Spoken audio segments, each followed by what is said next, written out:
93-2. Senate Judiciary Committee. American Ground Transport. Stanford. Libraries. 49 halves, T664. 93D Congress 2D Session Committee Print. American Ground Transport.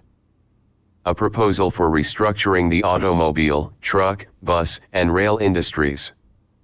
By Bradford C. Snell, financing provided by the Stern Fund of New York.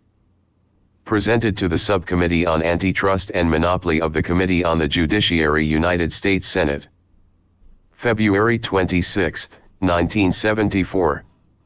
Head 1. Printed for the use of the Committee on the Judiciary, pursuant to SRES 56, Sector 4. U.S. Government Printing Office 27-840 Washington, 1974. Committee on the Judiciary. James 0.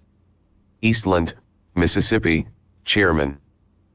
John L. McClellan, Arkansas. Roman L. Ruska, Nebraska. Bay J. Irvin, Jr., North Carolina. Hiram L. Fong, Hawaii. Philip A. Hart, Michigan. Hugh Scott, Pennsylvania. Edward M. Kennedy, Massachusetts. Strom Thurmond, South Carolina. Birch Bay, Indiana. Marlowe W. Cook, Kentucky. Quinton N. Burdick, North Dakota. Charles M. C.C. Matthias, Jr., Maryland. Robert C. Byrd, West Virginia. Edward J. Gurney, Florida. John Tunney, California. Subcommittee on Antitrust and Monopoly. Philip A. Hart, Michigan, Chairman. John McClellan, Arkansas. Roman L. Ruska, Nebraska. San J. Irvin, Jr., North Carolina. Hiram L. Fong, Hawaii. Edward M. Kennedy, Massachusetts. Strom Thurmond, South Carolina. John Tunney, California. Edward J. Gurney, Florida. Howard E. O'Leary, Jr., Stage Director and Chief Counsel. 2. Table of Contents. Page 14. 5, 7, 10, 10, 23, 26, 2. 836, 3. 843. Introduction and Summary of Findings. I. Evaluating competition. A. Market structure as the determinant of industry conduct and performance. B. Market structure as the determinant of inter-industry conduct and performance. 2. Competition in ground transportation, economic analysis of the automobile, truck, bus, and rail industries. A. Competition in the motor vehicle industries, automobiles. B. Competition in the motor vehicle industries, trucks. C. Inter-industry competition between motor vehicles and transport by bus and rail. 1. The substitution of bus for rail passenger transportation. 2. The displacement of bus transit by automobiles. 3. The displacement of railroad transportation by automobiles and trucks. 4. The political restraint of rail transit. 5. Current performance of the ground transportation sector. 3.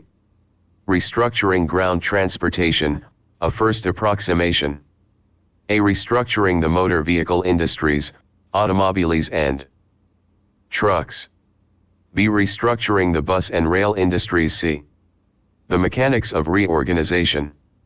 D. Some considerations regarding feasibility. 1.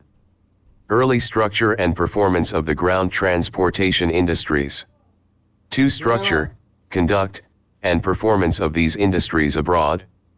3. Subsequent history of companies formerly owned by 47, 50, 50, 54, 58, 60, 60, 65. General Motors, E. Implementation. 1. The prospects for voluntary reorganization.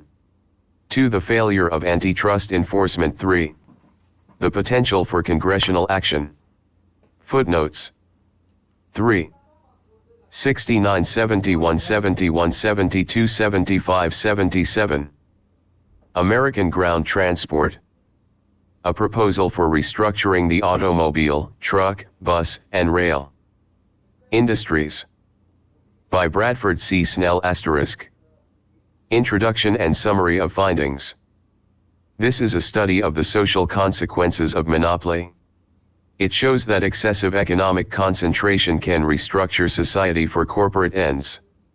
As an illustration, it focuses on 3 powerful automobile companies which eliminated competition among themselves, secured control over rival bus and rail industries, and then maximized profits by substituting cars and trucks for trains, streetcars, subways, and buses. In short, it describes how General Motors, Ford, and Chrysler reshaped American ground transportation to serve corporate wants instead of social needs. This is not a study of malevolent or rapacious executives. Rather, it maintains that as a result of their monopolistic structure, the big 3 automakers have acted in a manner detrimental to the public interest. More specifically, it demonstrates that in the absence of vigorous competition, the automakers were naturally inclined to build oversized, high-profit cars which were energy inefficient, unreliable, costly, unsafe, and destructive to the environment. It also demonstrates General Motors to be a sovereign economic state, whose common control of auto, truck, bus, and locomotive production was a major factor in the displacement of rail and bus transportation by cars and trucks. It notes, moreover, that these displaced methods of travel were energy-conserving, dependable, economical, safe and environmentally compatible. In sum, this study strongly suggests that a monopoly in ground vehicle production has led inexorably to a breakdown in this nation's ground transportation. We are witnessing today the collapse of a society based on the automobile. Unlike every other industrialized country, we have come to rely exclusively on large, gas-guzzling cars and trucks for the movement of passengers and freight. In the process, we have consumed much of the nation's supply of oil, fouled our urban air with poisonous exhausts and turned our cities into highways and parking lots. Now we are confronted with an energy crisis that threatens to paralyze motor. Copyright 1973 by Bradford Coral Snell. All rights reserved under international and Pan-American copyright conventions. No part of this work may be reproduced in any form or by any means, electronic or mechanical, including photocopying, recording, or by any information storage and retrieval system, without permission in writing from the author. Permission to review and reprint this work has been granted the U.S. Senate Antitrust Subcommittee in connection with its hearings on the ground transportation industry. 1. 2. Vehicle travel and reduce us to a level of mobility common only to less advanced countries. The roots of our transportation malaise are several. This study purports neither to define nor to resolve all of them. They include, for example, a government bias in favor of highways rather than rail transit, an industry failure to produce transport vehicles consistent with energy resources and environmental constraints, and a consumer dependence on private automobiles to the exclusion of public transport. This study will argue, however, that to a considerable extent these are but outgrowths of a more fundamental problem, the economic and political control by 3 powerful automobile firms of all forms of ground travel.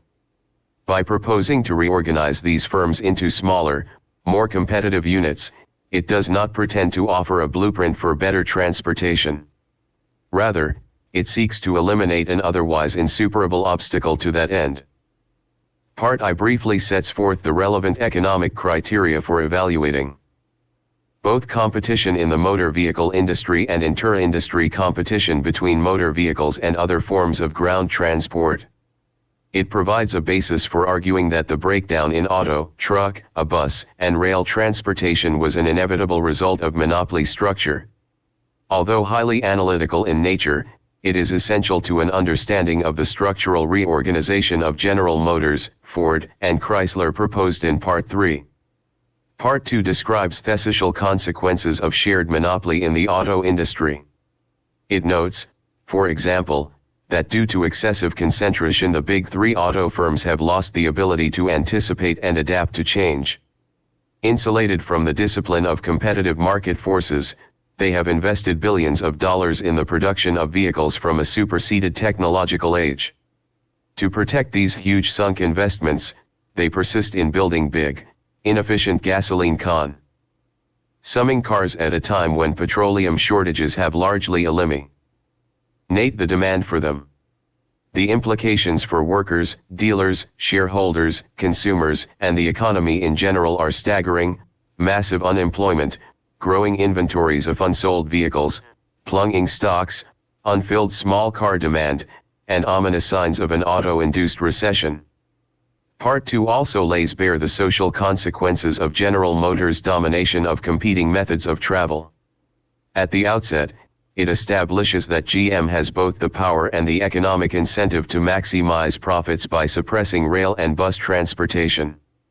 The economics are obvious: one bus can eliminate 35 automobiles, one streetcar, subway, or rail transit vehicle can supplant 50 passenger cars, one train can displace 1,000 cars or a fleet of 150 cargo-laden trucks. The result was inevitable: a drive by GM to sell cars and trucks by displacing rail and bus systems. This section describes that process. It discloses, for example, GM's role in the destruction of more than 100 electric surface rail systems in 45 cities including New York, Philadelphia, Baltimore, St. Louis, Oakland, Salt Lake City and Los Angeles. More specifically, it describes the devastating impact of this wide-scale operation on the quality of life in America's cities. Nowhere was the ruin from GM's motorization program more apparent than in Southern California, CPP 31-35. 35 years ago, Los Angeles was a beautiful city of lush palm trees, fragrant 3. orange groves and ocean, clean air. It was served then by the world's largest electric railway network.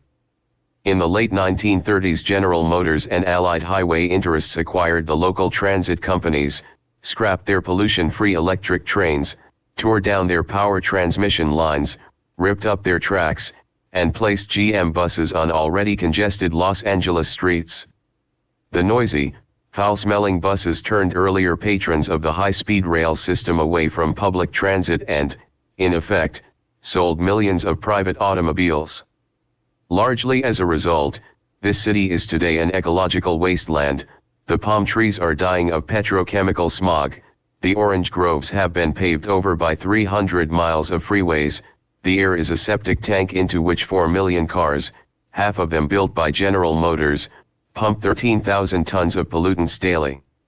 Furthermore, a shortage of motor vehicle fuel and an absence of adequate public transport now threatens to disrupt the entire auto-dependent region. Part 2 also suggests that General Motors' common control of auto, truck, and locomotive production may have contributed to the decline of America's railroads.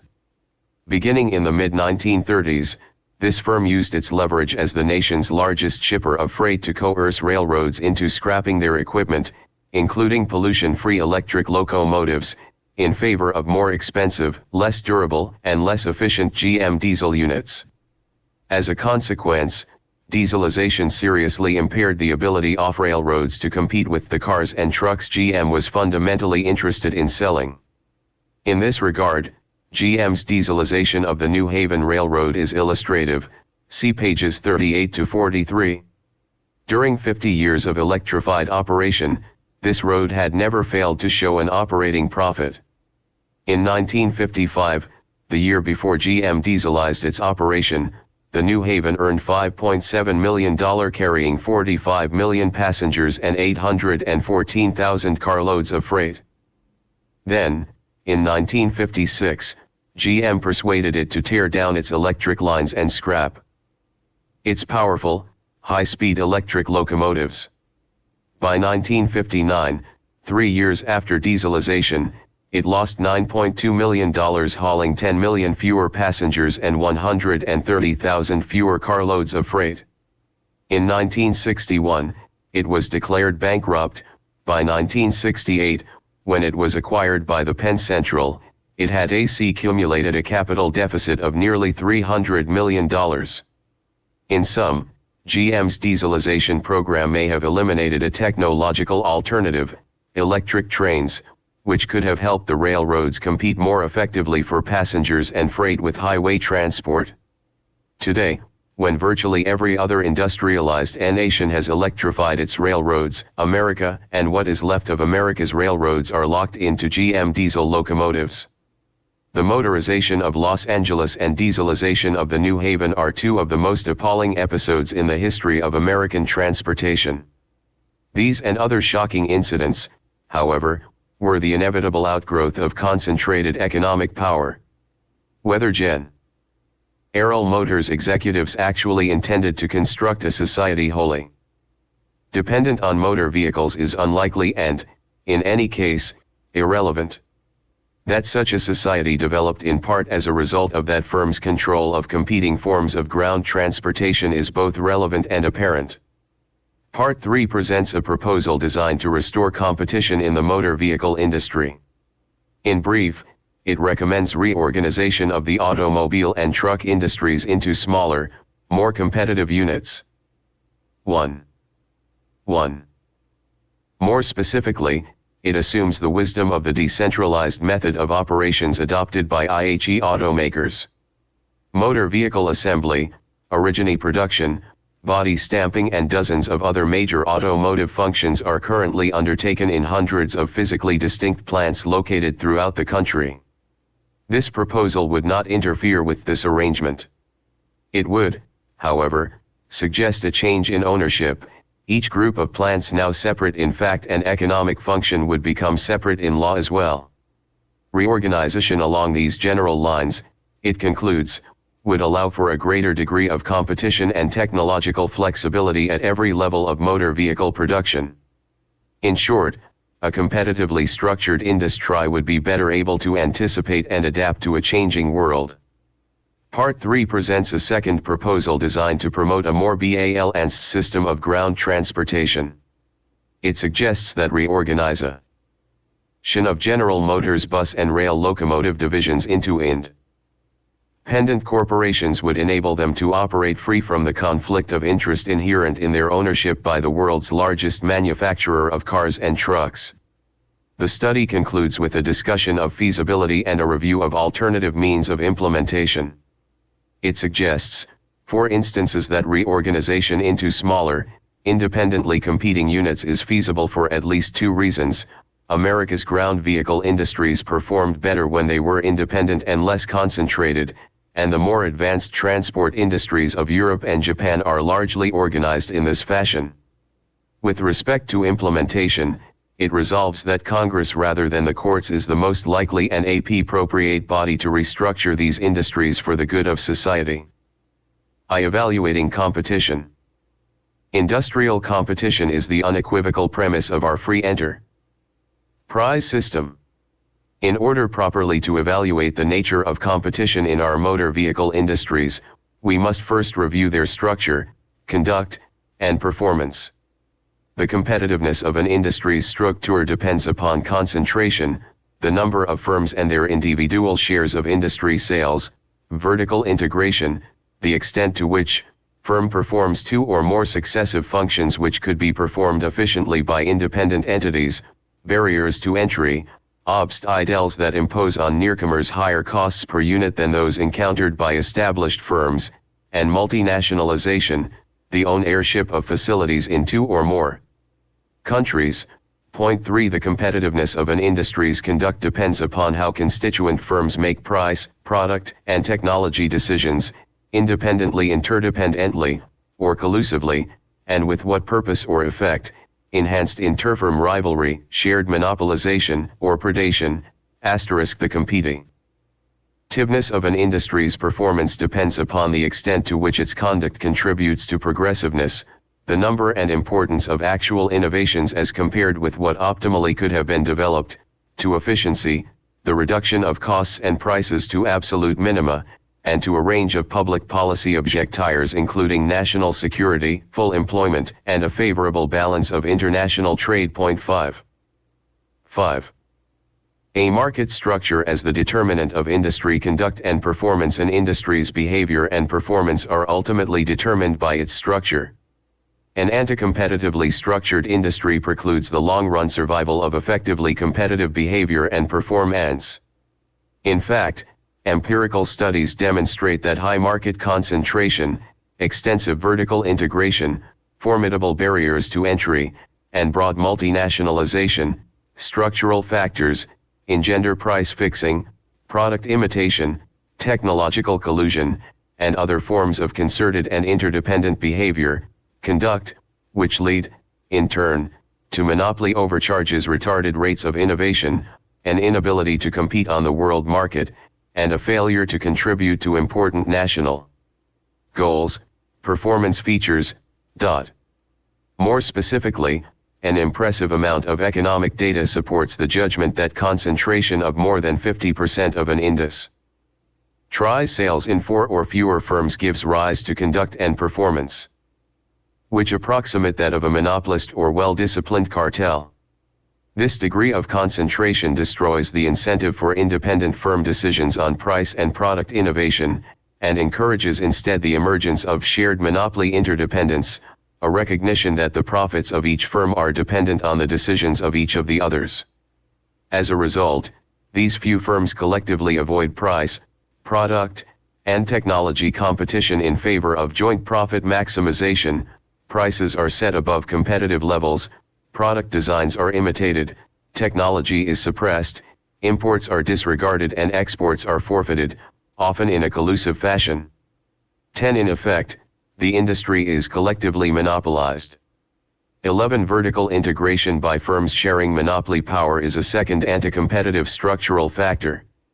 It excludes competitors, inflates production costs, and diminishes rates of technological innovation.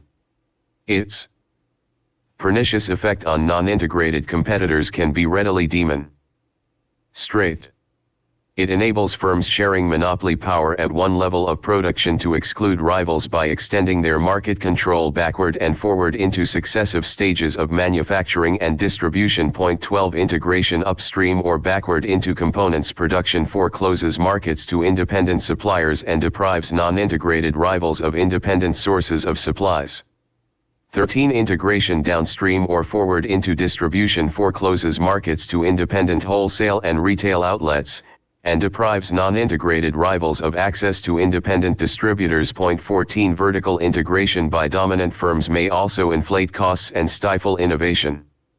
The combination in one firm of activities previously performed by independent entities eliminates price and technological competition in each of the integrated activities. More specifically, due to its high fixed investment in existing plant and equipment, a vertically integrated firm is inherently reluctant to buy outside anything which it already makes internally, even if outside costs are less. 25. Likewise, integration encourages firms to disregard technological innovations whose introduction might render existing plants obsolete and prior investments worthless. In this way, an entire industry can become cost-inflated, and locked into the state of technology which prevailed at the time vertical integration was initially undertaken. 16. Barriers to entry comprise a third anti-competitive structural factor. Dominant firms in a shared monopoly can set higher than competitive prices and reap monopoly profits only if they are able to deter aggressive firms whose entry would push prices back to a competitive level. 17. The effectiveness of these barriers is reflected generally by the persistence of high concentration levels. 18. More precise measurements of entry barriers, however, have been developed. Empirical investigations of a number of concentrated industries reveal that vertical integration, high promotional expenditures, for example, advertising and annual model changes, and enormous capital requirements are powerful deterrents to new entry. 19. If an industry is surrounded by any one of these barriers, the possibility of new entry is substantially reduced. If it is protected by all three, entry is effectively blockaded. 20. By preserving shared monopolies from the deconcentration which would result if new firms were able to enter and to survive, barriers of such magnitude contribute to anti-competitive conduct and unsatisfactory performance. Multinationalization is an additional structural feature which, when undertaken by powerful, concentrated industries, precludes competitive conduct and performance. Multinational expansion by firms in competitive industries can provide a wide range of social and economic benefits for both home and host countries. For example, It may facilitate the interchange of advances in technology and reduce cross-cultural suspicions which generate hostilities. Multinational expansion by firms in concentrated industries, however, may provide an opposite set of significant disadvantages. By acquiring foreign competitors and by constructing factories abroad, a concentrated industry can maximize global profits without the necessity of competing with imports at home or of promoting exports abroad. 21 Extensive foreign investments, in turn, transform powerful, concentrated industries into supranational economic states, which pursue global corporate objectives regardless of the political, social, and economic consequences for particular countries. 22 More specifically, concentrated multinational industries can encroach upon national sovereignty by undermining the ability of nation-states to pursue their national and international objectives. As a result, concentrated multinational industries perform unsatisfactorily in terms of their contribution to the economic and political interests of a home country in such critical areas as national security, full employment, and a favorable balance of trade. 23 Accordingly, a great number of economists and jurists now urge dissolution of leading firms in vertically integrated industries with firm concentration ratios of 50% or more, with barriers which all but foreclose new entry, and with extensive multinational entanglements. 24 They contend that deconcentrated industries would behave more competitively in making price, product, and technology decisions, and would perform more satisfactorily by providing the country with lower prices, expanded exports, higher employment, and an accelerated rate of technological innovation. In short, they argue that a larger number of competitors at every level of industrial production would provide a greater degree of competition. B. Market structure as the determinant of inter-industry conduct and performance. Competition occurs among industries producing rival products, as well as among firms producing like products. Metal cans manufactured by one industry, for example, compete with glass bottles produced by another. 25 The aluminum, steel, and fiberglass industries compete with one another in the manufacture of building materials. 26 Likewise, the two industries which manufacture automobiles and trucks compete with those which produce buses, trains, subway cars, and rapid transit vehicles. General Motors, for example, is fully aware of the impact of inter-industry competition on its sales of automobiles. The demand for automobile transportation is only part of the total demand for transportation services. Travelers can choose to use private cars, taxis, buses, rail transit, or planes. Each transportation mode offers a variety of services at different prices. Each competes directly for the patronage of the customer for many of the transportation services he needs. To this extent, the various modes are truly alternatives. 27 In order to evaluate inter-industry competition between motor vehicles, auto and truck, and other forms of ground transport, we must review the overall structure, conduct, and performance of the multi-industry group which encompasses them. 28 The competitiveness of an industry group's structure depends upon inter-industry diversification, the extent to which a single firm operates in two or more competing industries. 29 And asymmetry, divergence in the size and concentration of competing industries. 30 The competitiveness of the group's conduct depends upon how member industries promote their conflicting economic interests, price and technological competition or economic and political suppression of rivals, and with what purpose or effect, enhanced inter-industry rivalry or the elimination of competing alternatives. 31 The competitiveness of a group's performance depends upon the extent to which its conduct contributes to aggregate efficiency, to progressiveness, and to a balanced production of competing consumer goods and services. 32 The behavior and performance of a multi-industry group such as ground transport are ultimately determined by its structure. Competitively structured industry groups preclude the long-run survival of effectively competitive conduct and performance. In fact, extensive diversification and asymmetry, structural factors, have been found to generate economic suppression and political restraint of competing industries, conduct, which lead in turn to artificially inflated prices, retarded innovation, and a contraction in the number of consumer alternatives. Performance. More precisely, diversification may result in economic suppression of all but one of several competing industrial products.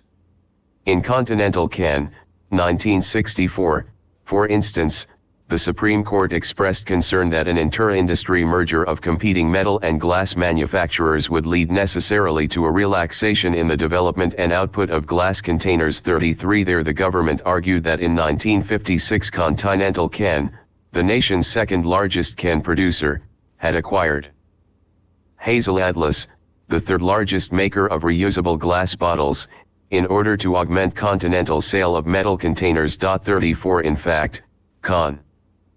36. Tinenta had been engaged in a commercial war against glass bottles since the mid-1930s. At that time, its marketing experts had estimated that in the beer industry alone a substitution of metal cans for glass bottles would transform a $3 million container business into a $90 million one.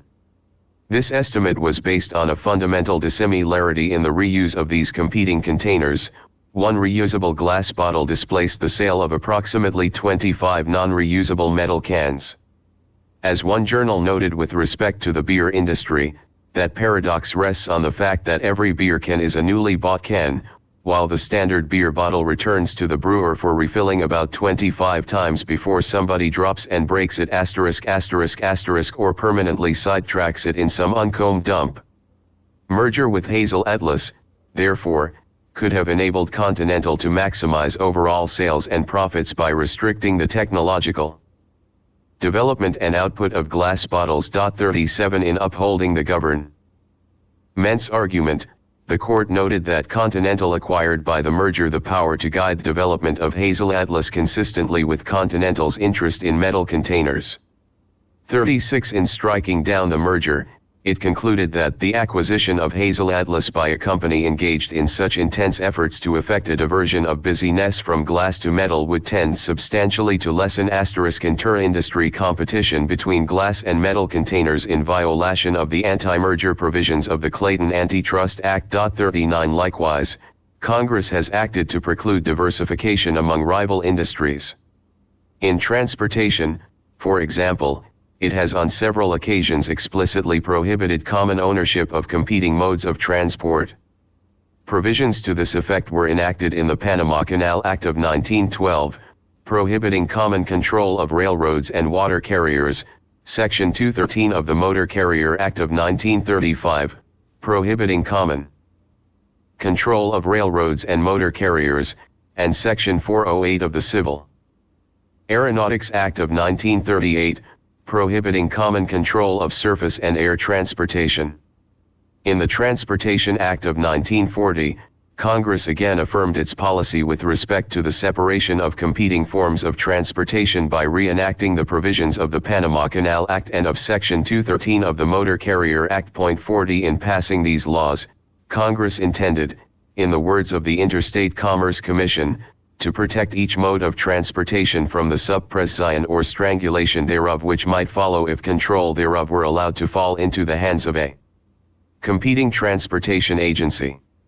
41 Congress feared, therefore, that the conflict of interest inherent in common control of competing transport modes might lead to the suppression or strangulation of some in favor of others.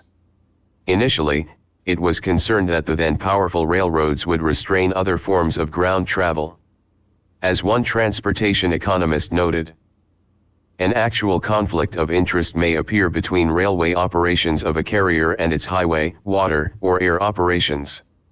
The investment of the company in railroad transportation facilities is so great that it would be more interested in keeping traffic on its rails and protecting its investments there than in developing a new and competing mode of transport.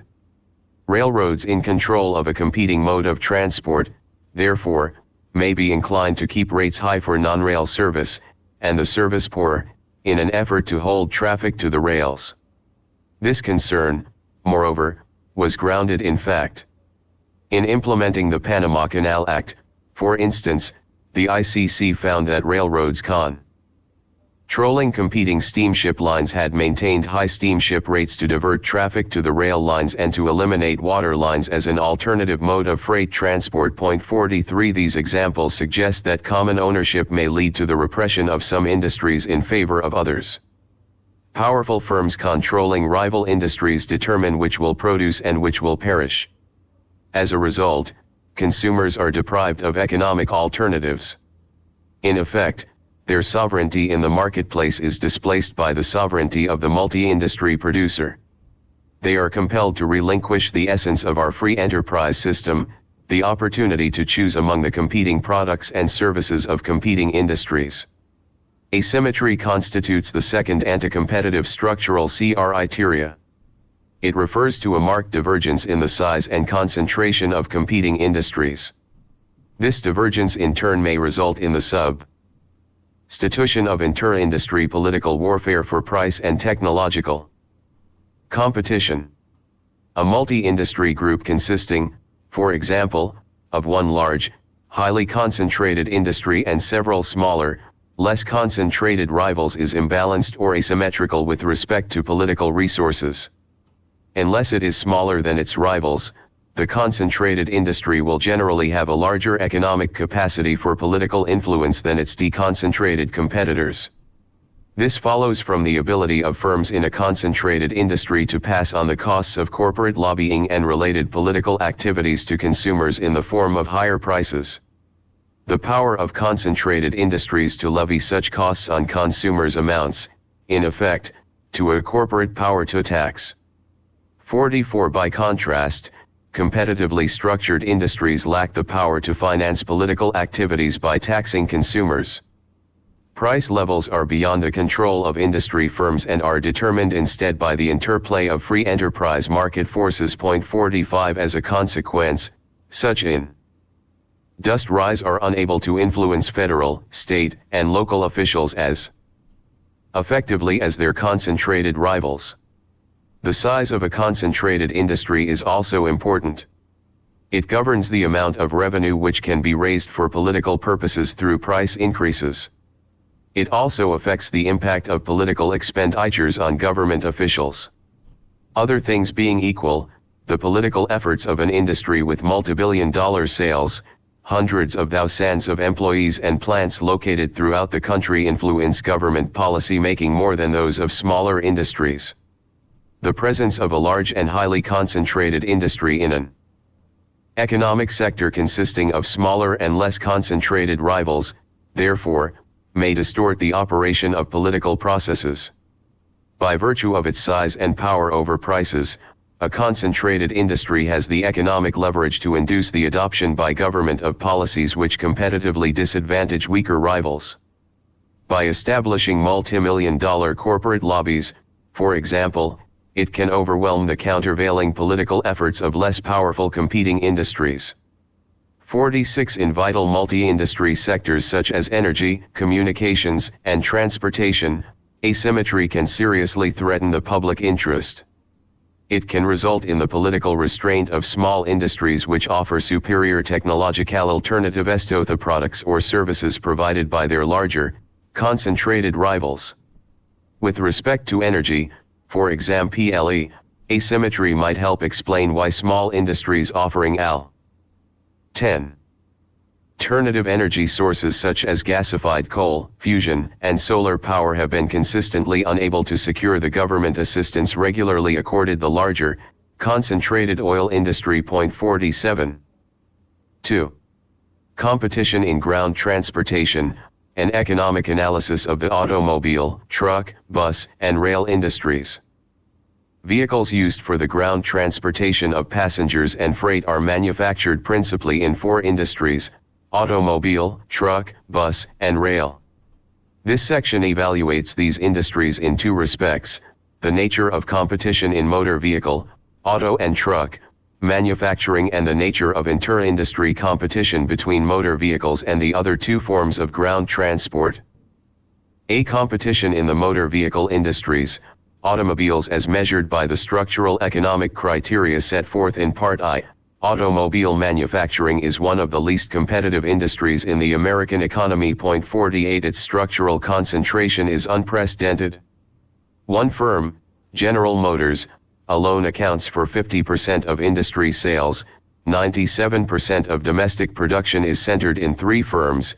4 firms manufacture virtually all passenger cars produced and sold in this country. 49 This degree of concentration is considerably greater than that generally considered inimical to competitive conduct and performance. 50 In fact, the added feature of a single dominant firm, GM, increases the likelihood that the industry will behave and perform in a manner not unlike that of a cohesive monopoly. 51 The extent of vertical integration in this industry is unparalleled. All 4 firms are integrated upstream into major components production and downstream into exclusive franchise distribution. All produce their own bodies and most of their stampings. All but Icahn Motors cast their own engine blocks and cylinder heads, manufacture their own automatic transmissions and assemble their own cars. 52 All maintain separate nationwide networks of franchise dealers, each of which deals exclusively in one make of automobile. 53 Moreover, the condition of entry into automobile production has been described as effectively blockaded. 54 More specifically, the industry is surrounded by insurmountable barriers, extensive vertical integration, high promotional expenditures, and enormous capital requirements. 55 Since 1923, not a single domestic or foreign firm has entered this industry at the production stage and survived, and entry at the marketing stage by imports has been largely restricted to the less profitable specialty and small car secondary markets. 56 In addition, there are some indications that the federal government has sought to protect American automakers from competition with imports by imposing voluntary automobile quotas on foreign governments and surcharges on foreign-made vehicles. 57 Furthermore, the industry is composed exclusively of multinational firms. GM, Ford, and Chrysler operate more than 200 automobile facilities in 44 foreign countries. 58 Currently, these 3 firms account for half of the world's total production of cars. Already they dominate the Canadian, German, British, and Australian markets. 59 Nearly one-half of Ford's employees are located overseas, 1/3 of GM's are abroad. Co by 1972, Big 3 investment in foreign operations 11 amounted to an estimated $4 billion, and projections indicated an accelerated trend toward multinational expansion. 61 Given its anti-competitive structure, the automobile industry's anti-competitive conduct is not unexpected. High concentration, vertical integration, and insuperable barriers to entry have destroyed the incentive for independent decisions on price and technological innovation at all stages of auto production and have encouraged instead the emergence of shared monopoly interdependence, a recognition that the profits of each auto firm are dependent on the decisions of each of the other. 2.62 General Motors, the industry leader, makes most decisions. The other 2 firms, which rely upon GM for the supply of various components, invariably follow. In the words of former Antitrust Division Chief Thurman Arnold, Ford and Chrysler have become mere satellites of General Motors. 63 As a result, the auto makers collectively eschew price, product, and technological competition in favor of shared monopolization. Prices are set above competitive levels, product designs are protectively imitated, and technology is suppressed. The Big 3 interdependently price new cars and parts with the same anti-competitive impact as if they had acted in collusion. For several decades, a pattern of administered price leadership has prevailed, with General Motors as price leader. Without exception, Ford and Chrysler each year adjust their announced prices up or down to agree with those established by GM. 6 Moreover, there is recent evidence which suggests that GM and Ford may have actually conspired to fix prices at higher than competitive levels, at least with respect to fleet automobile sales. The 270-page bill of particulars filed by the U.S. Department of Justice on January 2, 1973, in the fleet buyers litigation contained documented allegations that the chairman of GM and Ford routinely participated in summit meetings whose purpose was to fix prices on automobiles. 65 In addition, the Federal Trade Commission charged in 1968 that these firms engage in the fixing of prices on automotive parts which they manufacture exclusively and ship to captive franchise dealers for resale. 66 Due to their high degree of interdependence, the Big Three also pursue a policy of protectively imitating each other's products. All, for example, are equipped with basically the same form of piston-driven engines, transmission, steering and suspension systems. Until late 1970 were even the same basic size. The industry's annual model changes and introduction of new model lines, therefore, do not seem to result in a fundamental variation of automobile makes. 6. The Big Three's long-term resistance to building small cars provides a striking instance of protectively imitative conduct. For years, the automakers refused to build smaller vehicles because, as neatly summarized in 1971 by Henry Ford II, many cars mean many profits. 68 Until 1970, not a single firm broke the shared monopoly ranks through innovation into the small car market despite increasing consumer demand and the rising pressure of imports. Since 1949, the United Auto Workers and others had repeatedly urged the industry try to produce a small car for domestic sale as well as for export. 69 At that time, marketing surveys indicated that 6 out of 10 Americans desired smaller automobiles not unlike those manufactured abroad by the Big Three's foreign subsidiaries. 70 10 years later, when I'm 12. Ports had substantially filled the submarket, the Big Three introduced the so-called compacts. But these were not directly competitive in price, size, and economy of operation with foreign-made cars, and the imports continued to increase. In addition, the Big Three soon began to make the compacts larger, more complex, and more expensive. Not until late 1970, when the pressure from imports became intolerable, did GM and Ford reluctantly introduce genuinely small cars, Vega and Pinto, respectively. 71 Examples such as these have led Professor Bain to conclude that in this industry the highly imitative product policies of rival oligopolists seem to lead to substantial uniformity of available products and to a suppression of the potential variety in products. 72 A shared monopoly policy of product imitation discouraged the Big Three from introducing small cars earlier. More generally, it has prevented these companies from responding to changes in consumer preferences.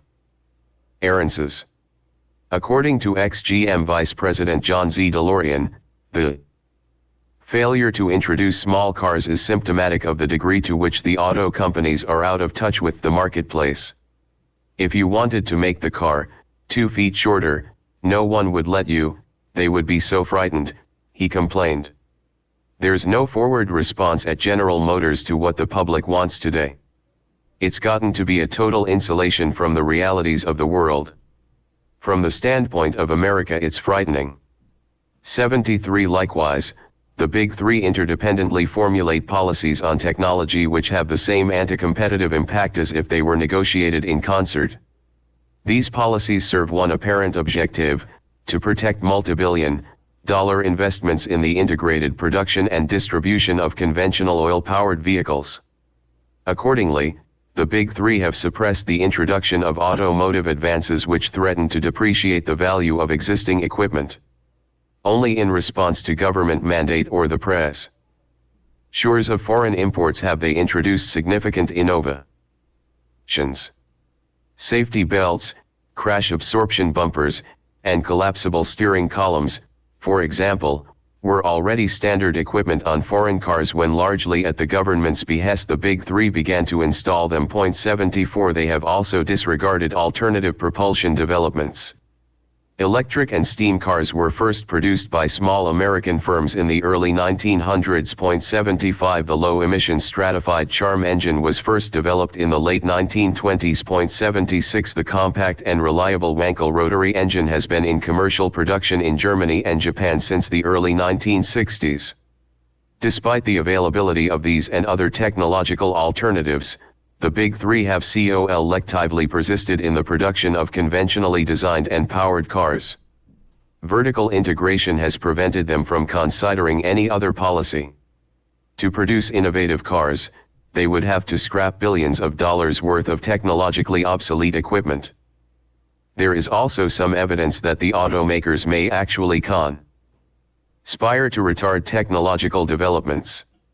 In the pending motor vehicle pollution control cases, for example, it is alleged that from 1953 until at least 1969, the automobile companies conspired to suppress the technological development of automotive pollution control equipment. 79 to date, 35 states and municipalities representing several 13 million citizens have filed antitrust suits seeking both monetary damages and injunctive relief against the continuation of the alleged conspiracy. 80 As a result of interdependent and possibly conspiratorial conduct, therefore, this industry's automotive technology has remained basically unchanged since 1940. Automatic transmissions, power brakes, air conditioning and other major innovations were all developed prior to that time. 81 Moreover, these and most other innovations were the result of research and development by small auto firms or independent automotive suppliers. Smaller automobile firms were particularly innovative. Duesenberg, for example, pioneered in four-wheel brakes in 1920. Rubber engine mounts, which were an important contribution in reducing noise and vibration, were first introduced in 1922 by Nash. Rio introduced completely automatic transmission in 1934. In 1939 Packard offered the first auto air conditioning unit. Complete single-unit construction was first undertaken in 1940 by Nash and the Budd Manufacturing Co. 82 independent automotive suppliers have also played a prominent role in developing innovations. Bendix and Kelsey Hayes, for example, originated power braking systems, and Bendix and Jem Mayer controlled the key patents on power steering. Dana developed non-slip differentials. Motorola made the principal breakthrough on a silicon rectifier for alternators, and Electric Autolite and Motorola did much of the advanced work on transistorized ignition systems. 83 By comparison, the Big Three automakers' principal innovations in recent years have consisted to a large extent of government-mandated equipment such as anti-theft steering and ignition locks and relatively minor refinements including concealed windshield wipers and radio antennas. 84 Given its anti-competitive structure and conduct, this industry's unsatisfactory performance is inevitable.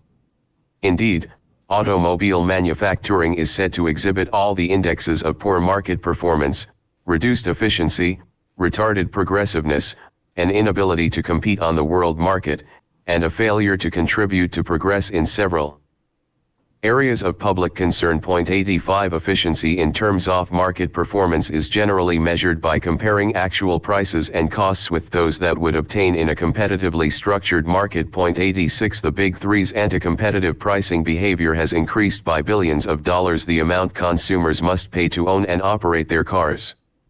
According to a recent estimate by the Federal Trade Commission, 9 million purchasers of domestic 1972 automobiles paid $2.1 billion, or more than $230 per car, in shared monopoly overcharges to General Motors, Ford, and Chrysler. 87 Moreover, they paid an additional $1 billion in overcharges on replacement parts manufactured by the Big Three's integrated upstream facilities and distributed downstream by franchise dealers leveraged into using these parts exclusively. 88 The Big Three's product policy of annual model changes has also reduced efficiency by vastly increasing retooling costs and dense prices. In 1972, consumers paid an estimated $1.6 billion, or $170 per car, to defray the costs of model changes which the Big Three claimed were related to improvements in performance. 89 In fact, only a small percentage of model change costs could reasonably be attributed to the cost of non-government mandated performance improvements. In 14a.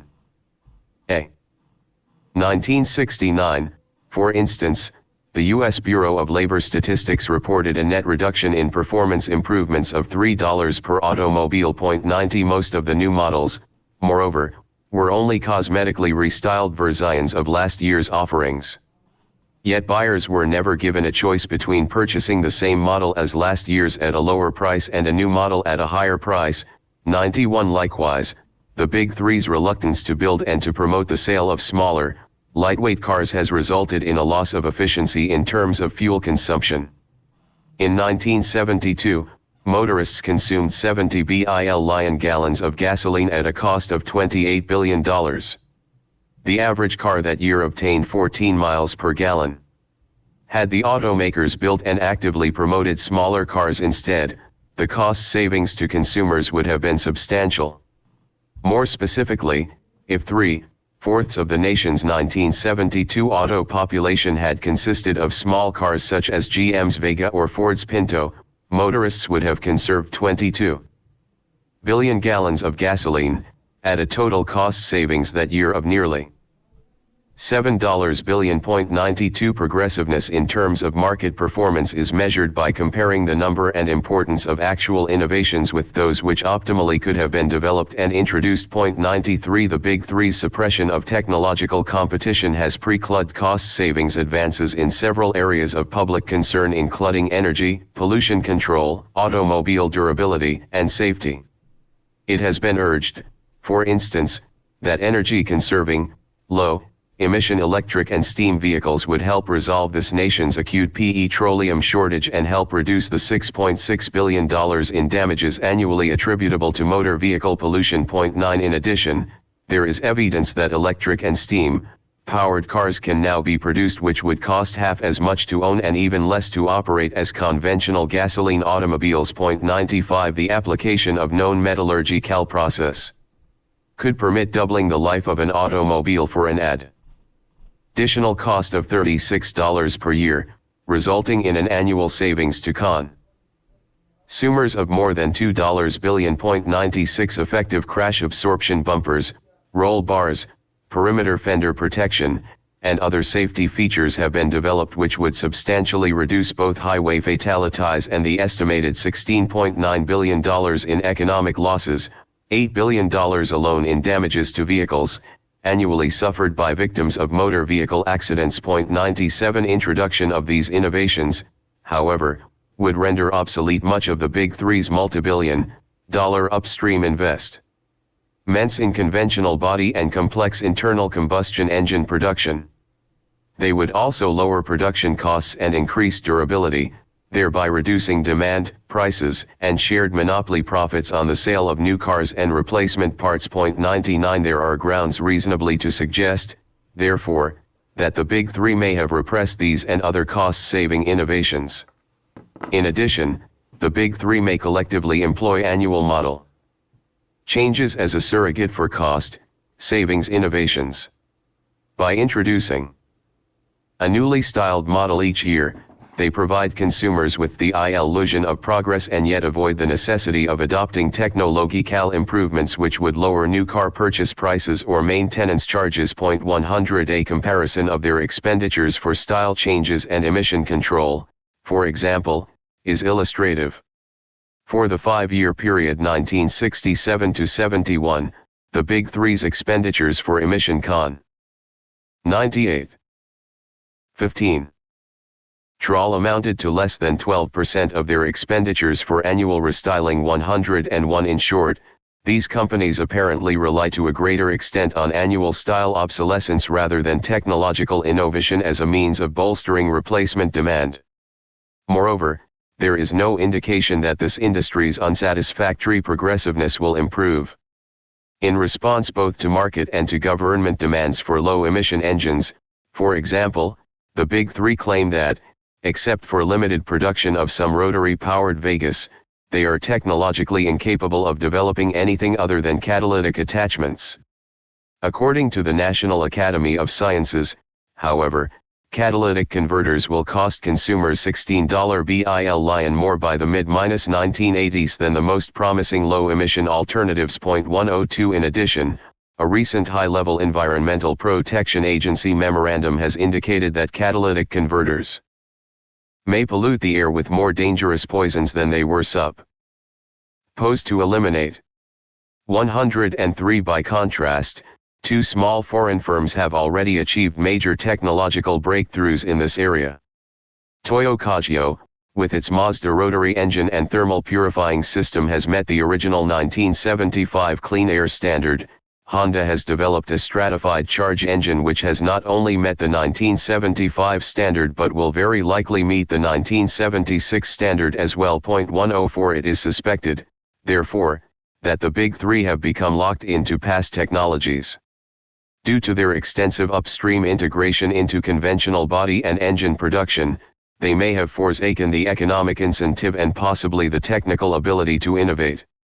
An industry's ability to compete on the world market and thereby to export its goods while limiting imports constitutes a third measure of performance. 105 The Big Three's avoidance of price, product, and technological competition has seriously affected their ability to sell American cars abroad. It has also encouraged Americans to buy imported cars. Up until 1968, the United States had always exported more vehicles and parts than it had imported. 106 But this trend has been reversed. American cars are less able to compete effectively in price, product, especially size, and technology with foreign-made vehicles. Largely as a result, the country last year imported $3.5 billion worth of vehicles and parts more than it exported. 107 That amount is more than half of the country's trade deficit for 1972 and reflects a level of imports which may have cost us hundreds of thousands of jobs in automobile and allied industries. 108 The dollar imbalance is due largely to the failure of the auto companies to make small cars, ex-GNI Vice President John DeLorean has charged. The increase in the foreign car population is a tremendous erosion of the American economic base. That's why our industry is not a growth industry anymore. 109 The automakers' failure to build and to promote the sale of small cars has also contributed substantially to the recent energy unemployment crisis. Despite warnings for nearly a decade of an impending fuel shortage, the Big Three have continued to encourage the sale of large, fuel consumption vehicles. More than 90% of their television advertising expenditures for 1972 and the first half of 1973, for example, were allocated to the promotion of standard, large, and intermediate-sized cars. 110 Their objective was clear: to maximize 10. Profits by stimulating sales of more expensive lines of vehicles as long as was practically possible. The result was equally predictable: layoffs of more than 170,000 automobile workers during the first part of 1974 because of the energy-related slump in big car sales. 111 Finally, an industry's performance might also be reviewed in terms of its contribution to other areas of public concern such as national security, full employment, and a favorable balance of international trade. Arguably, the automobile industry's emerging multinational structure inhibits progress in each of these three areas. More generally, the Big Three automakers' multinational expansion may conflict with our national security and domestic as well as foreign policy objectives. As owners of facilities in more than 45 different countries, General Motors, Ford, and Chrysler can no longer properly be perceived as American corporations. Rather, they comprise national and sovereign economic states, which acknowledge loyalty to no particular country. The automakers readily concede this change in corporate outlook. Henry Ford II, chairman of the Ford Motor Co., for example, has stated, "We don't think of ourselves as a national company anymore. We are definitely a multinational organization." 112 Likewise, GM's chairman Sloan reportedly told a group of stockholders on the eve of Germany's invasion of Poland in 1939 that his corporation was too big to be affected by petty international squabbles. 113 Upon first examination, this posture would appear to be in the best interests of international peace. Indeed, multinational expansion by non-dominant firms in competitive industries facilitates contact and understanding between otherwise hostile countries. The movement abroad by powerful firms which already dominate vital industrial sectors at home, however, can produce the opposite result. It can endanger the national security of the home country and facilitate hostilities between nation-states. At a minimum, it presents the dilemma of conflicting loyalties, which can become particularly acute during periods of international conflict. This is particularly valid in the case of firms which dominate war-related industries in a number of potentially belligerent countries. The activities of General Motors, Ford, and Chrysler prior to and during World War II, for example, are instructive. At that time, these three firms dominated motor vehicle production in both the United States and Germany. Due to its mass production capabilities, automobile manufacturing is one of the most crucial industries with respect to national defense. As a result, these firms retain the economic and political power to affect the shape of governmental relations both within and between these nations in a manner which maximized corporate global profits. In short, they were private governments unaccountable to the citizens of any country yet possessing tremendous influence over the course of war and peace in the world. The substantial contribution of these firms to the American war effort, in terms of tanks, aircraft components, and other military equipment, is widely acknowledged. Less well known are the simultaneous contributions of their foreign subsidiaries to the Axis powers. In sum, they maximized profits by supplying both sides with the materiel needed to conduct the war. 116. During the 1920s and 1930s, the Big Three automakers undertook an extensive program of multinational expansion. In 1929, General Motors acquired Germany's largest automobile company, Opel, A.G.114. By the mid-1930s, these three American companies owned automotive subsidiaries throughout Europe and the Far East. Many of their largest facilities were located in the politically sensitive nations of Germany, Poland, Romania, Austria, Hungary, Latvia, and Japan. 115 As the Axis powers overtly prepared for war, General Motors, Ford, and, to a lesser extent, Chrysler found themselves involved in serious conflicts of interest and national loyalties. Due to their concentrated economic power over motor vehicle production in both Allied and Axis territories, the Big Three inevitably became major factors in the preparations and progress of the war. In Germany, for example, General Motors and Ford became an integral part of the Nazi war efforts. GM's plants in Germany built thousands of bomber and jet fighter propulsion systems for the Luftwaffe at the same time that its American plants produced aircraft engines for the U.S. Army Air Corps.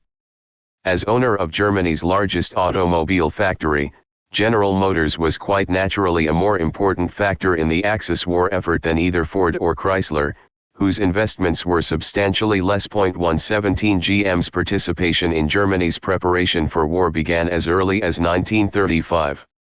That year its Opel subsidiary cooperated with the Reich in locating an VW truck facility at Brandenburg, which military officials advised would be less vulnerable to enemy air attack. 118 During the succeeding years, GM supplied the Wehrmacht with Opel Blitz trucks from the Brandenburg complex. For these and other contributions to wartime preparations, GM's chief executive for overseas operations in 1938 was awarded the Order of the German Eagle, First Class, by Chancellor Adolf Hitler. 119 Ford was also active in Nazi Germany's pre-war preparations. In 1938, for instance, it opened a truck assembly plant in Berlin whose real purpose, according to U.S. Army intelligence, was producing troop transport type vehicles for the Wehrmacht. 120 That year Ford's chief executive received the Nazi German Eagle, First Class, 121. Given the dominant structural positions of GM and Ford in the war economies of both America and Germany, these firms had the power to influence the course of World War II. They could determine, for example, which belligerent would benefit from their latest advances in war-related technology. Refusal to aid in pre-war preparations, of course, was unthinkable. It would have resulted in confiscation and irreparable economic harm to GM and Ford stockholders. In any event, due to their concentrated economic power in both economies, they were able to shape the conflict to their own private corporate advantage. Whether in fact their profit maximization determinations were also in the best interests of international peace or, more specifically, in accord with the national security objectives of the United States at that time is entirely unclear. The outbreak of war in September 1939 resulted inevitably in the full conversion by GM and Ford of their Axis plants to the production of military aircraft and trucks. During the last quarter of 1939, for instance, GM converted its 432-acre Opel complex in Russelsheim, 18. to warplane production. 122 From 1939 through 1945, the GM-owned Russelsheim facility alone assembled 50% of all the propulsion systems produced for the Ju-88 medium-range bomber. 123 According to the authoritative work of Wagner and Naura, the Ju-88 by 1940 had become the Luftwaffe's most important bomber, and remained so for the rest of the war. 124 The Russelsheim facility also assembled 10% of the jet engines for the Me-262, the world's first operational jet fighter. 125 Wagner and Naura described this jet plane as perhaps the most important military aircraft to come out of GER Many.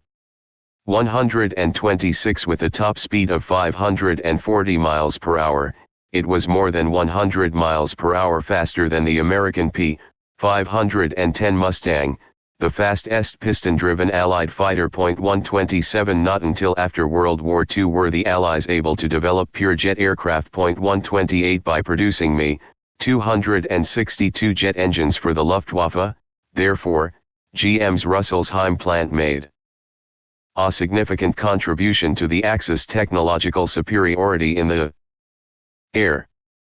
Ju-88, Luftwaffe's most important bomber. 19. J-Ter. J-88 propulsion system assembly line at the GM, Russelsheim warplane facility. 451. Fe-110. Me-262, world's first operational jet fighter. 21. Formaln. Annie. 3-ton Opel Blitz trucks awaiting shipment from the GM, Brandenburg military truck facility. 22.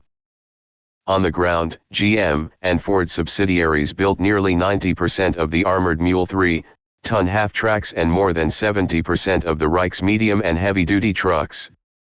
These vehicles, according to American intelligence reports, served as the backbone of the German Army transportation system. 129 In addition, the factories of Ethel GmbH, a joint venture of IG Farben, General Motors, and Exxon subsidiaries, provided the mechanized German armies with synthetic tetraethyl fuel. 130 During 1935–36, at the urgent request of Nazi officials who realized that Germany's scarce petroleum reserves would not satisfy war demands, GM and Exxon joined with German chemical interests in the erection of the ethyl tetraethyl plants. 131 According to captured German records, these facilities contributed substantially to the German war effort. The fact that since the beginning of the war we could produce lead tetraethyl is entirely due to the circumstances that shortly before the Americans had presented us with the production plants complete with experimental knowledge. 132 Without lead tetraethyl, the wartime document added, the present method of warfare would be unthinkable. 133 It was, of course, in the best interests of GM and Ford to cooperate in the Axis war effort. Although GM, for example, was in complete management control of its Russelsheim warplane factory for nearly a full year after Germany's declaration of war against the United States on December 11, 1941, Its refusal to build warplanes at a time of negligible demand for automobiles would have brought about the economic collapse of its Opel plant. 134 Moreover, it might have resulted in confiscation of the facility by the German government. In fact, on November 25, 1942, the Reich did appoint an administrator for the Rüsselsheim plant who, although not permitted to interfere with the authority of the GM-appointed board of directors, was instructed to oversee operations. Nevertheless, communications as well as material reportedly continued to flow for the duration of the war. Between GM and Ford plants in Allied countries and those located in Axis territories. 135 After the cessation of hostilities, GM and Ford demanded reparations from the U.S. government for wartime damages sustained by their Axis facilities as a result of Allied bombing. By 1967, GM had collected more than $33 million in reparations and federal tax benefits for damages to its warplane and motor vehicle properties in formerly Axis territories, including Germany, Austria, Poland, Latvia, and China. 136 Likewise, Ford received a little less than $1 million, primarily as a result of damages sustained by its military truck complex at Cologne. 137 Since World War II, the rebuilt Rüsselsheim and Cologne plants have enabled GM and Ford, respectively, to capture more than two-thirds of the German motor vehicle market. 138 Meanwhile, GM's truck plant in Brandenburg, East Germany, and Ford's facilities in Budapest, Hungary, have more than likely become substantial factors in these communist economies. Due to their multinational dominance of motor vehicle production, GM and Ford became principal suppliers for the forces of fascism as well as for the forces of democracy. It may, of course, be argued that participating in both sides of an international conflict, like the common corporate practice of investing in both political parties before an election, is an appropriate corporate activity. Had the Nazis 23. 1. General Motors and Ford would have appeared impeccably vazé. As Hitler lost, these companies were able to re-emerge impeccably American. In either case, the viability of these corporations and the interests of their respective stockholders would have been preserved. On the other hand, the inevitable conflict of loyalties and potential for abuse inherent in such a corporation posture would seem to suggest that in the case of powerful concentrated industries engaged in war-convertible production, multinational expansion may adversely affect America's legitimate interest in national security. Nevertheless, since World War II, the automakers' trend toward multinational domination has accelerated. GM, Ford, and Chrysler have greatly increased their investments abroad. 139 Today, they dominate the Canadian, German, British, and Australian markets. 140 Moreover, they operate or intend to construct major facilities in several politically sensitive areas of the world, including the Soviet Union, East Germany, Egypt, Israel, Saudi Arabia, Korea, Chile, Indonesia, Ireland, and South Africa. On at least one occasion, the U.S. Secretary of Defense has stated that these investments could seriously impair national security. 141 The automobile industry's contribution to full employment and a favorable balance of international trade may also have been adversely affected by the Big Three's multinational operations. Due to their massive post-war construction of automobile plants abroad, they are more willing to build a small world car in America for export than they were to produce a small car here to compete with imports. Instead, they seem to pursue a global marketing strategy which preserves monopoly profits in America and amasses additional profits from sales in foreign markets.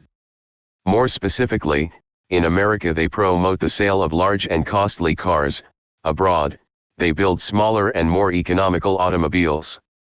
The impact of this policy on domestic employment and our trade balance may have been considerable.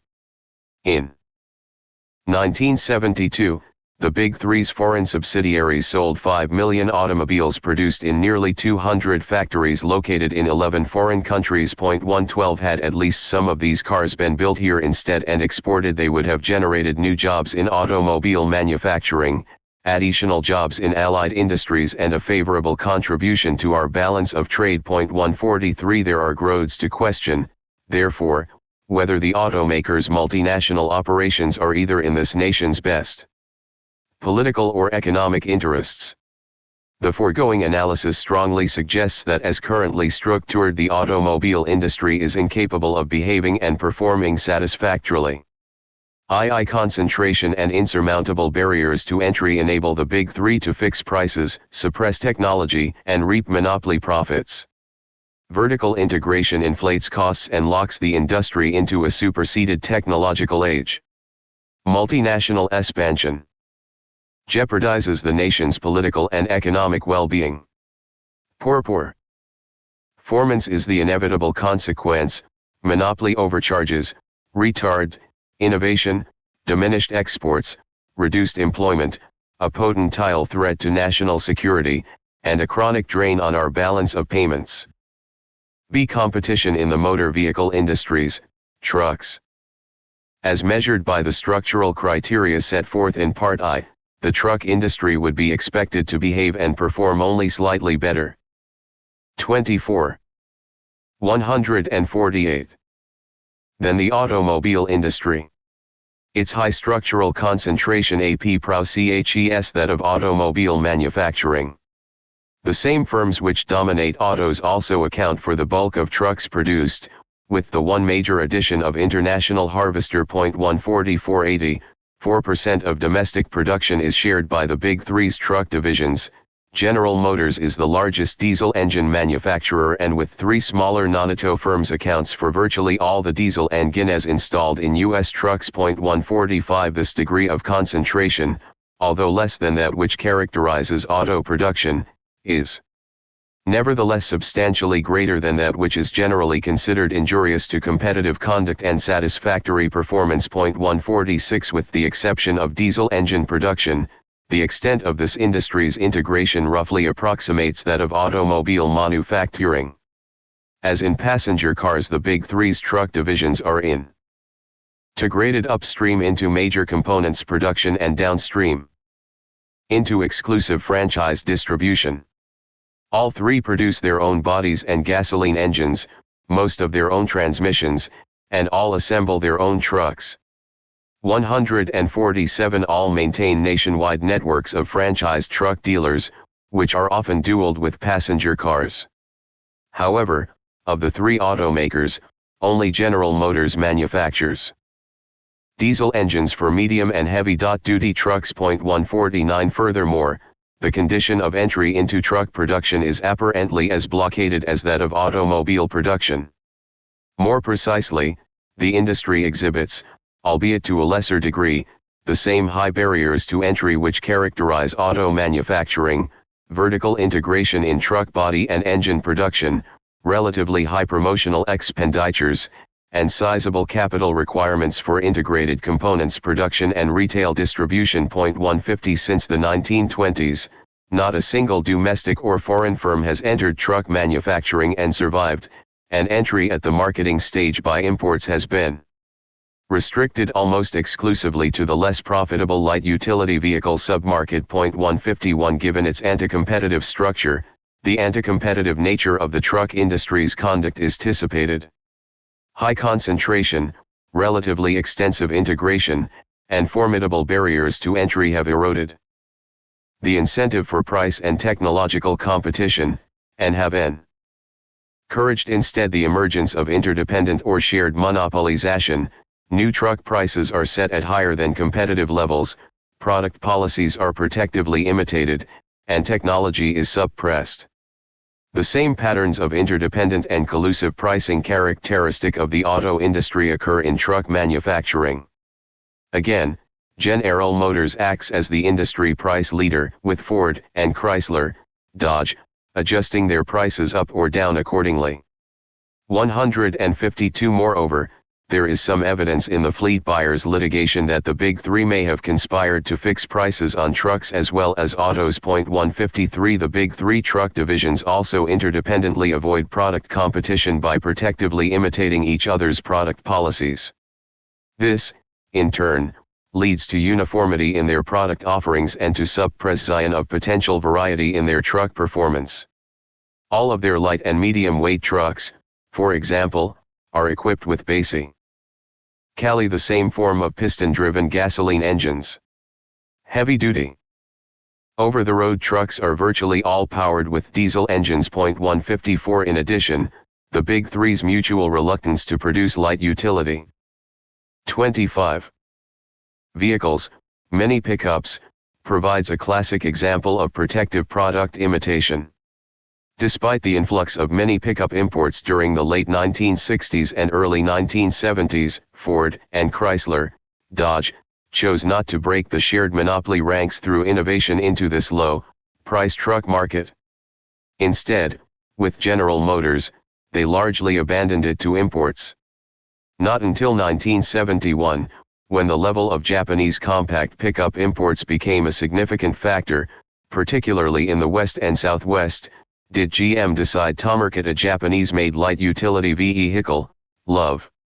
Subsequently, Ford and Chrysler protectively emulated GM by introducing their own Japanese-built mini pickups, Courier and Colt, respectively.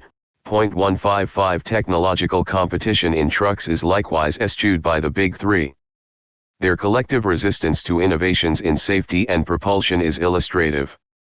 Advances in truck safety such as seat belts, seat locks, and fuel system integrity have been introduced slowly, and largely in response to the extension of government-mandated safety regulations from autos to trucks. 156 Propulsion technology has remained basically unchanged. Extensive upstream integration into conventional gasoline and GM's enormous investments in diesel engine production have discouraged the Big Three from seriously pursuing the development or purchase of alternative engines. Although they purchase rather than manufacture engines for their heavy-duty trucks, Ford and Chrysler protectively imitate GM's all-diesel policy. 157 As a result, piston-driven gasoline and diesel engines have persisted despite the availability of a wide range of quieter, cost-competitive, and lower-emission propulsion alternatives, for example, rotary, stratified, charge, gas turbine, electric, and steam turbine.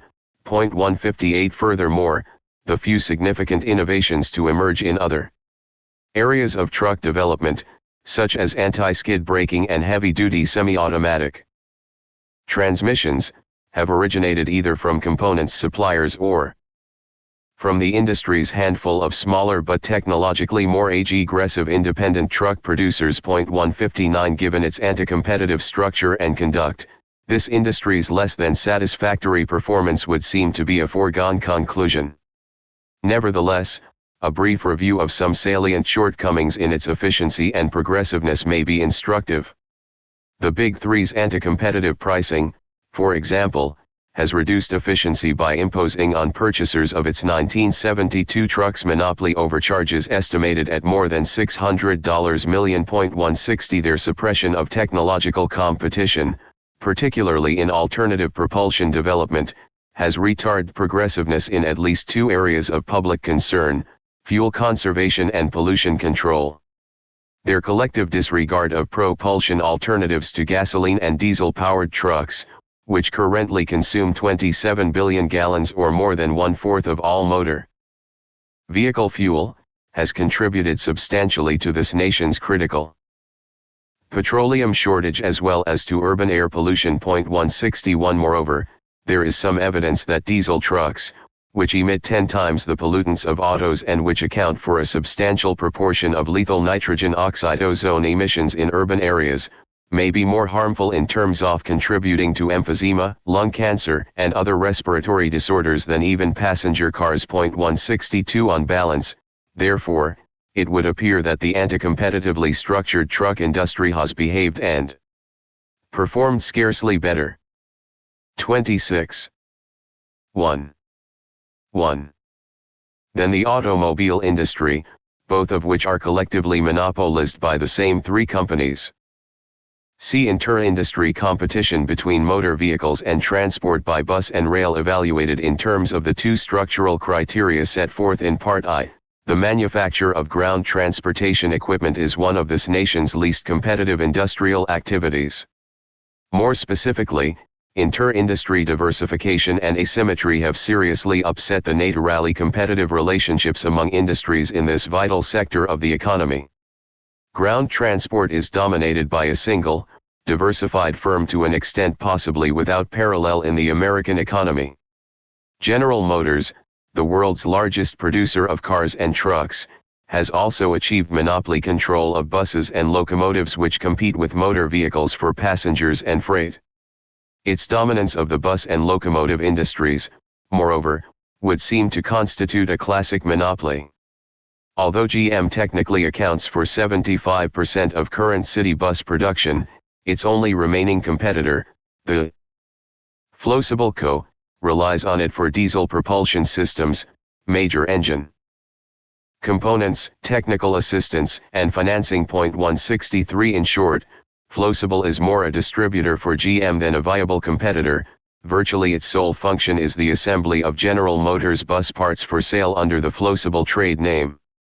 Likewise, in the production of intercity buses, its only remaining competitor, Motor Coach Industries, is wholly dependent upon GM for diesel propulsion systems and major mechanical components. 164 In addition, General Motors accounts for 100% of all passenger and 80% of all freight locomotives manufactured in the United States. 165 Such concentration in a single firm of control over three rival transportation equipment industries all but precludes the existence of competitive conduct and performance. 166 The distribution of economic power in this sector is remarkably asymmetrical. As set forth in Part I, economic power is fundamentally a function of concentration and size. In terms of concentration, the ground transport sector is virtually controlled by the Big Three auto companies. General Motors, Ford, and Chrysler AC count for 97% of automobile and 84% of truck production. GM alone dominates the bus and rail locomotive industries. Accordingly, the automakers have the power to impose a tax, in the form of a price increase, on purchasers of new cars to underwrite political campaigns against bus and rail systems. In terms of size, there is an enormous divergence between the competing automotive and non-automotive industries. Moreover, General Motors' diversification program has left only a small portion of the bus and rail industries in the hands of independent producers.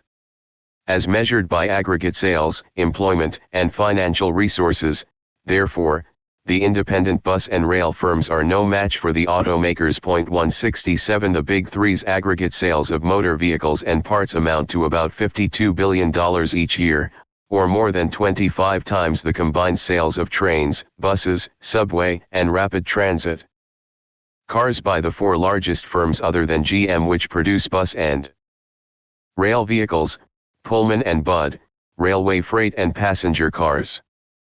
27.1 Subway and rapid transit cars, ROAR, buses and rapid transit cars, General Electric, commuter rail cars and locomotives. 168 The Big Three automakers employ nearly 112 million workers, or more than 3 times as many as their four principal rivals. General Motors alone maintains plants in 19 different states. 169 The Big Three also excel in their ability to finance lobbying and related political activities. GM, Ford, and Chrysler annually contribute more than an estimated $14 million to trade associations which lobby for the promotion of automotive transportation. By contrast, their four leading rivals contribute not more than $1 million, or less than 1/10 this amount, to rail transit lobbies. 170 The magnitude of their sales, employment, and financial resources, therefore, affords the automakers overwhelming political influence. It may be argued, moreover, that due to their conflicting interlocks with the motor vehicle manufacturers, these bus and rail firms would be reluctant to set their economic and political resources against them. 80% of Bud's sales, for example, consist of automotive components purchased by the Big Three, ROAR, which also owns the SUBCOMMITTEE, is wholly dependent upon GM for major bus components. Pullman derives more income from manufacturing trailers for highway trucks than from selling freight cars to the railroads, and General Electric manufactures a vast range of automotive electrical equipment, including about 80% of all automotive lamps. 171 In sum, the independent bus and rail equipment manufacturers are probably unable and possibly unwilling to oppose the big three automakers effectively in political struggles over transportation policy. Lacking a competitive structure, the group of industries responsible for providing us with ground transportation equipment fail to behave competitively. Diversification by General Motors into bus and rail production may have contributed to the displacement of these alternatives by automobiles and trucks. In addition, the asymmetrical distribution of economic and political power may have enabled the automakers to divert government funds from rail transit to highways. The big three automakers' efforts to restrain non-automotive forms of passenger and freight transport have been perfectly consistent with profit maximization. One trolley coach or bus can eliminate 35 automobiles. One streetcar, subway, or rapid transit vehicle can supplant 50 passenger cars. An interurban railway or railroad train can displace 1,000 cars or a fleet of 150 cargo-laden trucks. 172 Given the big three automakers' shared monopoly control of motor vehicle production and GM's diversified control of non-automotive transport, it was inevitable that cars and trucks would eventually displace every other competing form of ground transportation. The demise of non-automotive transport is a matter of historical record. By 1973, viable alternatives to cars and trucks had all but ceased to exist. No producers of electric streetcars, trolley coaches, or interurban electric trains remained, only two established rail car builders, Pullman and Rohr, were definitely planning to continue. A single firm, General Electric, still manufactured handful of electric locomotives, and General Motors accounted virtually all of an ever-shrinking number of diesel bus unit production. JR locomotives. 173. There were, of course, a number of factors involved in this decline. For example, the popularity of motor vehicles, due in large part to their initial flexibility, most certainly affected public demand for competing methods of travel.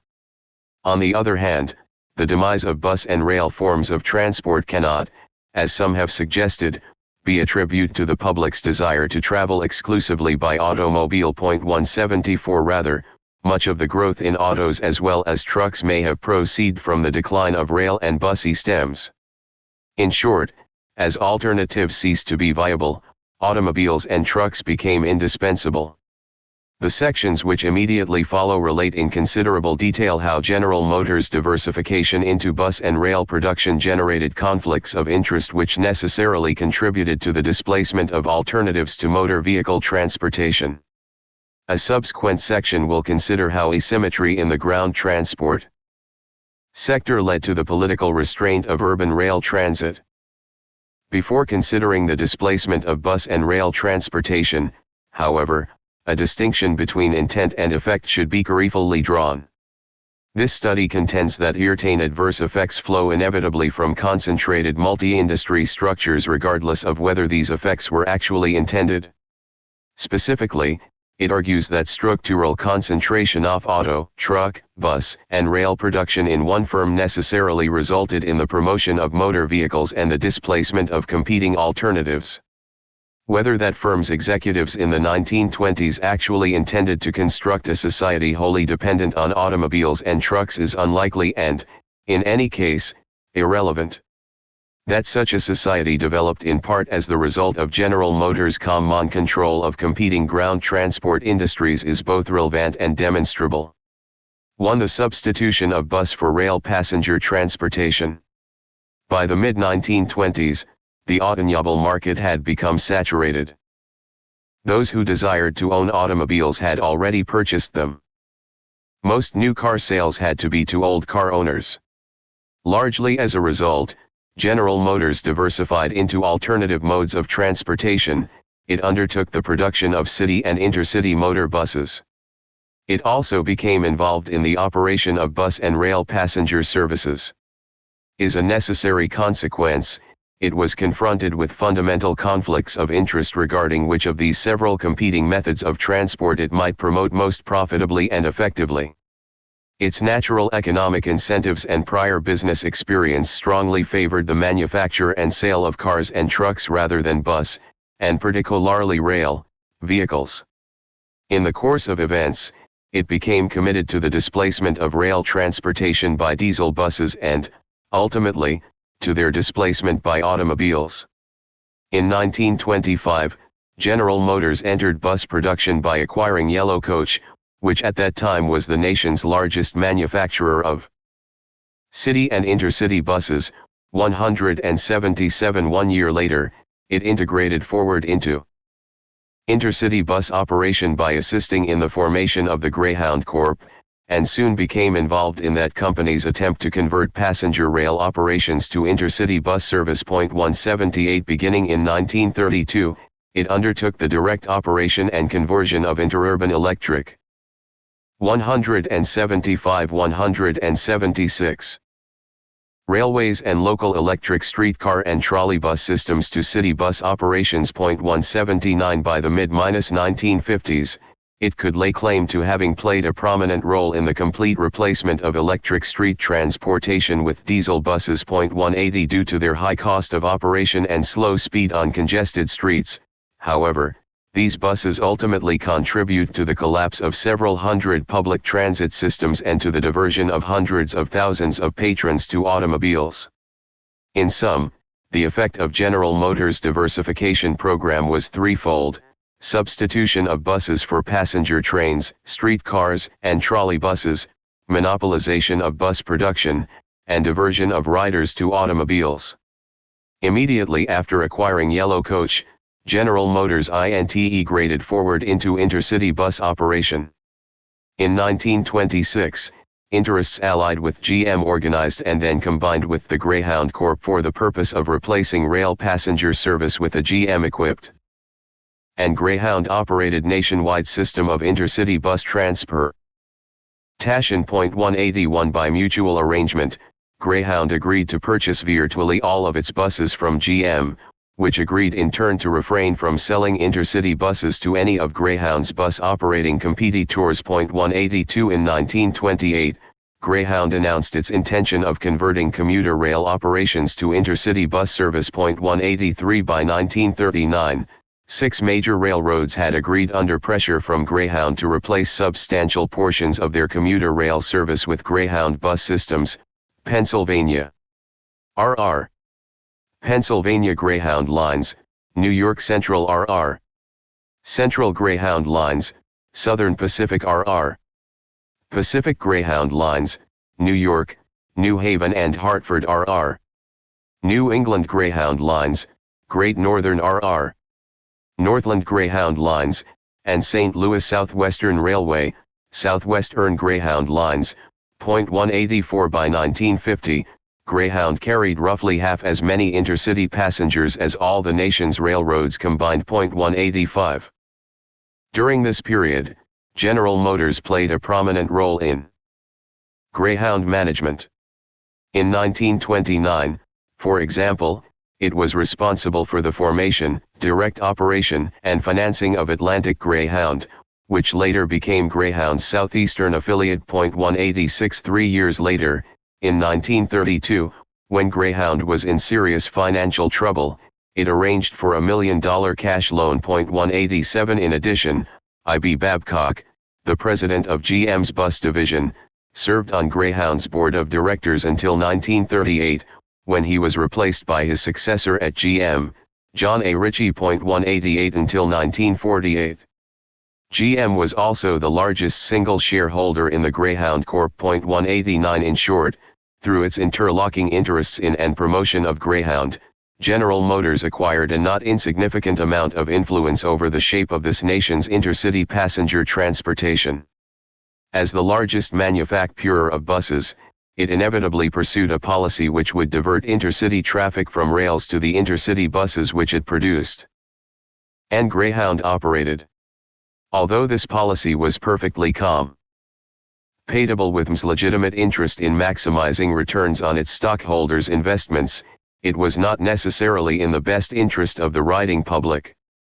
In effect, the public was substantially deprived of access to an alternative form of intercity travel which, regardless of 27 to 540 074-3 OV, its merits, was apparently curtailed as a result of corporate rather than public determination. After its successful experience with intercity buses, General Motors diversified into city bus and rail operations. At first, its procedure consisted of directly acquiring and scrapping local electric transit systems in favor of GM buses. In this fashion, it created a market for its city buses. As GM General Counsel Henry Hogan would observe later, the corporation decided that the only way this new market for city buses could be created was for it to finance the conversion from streetcars to buses in some small cities. 190 On June 29, 1932, the GM Bus Executive Committee formally resolved that to develop motorized transportation, our company should initiate a program of this nature and authorize the incorporation of a holding company with a capital of $300,000. 191 Thus was formed United Cities Motor Transit, UCMT, as a subsidiary of GM's bus division. 192 Its sole function was to acquire electric streetcar companies, convert them to GM motor bus operation, and then resell the properties to local concerns which agreed to purchase GM bus replacements. 193 The electric streetcar lines of Kalamazoo and Saginaw, Mich, and Springfield, Ohio, were UCMT's first targets.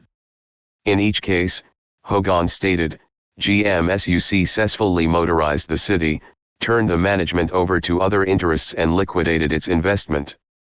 194 The program ceased, however, in 1935 when GM was censured by the American Transit Association, ATA, for its self-serving role, as a bus manufacturer, in apparently attempting to motorize Portland's electric streetcar system. 195 As a result of the ATA censure, GM dissolved UCMT and embarked upon a nationwide plan to accomplish the same result indirectly.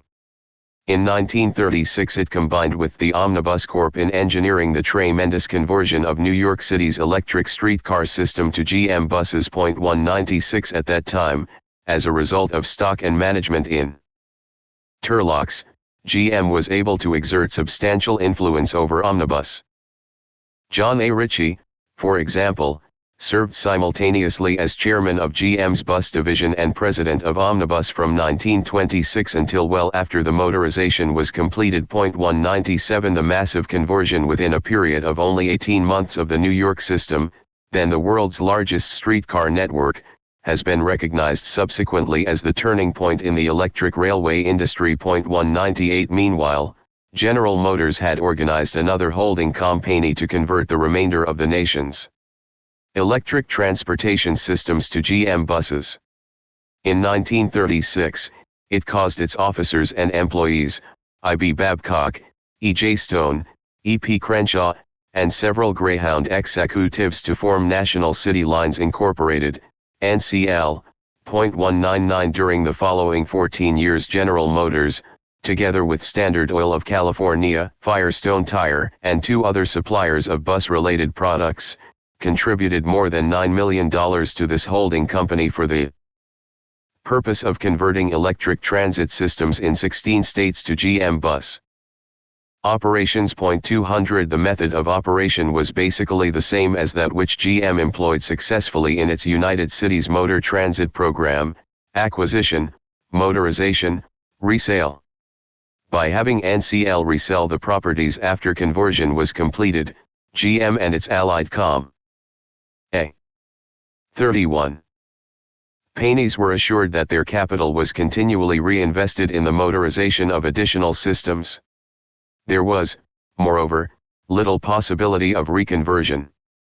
To preclude the return of electric vehicles to the dozens of cities it motorized, GM extracted from the local transit companies contracts which prohibited their purchase of any new equipment using any fuel or means of propulsion other than 9201 gas.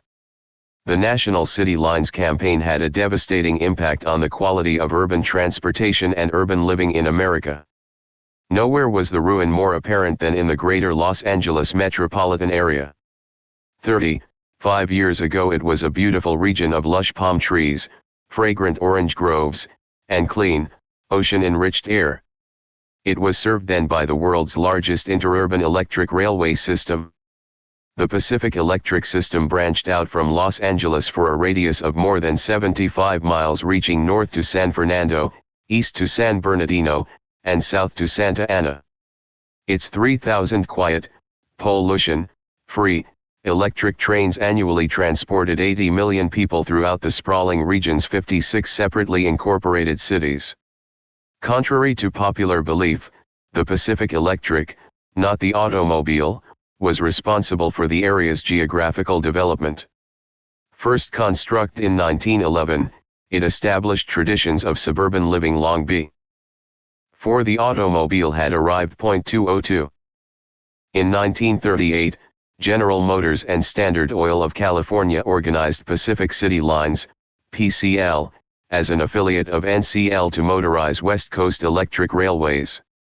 The following year PCL acquired, scrapped, and substituted bus lines for 3 Northern California electric rail systems in Fresno, San Jose, and Stockton.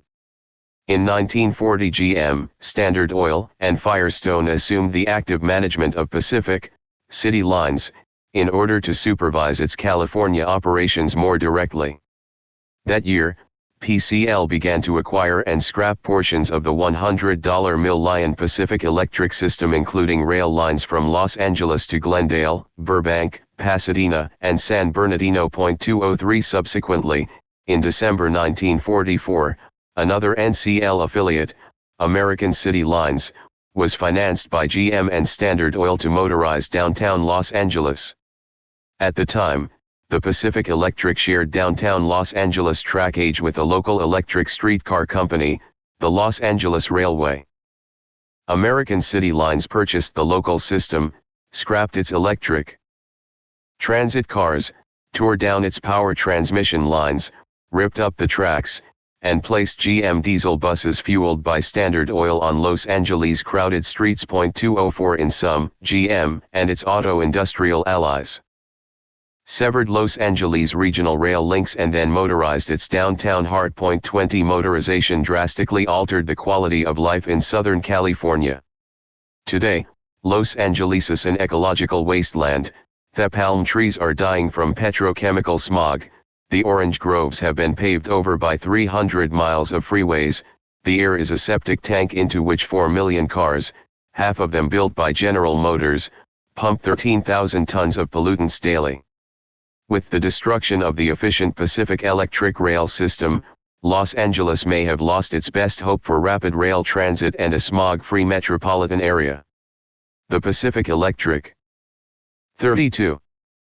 Wrote UCLA Professor Hilton, could have comprised the nucleus of a highly efficient rapid transit system, which would have contributed greatly to lessening the tremendous traffic and smog problems that developed from population growth. 206 The substitution of GM diesel buses, which were forced to compete with automobiles for space on congested freeways, apparently benefited GM, Standard Oil, and Firestone, considerably more than the riding public.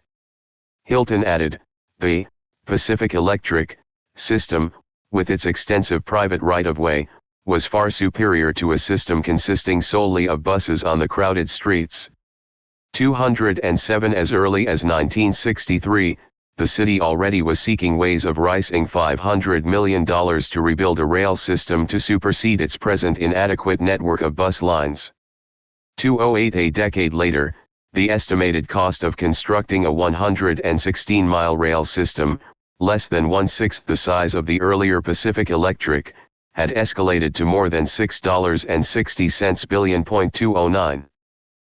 By 1949, General Motors had been involved in the replacement of More than 100 electric transit systems with GM buses in 45 cities including New York, Philadelphia, Baltimore, St. Louis, Oakland, Salt Lake City, and Los Angeles.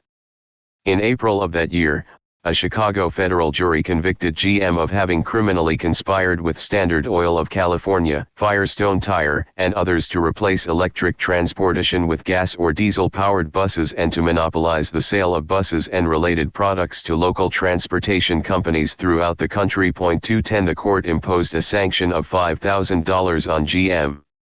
In addition, the jury convicted H.C. Grossman, who was then treasurer of General Motors. Grossman had played a key role in the motorization campaigns and had served as a director of PCL when that company undertook the dismantlement of the $100 million Pacific Electric SYS-TEM. The court fined Grossman the magnanimous sum of $1.211. 212. Despite its criminal conviction, General Motors continued to acquire and dieselize electric transit properties through September of 1955. By then, approximately 88% of the nation's electric streetcar network had been eliminated. In 1936, when GM organized national city lines, 40,000 streetcars were operating in the United States. At the end of 1955, only 5,000 remained. 213 In December of that year, GM bus chief Roger M. Keyes correctly observed, "The motor coach has supplanted the interurban systems and has for all practical purposes eliminated the trolley, streetcar." 214. The effect of General Motors' diversification into city transportation systems was substantially to curtail yet another alternative to motor vehicle transportation. Electric street railways and electric trolley buses were eliminated without regard to their relative merit as a mode of transport. Their displacement by oil-powered buses maximized the earnings of GM stockholders, but it deprived the riding public of a competing method of travel. Moreover, there is some evidence that in terms of air pollution and energy consumption these electric systems were superior to diesel buses. In any event, GM and its oil and tire co-conspirators used national city lines as a device to force the sale of their products regardless of the public interest. As Professor Smirk, an authority on urban transportation, has written, street railways and trolley bus operations, even if better suited to traffic needs and the public interest, were doomed in favor of the vehicles and material produced by the conspirators. 215. General Motors' substitution of buses for city streetcar lines may also have contributed in an indirect manner to the abandonment of electric railway freight service. During the 1930s, merchants relied extensively on interurban electric railways to deliver local goods and to interchange distant freight shipments with mainline railroads. 216 The Pacific Electric, for example, was once the third largest freight railroad in California. It interchanged freight with the Southern Pacific, the Union Pacific and the Santa Fe. In urban areas, these railways often ran on local streetcar trackage. 218 The conversion of city streetcars to buses, therefore, deprived them of city trackage and hastened their replacement by motor trucks, many of which, incidentally, were produced by GM. General Motors also stood to profit from its interests in highway freight transport. Until the early 1950s, it maintained sizable stock interests in two of the nation's largest trucking firms, Associated Transport and Consolidated Freightways, which enjoyed the freight traffic diverted from the electric railways. 219 By 1951, these two companies had established more than 100 freight terminals in 29 states coast to coast and, more than likely, had invested in a substantial number of GM diesel-powered trucks. 220 GM's diversification into bus and rail operations would appear not only to have had the effect of foreclosing transport alternatives regardless of their comparative advantages but also to have contributed at least in part to urban air pollution problems. There were in fact some. 221. 224. Carly warnings that GM's replacement of electric-driven vehicles with diesel-powered buses and trucks was increasing air pollution. On January 26, 1954, for instance, E.P. Crenshaw, GM Bus General Sales Manager, sent the following memorandum to F.J. Limbach, another GM executive. There has developed in a number of cities smog conditions which has resulted in anti-air pollution committees, who immediately take issue with bus and truck operations, and especially diesel engine exhaust. In many cases, efforts are being made to stop further substitution of diesel buses for electric-driven vehicles. 3 months later, in April 1954, the American Conference of Governmental Industrial Hygienists adopted a limit of 5 parts per million for human exposure to nitrogen oxides. 222 diesel buses, according to another report by 2 GM engineers, emitted oxides of nitrogen concentrations over 200 times the recommended exposure limit. 22 Nevertheless, the dieselization program continued. Crenshaw reported to Limbach in 1954.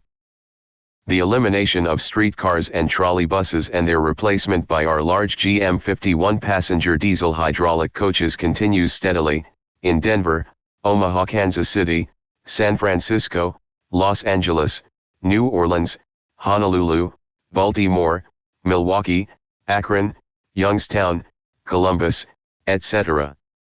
2. The displacement of bus transit by automobiles.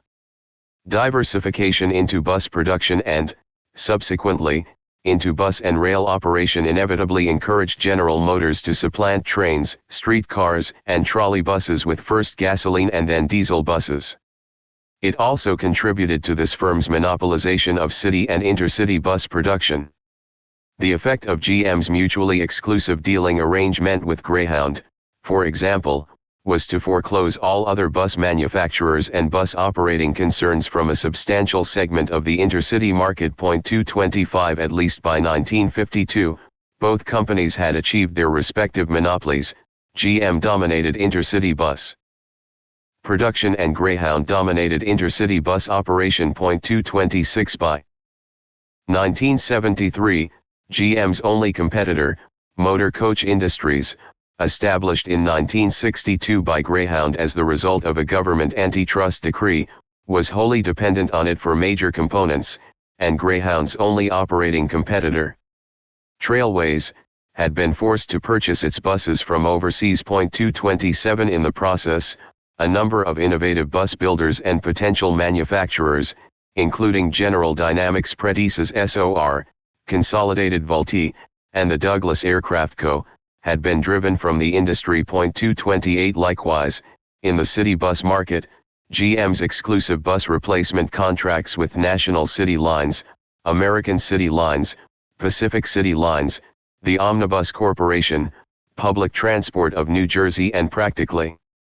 every other major bus operating company foreclosed competing city bus manufacturers from all but a handful of cities in the country and assured GM monopoly control of this market as well. 229 Since 1925 more than 50 firms have withdrawn from city bus manufacturing including Ford, ACF, Brill, Marmon Harrington, Mack Trucks, White Motor, International Harvester, Studebaker Twin Coach, Fifth Avenue Coach, Chrysler, Dodge, and Rio Motors. 230 By 1973, only the Flowsible Company, which had been established and controlled until 1958 by C.F. Kettering, a GM vice president, remained as 233.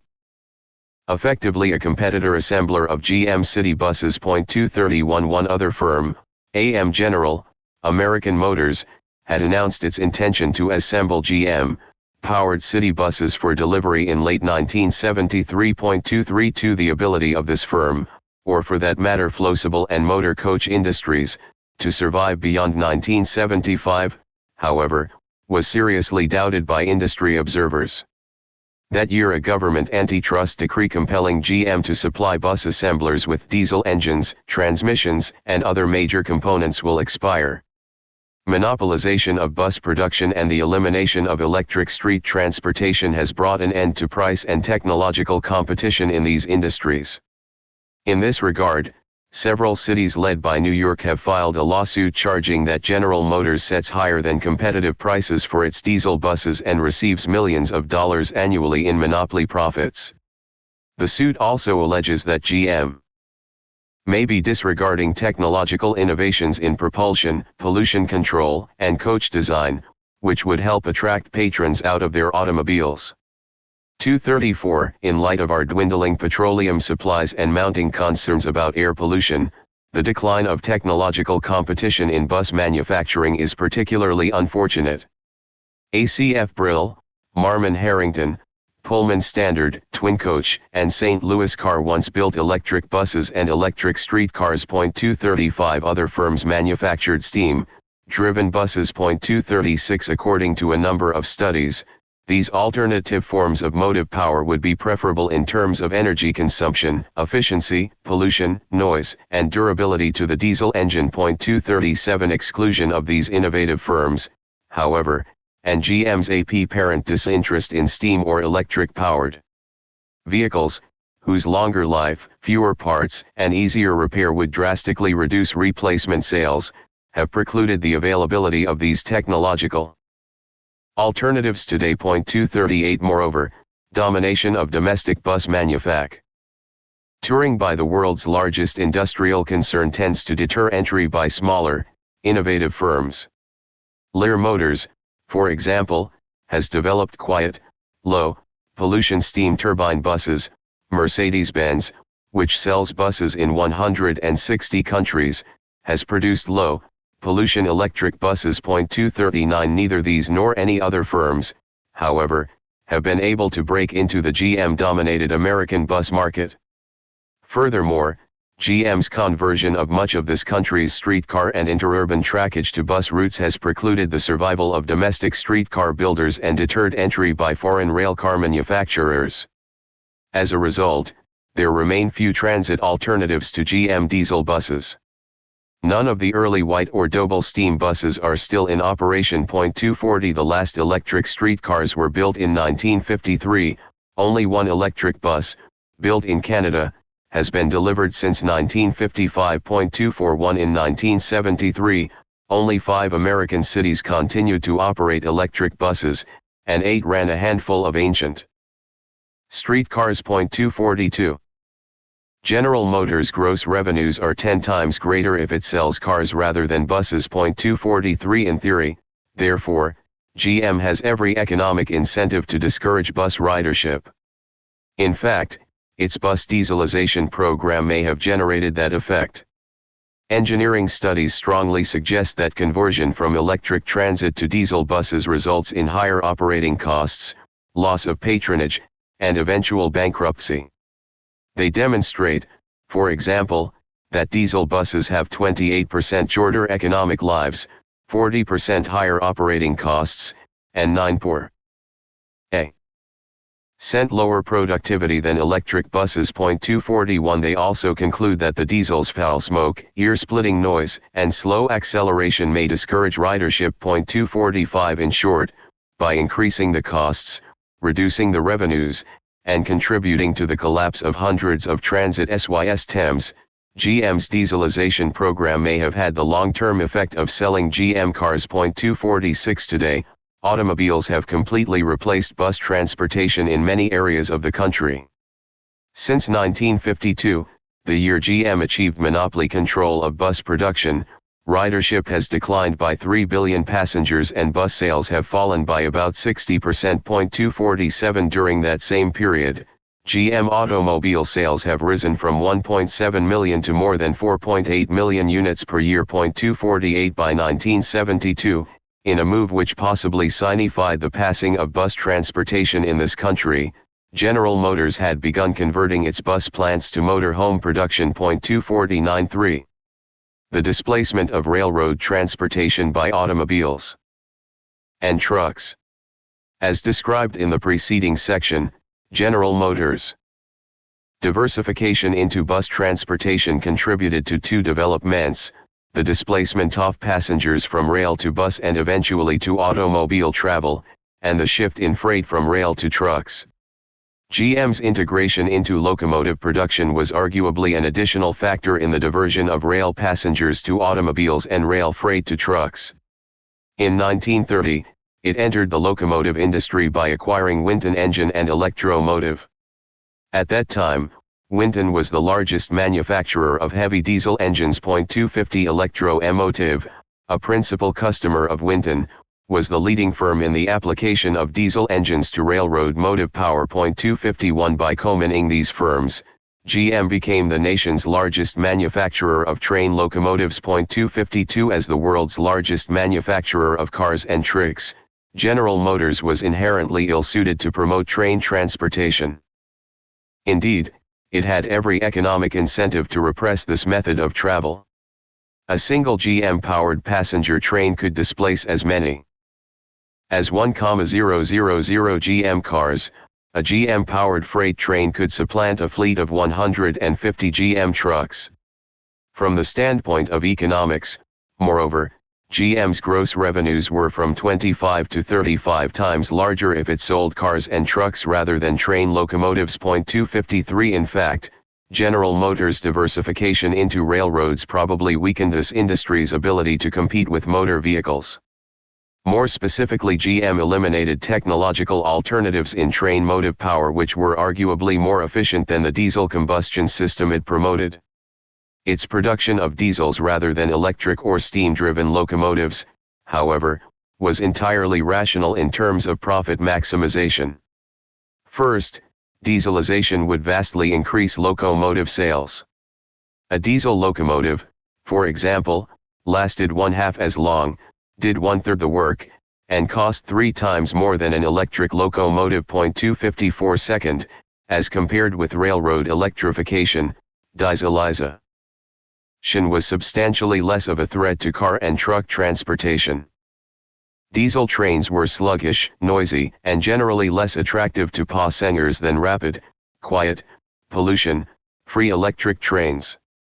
In addition, they were less powerful and therefore not as efficient in hauling freight. As the nation's largest shipper of freight, GM was able to exert considerable influence over the locomotive purchasing policies of the nation's railroads. It used this powerful form of leverage to sell its diesel locomotives. Before long, it had dieselized the entire American railroad industry, and simultaneously had obtained a monopoly in the production of locomotives. As a consequence, alternative forms of motive power, such as electricity, which might have enabled the railroads to compete more effectively with cars and trucks, were disregarded. General Motors dieselized the nation's railroads by using its freight business to coerce them to purchase its diesel locomotives. In 1935, with barely 2.4% of industry sales, it embarked upon a dual plan to monopolize locomotive production and to dieselize the American railroad industry.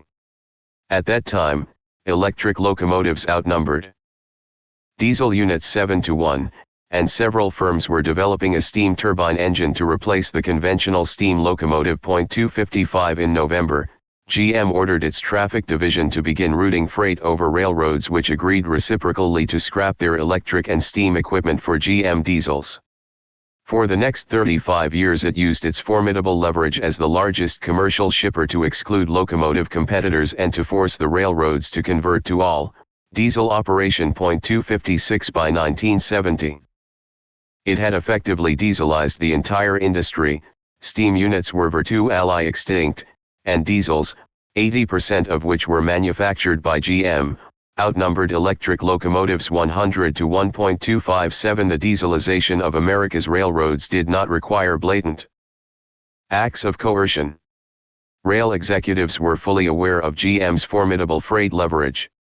As an interoffice legal memorandum drafted by GM's antitrust attorneys stated, GM could, in all probability, have successfully capitalized upon the railroad's sensitivity to reciprocity by frequently reminding them of GM's considerable traffic, and could have done so without ever interfering substantially with the economical routing of traffic. 258 Nevertheless, on occasion GM may have resorted to blatant pressure. In November 1948, for instance, Roy B. White, president of the Baltimore and Ohio Railroad, was apparently contacted by Alfred P. Sloan, Jr., chairman of General Motors, regarding GM's offer to locate one of its warehouses on B&O's tracks in return for B&O's agreement to convert to GM diesels. Later that month, White replied by letter to Sloan to the effect, "Here is your Christmas present, we will purchase 300 diesel locomotives, we now expect to receive a New Year's gift from you, locate your warehouse near our tracks." 259 Likewise, in the fall of 1958 a General Motors official informed Gulf, Mobile and Ohio Railroad that certain GM traffic would not be routed over its lines because other railroads had purchased more GM diesel locomotives than Gulf. 260 Through its shrewd use of freight leverage, GM eliminated all but one of its competitors by 1970. Westinghouse, a pioneer in railway electrification, announced its departure from the industry in 1954. 261 Baldwin, Lima Hamilton, one of the nation's oldest railroad builders, built its last locomotive in 1956. 262 Fairbanks Morse, which attempted to enter in 1944, was forced out by 1958. 263 In 1969, American Locomotive, an aggressive manufacturer of gas turbine, electric, steam turbine as well as diesel locomotives, and the leading exporter of rail equipment, was purchased by one of GM's automotive parts suppliers, Studebaker Worthington, and immediately withdrawn from Locomo. 40. Tip production. 264 By 1973, 99% of the locomotive fleet was dieselized and GM's only competitor, General Electric, accounted for less than 17% of total production. 265 The immediate effect of dieselization was suppression of an alternative system of train propulsion, namely, electrification. In 1935, when GM initiated its dieselization program, two of the country's major railroads had electrified their systems and several others contemplated similar action. The New York, New Haven and Hartford had constructed the world's first 11,000-volt, 25-cycle alternating current system along 500 miles of New England track. 266 The Pennsylvania had inaugurated electric passenger and freight train operations between New York and Washington. 267 By dieselizing these and other roads, GM may have curbed in its incipiency a trend toward electrification. By 1960, when virtually every other industrialized nation in the world was electrifying their trains, America was locked into GM diesel locomotives. The long-term effect of dieselization was impairment of the railroad's ability to compete effectively with cars and trucks. By vastly increasing operating, maintenance and depreciation costs, dieselization contributed to the curtailment of maintenance and service, and eventual bankruptcy of many American railroads. This process was arguably apparent in General Motors' conversion of the New Haven SYS-10 from electric to diesel power. In 1956, GM reportedly used its freight leverage to coerce the railroad into scrapping all of its electric passenger and freight locomotives in favor of GM diesel passenger units. 268 The conversion was followed by loss of a substantial portion of the New Haven's passenger and freight traffic to cars and trucks. Dieselization may have been the responsible factor. The slower GM diesels were less attractive to New Haven passengers accustomed to rapid electric trains. 269 They were also less powerful and consequently less suitable for moving freight than the electric locomotives there placed. 270 Within a short time the company began to experience serious operating deficits. These deficits, coupled with the diesel's higher operating and depreciation costs, compelled, in turn, cutbacks in maintenance and service, which generated another round of traffic diversion to cars and trucks. A subsequent investigation by the Interstate Commerce Commission in 1960 confirmed that in fact dieselization had contributed to the New Haven severe financial crisis and eventual bankruptcy. Observing that without an intelligent locomotive policy, no efficient railroad operation can possibly be conducted, the ICC hearing officers stressed the significant economic advantages which the New Haven had derived from the durability, efficiency, and extraordinary power of electric locomotives. They noted that the life of an electric locomotive was about twice that of a diesel, 30 years versus 15 years, respectively. And, being a less complicated, more efficient and less delicate piece of machinery, was substantially cheaper to operate and maintain.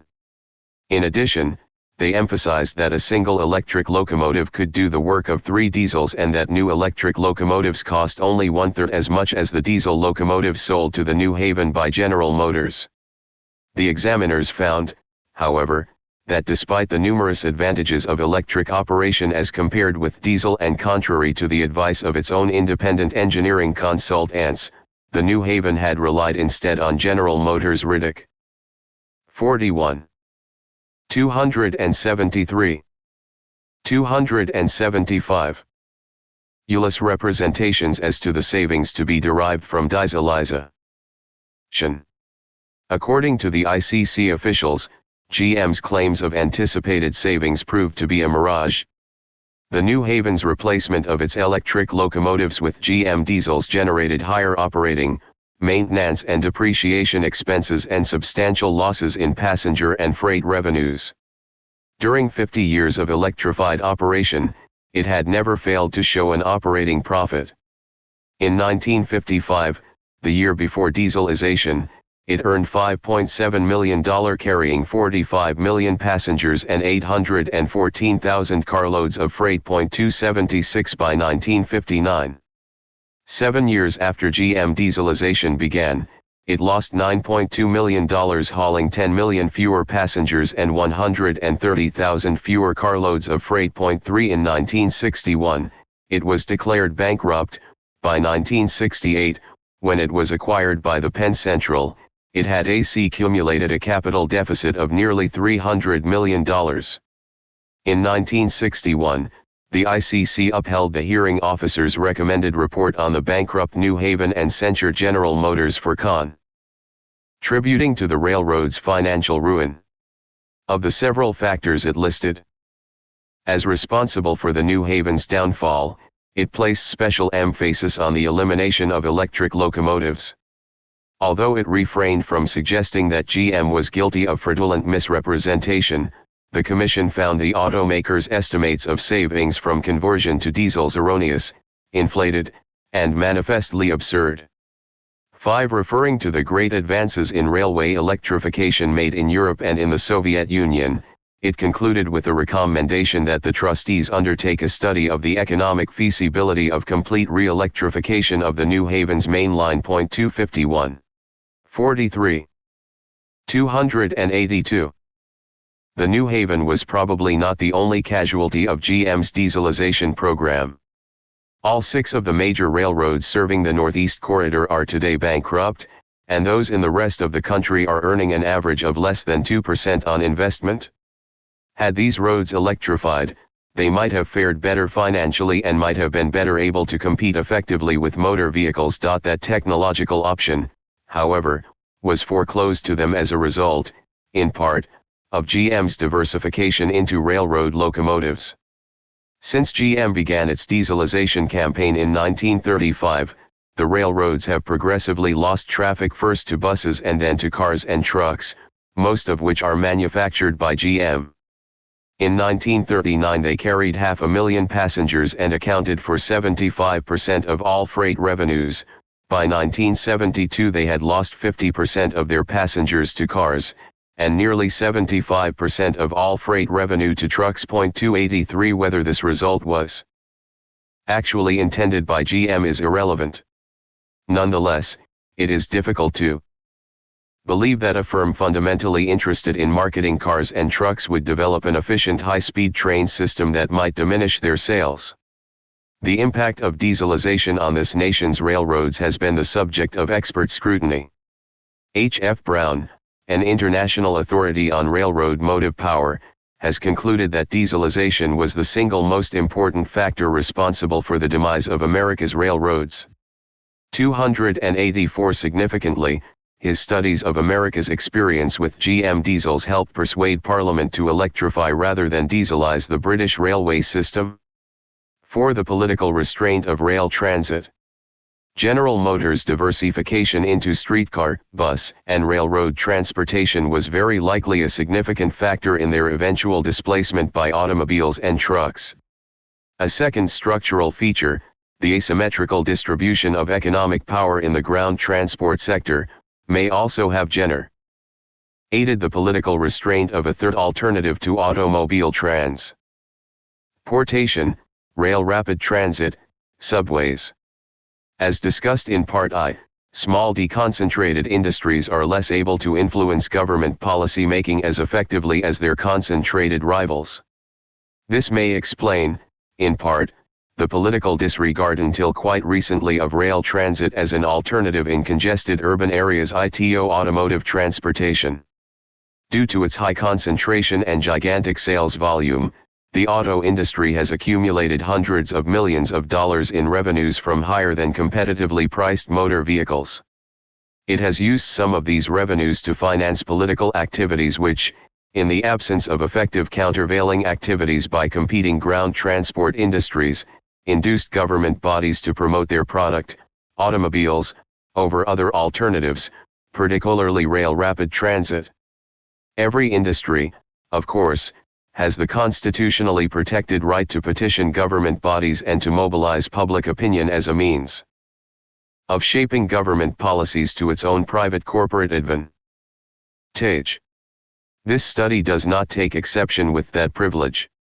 It does, however, suggest that the presence of a relatively large and highly concentrated automotive industry in the important multi-industry ground transportation sector may have resulted in the distortion of political 44. Processes to the advantage of this industry and to the disadvantage of the riding public.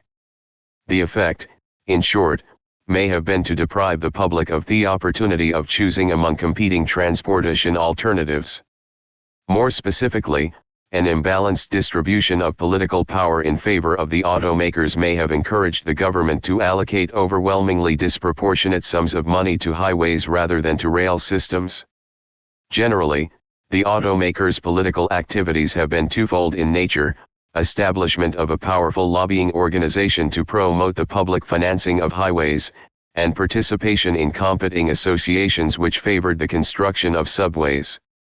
On June 28, 1932, Alfred P. Sloan, Jr., President of General Motors, organized the National Highway Users Conference to combine representatives of the nation's auto, oil, and tire industries in a common front against competing transportation interests. 285 Sloan became its permanent chairman and served in that capacity until 1948, when he was succeeded by the new chairman of GM, Albert Bradley, who continued as its chairman through 1956. 256 Its announced objectives were dedication of highway taxes solely to highway purposes, and development of a continuing program of highway construction. 287 In a statement issued the following January, NHIC formally proclaimed its political commitment to automotive transportation.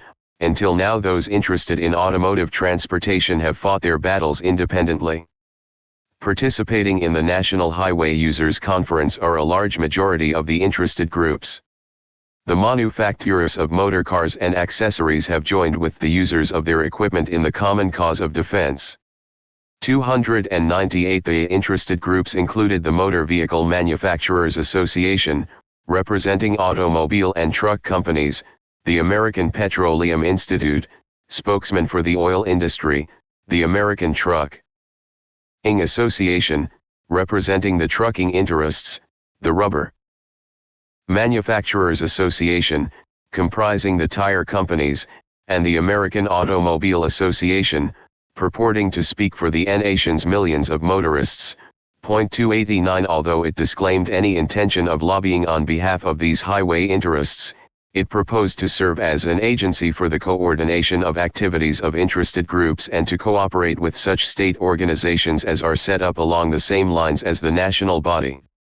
290 Implicitly, therefore, its function was to influence Congress and the state legislatures where it claimed the membership may be badly informed or where a considerable part of it may yield to the influence of selfish interests. During the succeeding 40 years, the National Highway Users Conference has compiled an impressive record of accomplishments. Its effect, if not purpose, has been to direct public funds away from rail construction and into highway building. At the state level, its 2,800 lobbying groups have been instrumental in persuading 44 of the nation's 50 legislatures to adopt and preserve measures which dedicate state and local gasoline tax revenues exclusively to highway construction. 292 By promoting these highway trust funds, it has discouraged governors and mayors from attempting to build anything other than highways for urban transportation. Subways and rail transit proposals have had to compete with hospitals, schools, and other governmental responsibilities for funding. By contrast, Highway 45, 296 ways have been automatically financed from a self-perpetuating fund which was legally unavailable for any other purpose. Largely as a result, highways, not subways, have been built. From 1945 through 1970, states and localities spent more than $156 billion constructing hundreds of thousands of miles of roads. 293 During that same period, only 16 miles of subway were constructed in the entire country. 294 Likewise, at the federal level this organization has been very successful in promoting highways over rail transportation. For example, under the early and exceptionally capable leadership of G.M. Sloan and Bradley, it became a principal architect of the world's largest road-building effort, the 42,500-mile, $70 billion interstate highway system. During the years prior to passage in 1956 of the Interstate Highway Act, XHTC and allied highway groups had worked assiduously building support among congressmen, federal administrators, academicians and engineers. 295 They contributed to congressional campaigns, placed their members in important administrative posts, and granted millions of dollars to highway research. At the time, few opposed the idea of building a system of interstate highways. Only one witness during more than 2 years of congressional hearings even raised the issue of what effect it might have on the nation's railroads. 297 In retrospect, a national highway program was unquestionably needed. Whether its tremendous scope and budgetary commitment, however, might preclude federal financing of alternative rail transport systems was a point which should have been debated at that time. The uneven distribution of political resources between automakers and rail manufacturers may explain why this important question received virtually no political attention. When Congress finally began hearings on the Interstate Highway Act in 1956, the outcome was a foregone conclusion. Only the manner of financing the program was at issue. In the end, the National Highway Users Conference managed to persuade Congress to adopt the same trust fund arrangement which it had successfully promoted earlier to the state legislatures. The impact of the Federal Highway Trust Fund on transportation spending was similar to that which occurred at the state level. While urban rail proposals were forced to compete for funds with dozens of federal priorities including national defense, health, and social security, thousands of miles of highways were built automatically with gasoline tax revenues unavailable for any other purpose. From 1956 through 1970, the federal government spent approximately $70 billion for highways, and only $795 million, or 1%, for rail transit. 298 Today, the National Highway Users Conference, now known as Highway Users Federation for Safety and Mobility, HUFSAV, works effectively with highway-related groups such as the Motor Vehicle Manufacturers Association, MVMA, to promote the automakers' interest in more highways and less rail transit. With combined annual budgets of nearly $16 million, most of which comes from the Big Three auto companies, HUFSAM and MVMA, fight state and federal attempts to divert highway funds for rail transit purposes. 229 In this regard they are aided by a score of allied highway interests which collectively spend an estimated $500 million a year lobbying to preserve highway trust funds. 300 They are also active in financing research groups which invariably conclude that automobiles, trucks, and If bus transit complete with underground diesel busways can satisfy every ground transportation need. 301 By comparison, the three leading transit lobby groups are financially weak and torn by the conflicting interests of their membership. The American Transit Association, the largest element of the transit lobby, operates on an annual budget of about $700,000, which must be apportioned between the conflicting political needs of its bus and rail transit manufacturing members. The Railway Institute spends an estimated $600,000 a year. The third and smallest element of the transit body, the Institute for Rapid Transit, operates on a meager budget of about $200,000 a year. In short, HUFSM and MVMA alone outspend the three principal transit organizations by more than 10 to 1.302. Furthermore, General Motors, whose personnel organized and continue to direct the highway lobby, has secured the power to influence the policy size of two of these three transit groups. Due to its position as the nation's largest producer of bus and rail vehicles, it is a major financial contributor to both the American Transit Association and the Railway Progress Institute. It is also an influential member of the Institute for Rapid Transit. 303 Absent a powerful and unequivocal rail transit lobby, those interstate in balanced transportation are no match for the organized highway interests.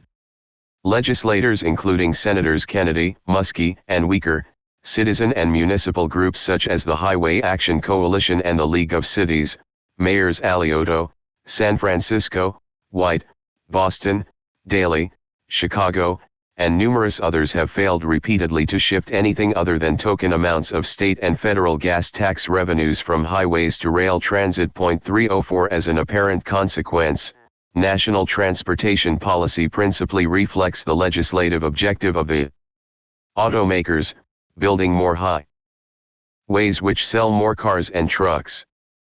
Publicly, the automakers proclaim their support for mass transit. They cultivate this seemingly paradoxical image for two reasons.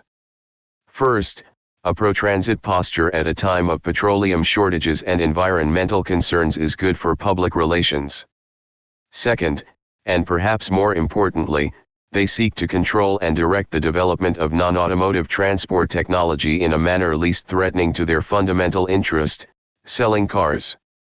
In this regard, Ford is developing horizontal elevators and PRT, personal rapid transit, vehicles capable of moving people short distances within strictly downtown areas. 305 Ford's transit vehicles would compete, therefore, not with automobiles but with pedestrians. Likewise, General Motors is engaged in a continuing effort to divert government funds from rapid rail transit, which seriously threatens the use of cars in metropolitan areas, to GM buses, which fail consistently to persuade PEOP to abandon their autos. In place of regional electric rail systems, for instance, it promotes diesel-powered bus trains of as many as 1,400 units, each spaced 80 feet apart. 306 Instead of urban electric rail, it advocates the use of dual-mode gas/electric vehicles which would be adapted from GM's many motorhomes. 307 In sum, the automakers embrace transit in order to prevent it from competing effectively with their sales of automobiles. 308 General Motors' diversification into the bus and rail industries and the asymmetrical distribution of power between automakers and rail builders would appear to have contributed, at least in part, therefore, to the decline of competing alternatives to motor vehicles. By 1973, 5 different forms of non-automotive transportation had either disappeared or been seriously impaired: electric streetcars, trolley coaches, interurban electric railways, buses, and trains. In short, diversification and asymmetry in ground transport manufacturing may have retarded the development of mass transportation and, as a consequence, may have generated a reliance on motor vehicles incompatible with metropolitan needs. 5. Current performance of the ground transportation sector. Due to its anti-competitive structure and behavior, this country's ground transport sector can no longer perform satisfactorily. It has become seriously imbalanced in favor of the unlimited production of motor vehicles. Unlike every other industrialized country in the world, America has come to rely almost exclusively on cars and trucks for the land transportation of its people and goods. Cars are used for 90% of city and intercity travel, trucks are the only method of intra-city freight delivery and account for 78% of all freight revenues. 309 The substitution of more than 100 million petroleum-consuming cars and trucks for competing forms of alternatively powered ground transportation is a significant factor in this sector's unacceptable level of inefficient and non-progressive performance. Efficiency in terms of market performance may be defined as a comparison of actual prices or costs with those that would obtain in a competitively structured market. 310 Currently, Americans pay $181 billion per year for motor vehicle transportation. 311 In terms of high energy consumption, accident rates, contribution to pollution, and displacement of urban amenities, however, motor vehicle travel is possibly the most inefficient method of transportation devised by modern man. More specifically, the diversion of traffic from energy-efficient electric rails to fuel-guzzling highway transport has resulted in an enormous consumption of energy. Rails can move passengers and freight for less than one-fifth the amount of energy required by cars and trucks. 312 The displacement of rails by highways, therefore, has seriously depleted our scarce supplies of energy and has increased by several $1 billion a year the amount consumers must pay for ground transportation. It has been estimated, for example, that the diversion of passengers in urban areas from energy-efficient electric rail to gasoline automobiles results in their paying $18 billion a year more in energy costs alone. 313 In addition, economists have found that the inefficient diversion of intercity freight from rail to trucks costs consumers $5 billion per year in higher prices for goods. 314 The substitution of highways for rails has also reduced efficiency. By imposing higher indirect costs on the public in the form of accidents, pollution, and land consumption. Rail travel is 23 times as safe as travel by motor vehicles. The diversion to highways has cost the public an estimated $17 billion each year in economic damages attributable to motor vehicle accidents. 315 This figure, however, cannot reflect the incalculable human costs of motor vehicle accidents, the violent deaths each year by car and truck of 55,000 Americans, more than all who died in the entire 12 years of our involvement in Vietnam. 48. 316 Zens. Nam, and the serious injuries to an additional 5 million of our city. Likewise, the costs of urban air pollution have been greatly accentuated by the imbalance in favor of cars and trucks. Motor vehicles annually consume 42 billion gallons of petroleum within the densely populated 2% of the U.S. geographic area classified as urban. 317 The consumption of this enormous quantity of fuel in urban areas produces in excess of 60 million tons of toxic pollutants, which in turn cost urban residents more than $4 billion in economic damages. 318 The presence of high concentrations of these motor vehicle pollutants, particularly oxides of nitrogen, in densely populated areas has also generated a crisis in urban public health.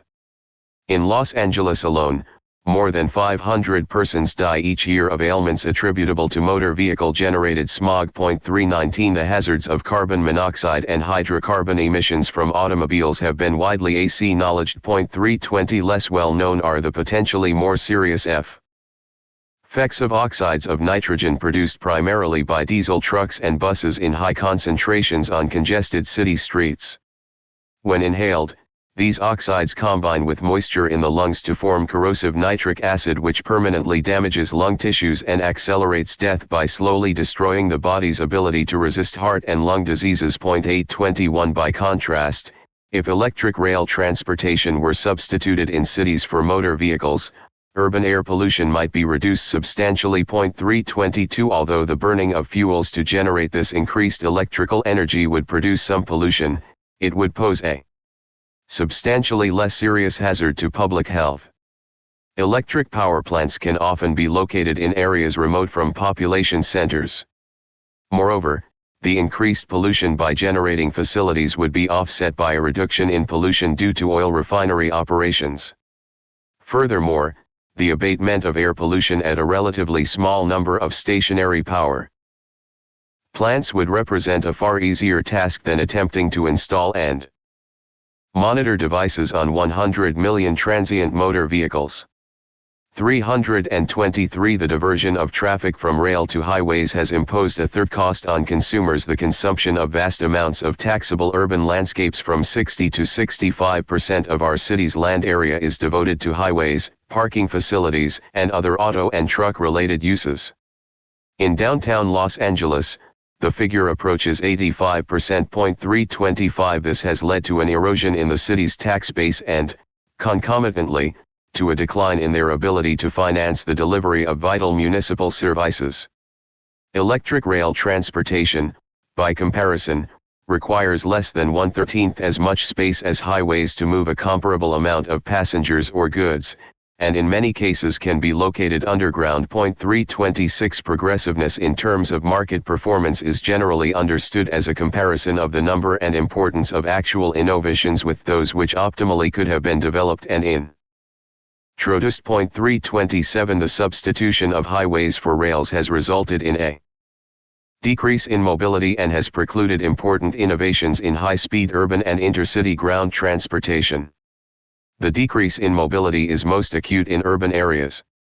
The average speed of rush hour traffic in cities dependent on motor vehicles, for example, is 12 miles per hour. 328 Studies indicate that city traffic moved more quickly in 1890. 329 Moreover, 20% of our urban population, the aged 321, 49, youth, disabled, and poor, lack access to automobiles and, due to the non-existence of adequate public transportation, are effectively isolated from employment or educational opportunities and other urban amenities. 330 Substitution of highways for rails has also retarded innovations in high-speed urban and intercity transport. Technologically advanced rail transit systems, which currently operate in the major cities of Europe and Japan, would relieve congestion and contribute to urban mobility. 331 High-speed intercity rail systems, such as Japan's 150 mph electric Tokaido Express, would help relieve mounting air traffic congestion and offer a practical alternative to slower and more tedious travel by car or truck. 332 But the political predilections of the automakers have become the guidelines for American transportation policy. In contrast to the advanced rail transport emphasis of Europe and Japan, this country has persisted in the expansion of highway transport. As a result, America has become a second-rate nation in transportation. 333 There are strong indications, moreover, that due to mounting concerns about air pollution and a worldwide shortage of petroleum, our motor vehicle-dominated transportation system will perform even worse in the future. The Environmental Protection Agency has warned that by 1977 motor vehicle emissions in major urban areas may compel a cutback in automobile, truck, and diesel bus use of as much as 60%. 334 In addition, the Department of the Interior has forecast that the current petroleum crisis might cripple transportation and cause serious economic and social disruptions. 335 More precisely, an excessive reliance in the past on fuel-guzzling motor vehicles for transport has contributed to a crisis in energy which now threatens to shut down industries, curb air and ground travel, and deprive our homes of heating oil for winter. Despite these adverse trends, the automakers appear bent on further motorization. Henry Ford II, for instance, has noted that notwithstanding the energy crisis, the environmental crisis, and the urban crisis, new car sales in the United States have increased by more than 1 million during the past 2 model years. 336 General Motors chief operating executive has predicted that soon each American will own a family of cars for every conceivable travel activity, including small cars for trips, recreational vehicles for leisure, and motorhomes for mobile living. 337 GM is also engaged in the displacement of what little remains of this nation's rail systems. To that end, it is developing 750 horsepower diesel engines to haul multiple trailers at speeds of 70 miles per hour along the nearly completed Interstate Highway SYS 10.338. These truck trains are slated to replace rail freight service. As substitutes for regional subway systems, GM is also advocating 1,400-unit diesel bus trains, which would operate on exclusive busways outside cities and in bus tunnels under downtown areas.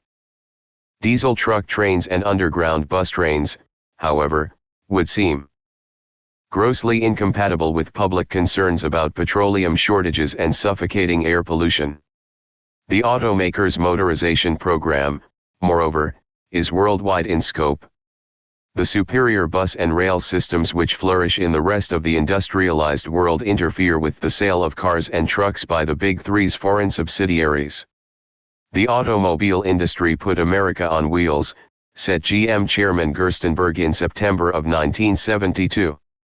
Today, he added, expanding markets all around the world give us the historic opportunity to put the whole world on wheels. 340. 339 both. 50. 3. Restructuring ground transportation, a first approximation. As demonstrated in Part 2, the anti-competitive structure of the automobile, truck, bus, and rail industries enabled General Motors, Ford, and Chrysler to suppress price, product, and technological competition in motor vehicle production and to restrain practical alternatives to motor vehicle transportation. This section considers a first approximation at restructuring these industries. In brief, it proposes reorganization of the automobile and truck industries into their constituent elements and divestiture of General Motors bus and locomotive production facilities.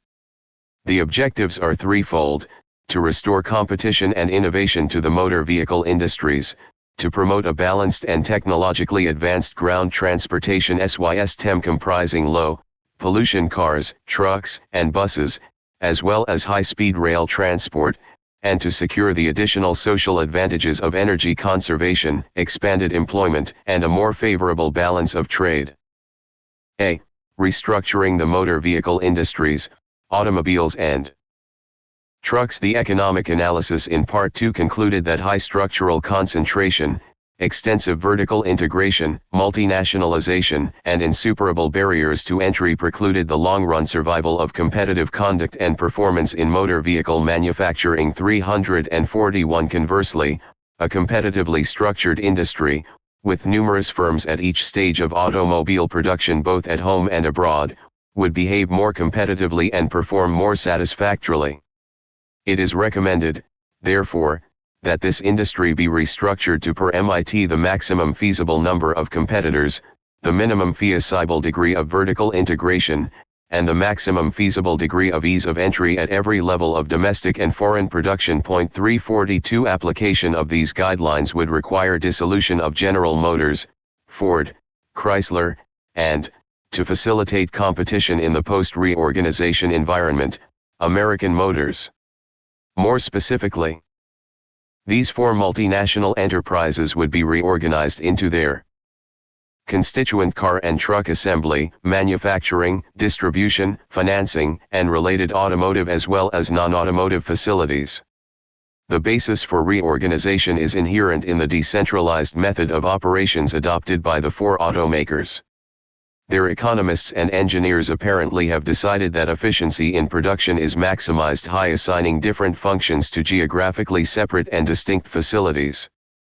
Motor vehicle assembly, engine production, body stamping, and dozens of other major automotive manufacturing processes, therefore, are undertaken in hundreds of physically distinct and geographically disparate plants throughout the United States and other parts of the world. As shown in Table 1, the four American automakers operate more than 300 domestic facilities in 32 different states. This study assumes the wisdom of such an arrangement. It would leave unaltered the number, size, and physical location of these plants.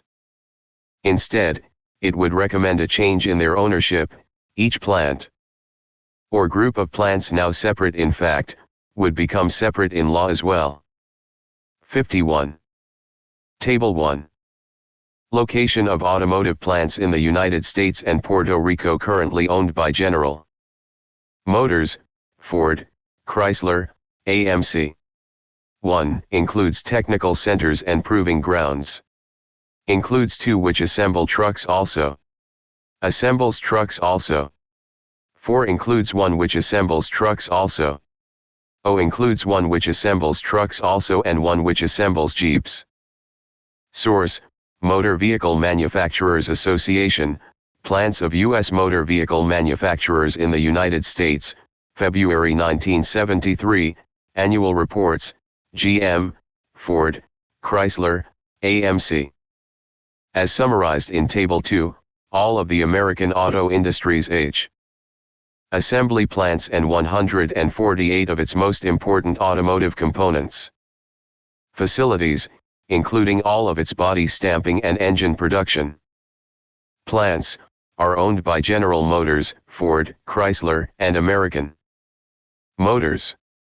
In addition, virtually all of its 25,000 retail car outlets are contractually tied to the 4 automakers. 343 Many of these facilities were once independent entities which competed with one another in the production and distribution of motor vehicles. 344 Now they are all owned or controlled by 4 corporations which eschew competition in the American automobile market. Reorganizing these corporations into their constituent parts would enable as many as 44 assembly companies. They could produce automobiles with improved performance capabilities assembled from the body and engine components of competing suppliers, and retailed through independent dealers. This study, of course, does not attempt to specify the exact number of existing facilities which might be separately incorporated. Further investigation might reveal that some automotive plants would operate best if jointly owned. No preliminary studies, however, have demonstrated 52. This to be the case. In any event, reorganization along these general lines would allow for a greater degree of competition at every significant level of automobile production and distribution. Table 2. Automobile Industry Reorganization, Ownership Status of U.S. Automobile Facilities at each level of production. Components Production, GM 73, Ford 39, Chrysler 31, American Motors 5. Total 148. Final Assembly, GM, Ford, Chrysler, American Motors 2215. Total 44.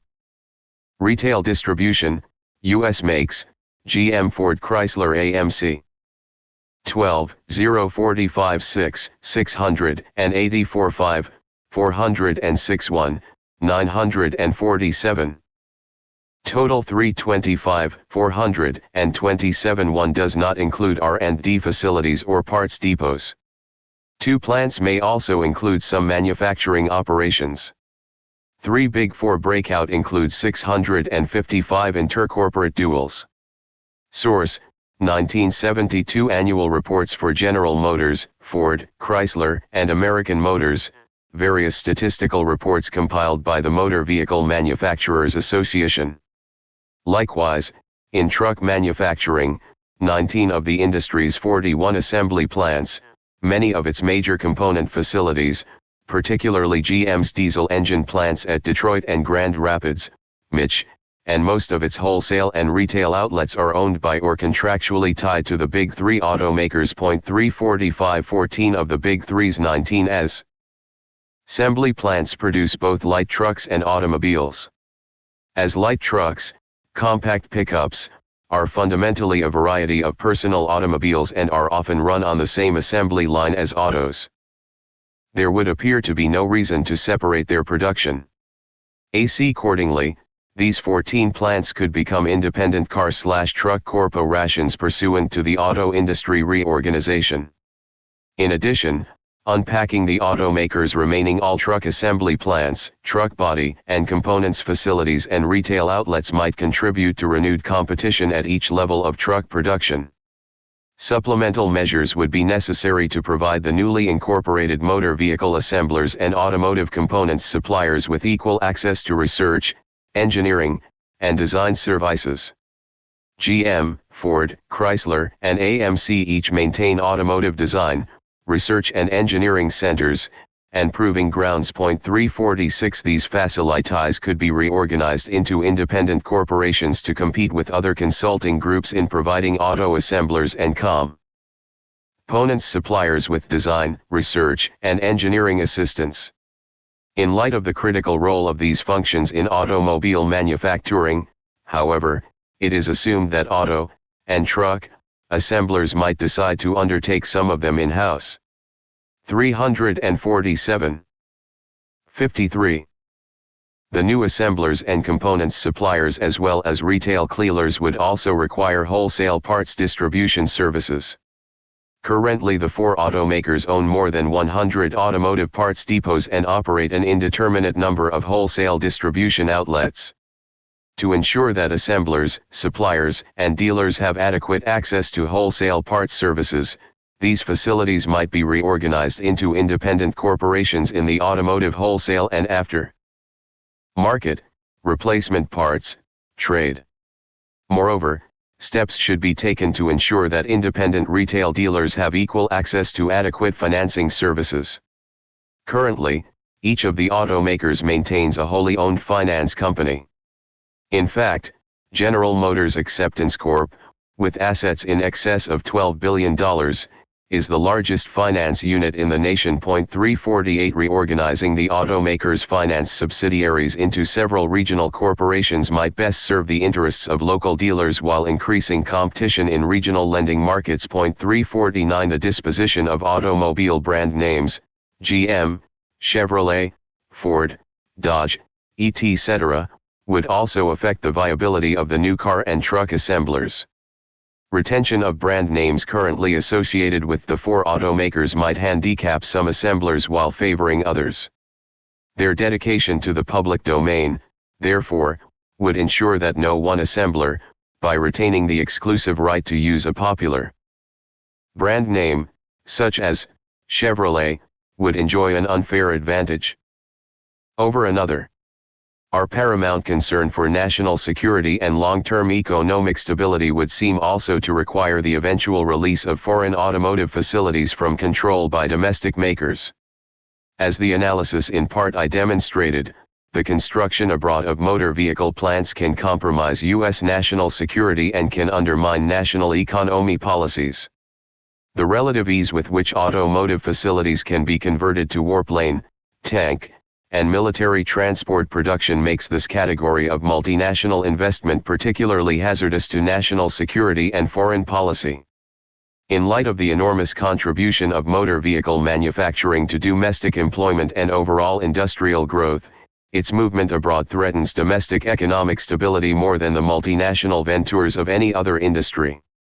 By contrast, the sale abroad of products and services by competitively structured, nationally based motor vehicle firms would contribute immensely to domestic employment, economic stability, and a favorable balance of trade, while preserving our legitimate interests in national security.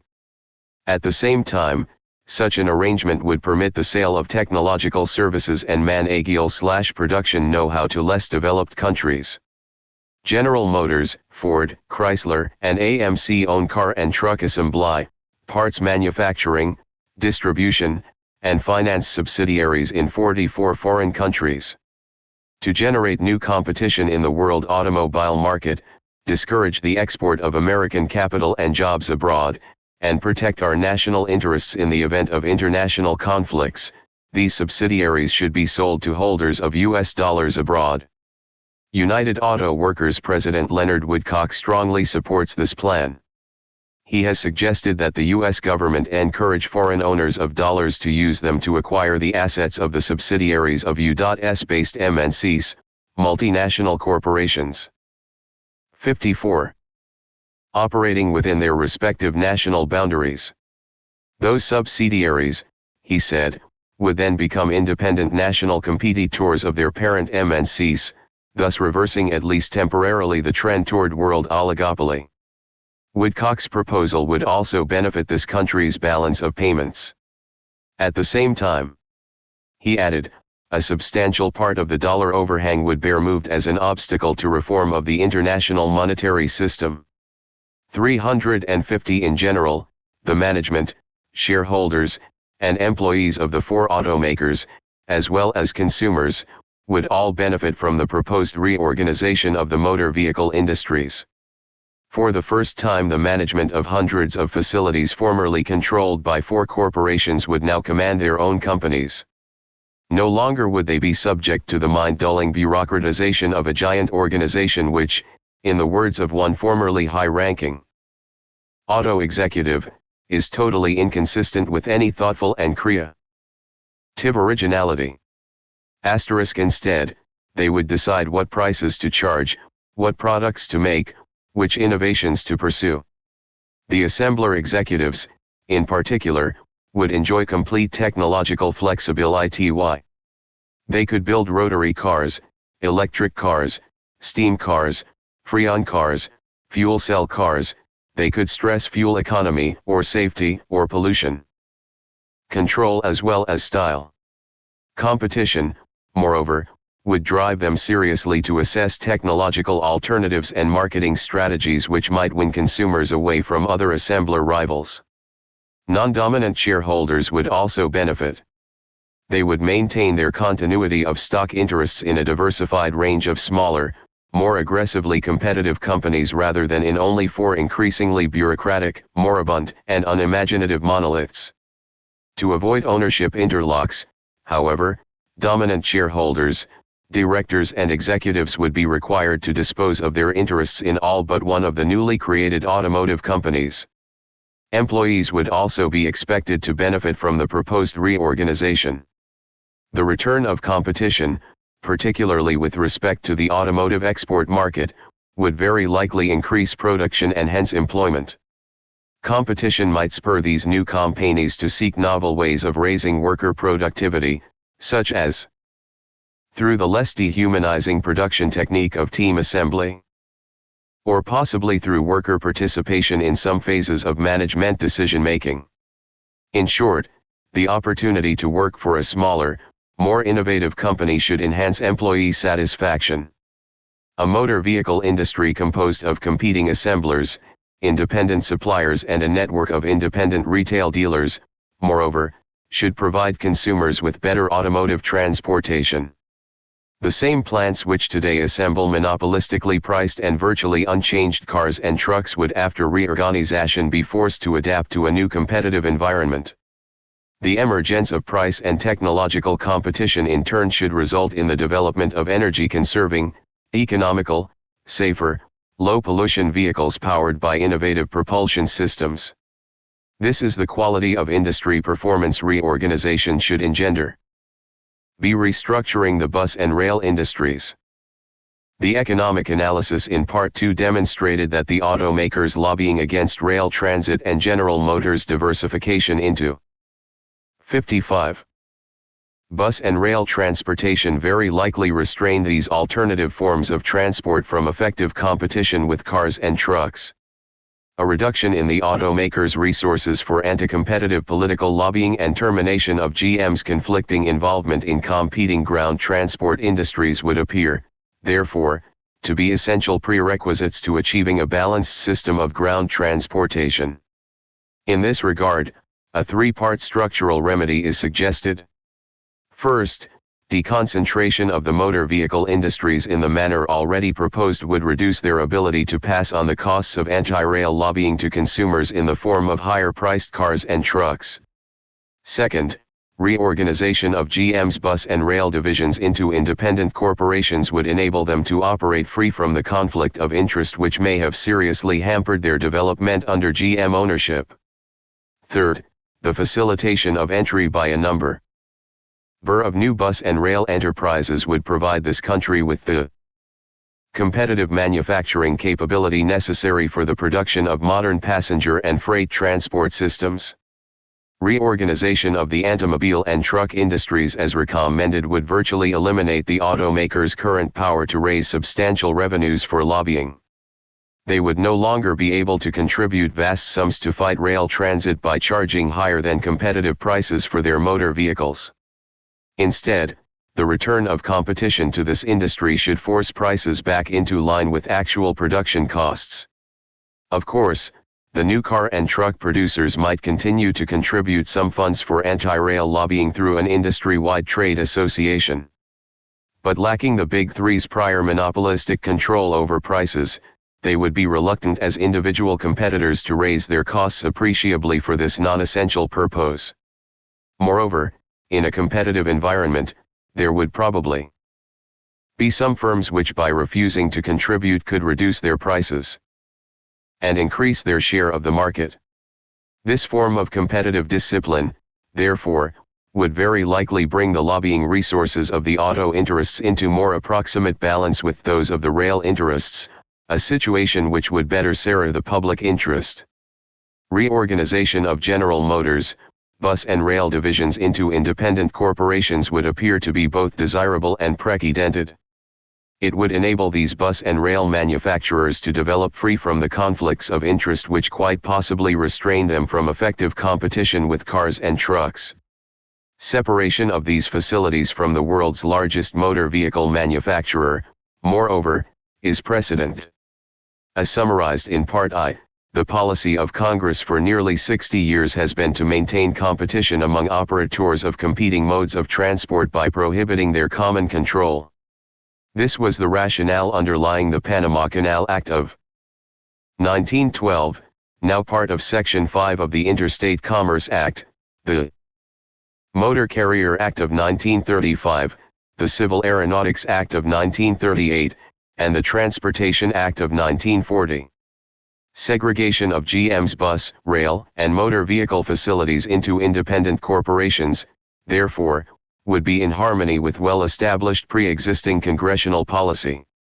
Furthermore, there is some precedent for applying this congressional policy to manufacturers as well as operators of transport equipment. In 1934 Congress passed the McKellar-Black Air Mail Act, which prohibited the common ownership of aviation manufacturing. 56. And aviation transport companies. As revealed in the floor statements of its co-sponsor Senator Black, the act was specifically designed to preclude GM's control of the aviation industry. Senator Black warned that unless the proposed legislation were enacted, our aviation industry is definitely headed for General Motors control. 353 At the time, GM held substantial interests in both aircraft manufacturing and air transport companies, including Eastern Airlines, Western Airlines, TWA, and United Airlines, Aviation Transport, and Douglas Aircraft, Bendix Aviation, B/J Aircraft, Allison Engineering and General Aviation Manufacturing Co., Aviation Manufacturing. 354 Although GM's common control of competing highway, rail, and air transportation was not formally raised as an issue during the congressional debates, GM Chairman Sloan subsequently implied that it had entered the aviation industry to protect its interest in the promotion of automobiles. We got into aviation because we thought the airplane would be an important competitor of the automobile. And we felt that we had to gain some protection by declaring ourselves in the aviation industry. 355 Pursuant to the mandate of the 1934 Act, GM disposed of its interests in the 4 airlines. 356 In sum, a reasonable reading of the policies embodied in the Panama Canal Motor Carrier, Civil Aeronautics Acts and in the Air Mail Act would seem by analogy to prohibit the common ownership of competing ground transport manufacturing facilities. Reorganization of GM's bus and rail facilities would be relatively uncomplicated. In general, the company has combined bus and truck manufacturing within the same facilities. Specifically, it manufactures both bus and truck diesel engines at its Detroit Diesel Allison plant, and it engages in the final assembly of buses as well as trucks at its GMC complex in Pontiac, Michigan. 357 These and other bus facilities, therefore, would be separated from GM ownership simultaneously with the proposed reorganization of the truck industry discussed earlier. 358. With regard to rail production, GM produces diesel locomotives and rail cars at facilities located in LaGrange and Chicago, IL. 359. These plants could be easily reorganized into independent rail manufacturing corporations. Reorganization of GM's bus and rail facilities alone, however, cannot provide this country with the productive capacity and degree of competition requisite for a balanced system of transportation. As discussed earlier, GM has eliminated virtually all competing bus and train locomotive producers and, through joint lobbying activities and other means, has very likely restrained the growth of these and other non-automotive methods of travel. Moreover, its own plants produce a relatively small number of bus and rail vehicles for domestic service. A third measure, government encouragement of entry by new ground transport firms, is therefore recommended. This would involve, for example, the provision of guaranteed government loans, tax incentives and other benefits to newcomers. Absent GM's domination of bus and rail production and given a reduction in the automakers' anti-rail lobbying capabilities, these incentives should induce entry by new firms. The approximate number of additional companies needed to provide us with an adequate bus and rail building capacity may be roughly discerned by comparing the number of firms producing this transport hardware in the Tech. 57. Technologically advanced countries of West Germany, France, and Japan. Significantly, for purposes of comparison, the combined population of these three countries roughly equals that of the United States. Their systems of ground transportation, however, as discussed later in this study, are far superior to anything available in this country. 360 As indicated in Figure 3, these three nations contain more than 85 competing manufacturers of bus and rail vehicles, or more than 10 times as many as America. Table 3 Bus and rail industries, total number of producers 1 in United States and West Germany, France, Japan 2. United States, West Germany, France, Japan. Buses, city and intercity, diesels and electric. Rail cars, street cars, interurbans, subway, elevated, rapid transit, commuter railroad. Train locomotives, diesels and electric. 332 2,623 33 totals. 882. 1 includes established manufacturers of production, line and revenue service vehicles. Excludes firms solely engaged in the limited production of experimental or prototype equipment. 2 comparative indices, 1972 population, United States, 203 million, West Germany, France, Japan, combined, 213,000,000. As in the proposed reorganization of the automakers' motor vehicle facilities, management and employees as well as the riding public would be expected to benefit substantially from reorganization of bus and rail plants into independent corporations. Management would not only be in control of their own plants, but they would also have the opportunity and incentive to experiment with more efficient production techniques and, perhaps, with innovations in motive power including steam turbine, electric and freon engines which have been developed both here and abroad. In short, for the first time since the acquisition by GM of Yellow Coach and Electromotive more than 40 years ago, management would be free to promote the sale of transport vehicles without regard for the conflicting interests of a parent motor vehicle corporation.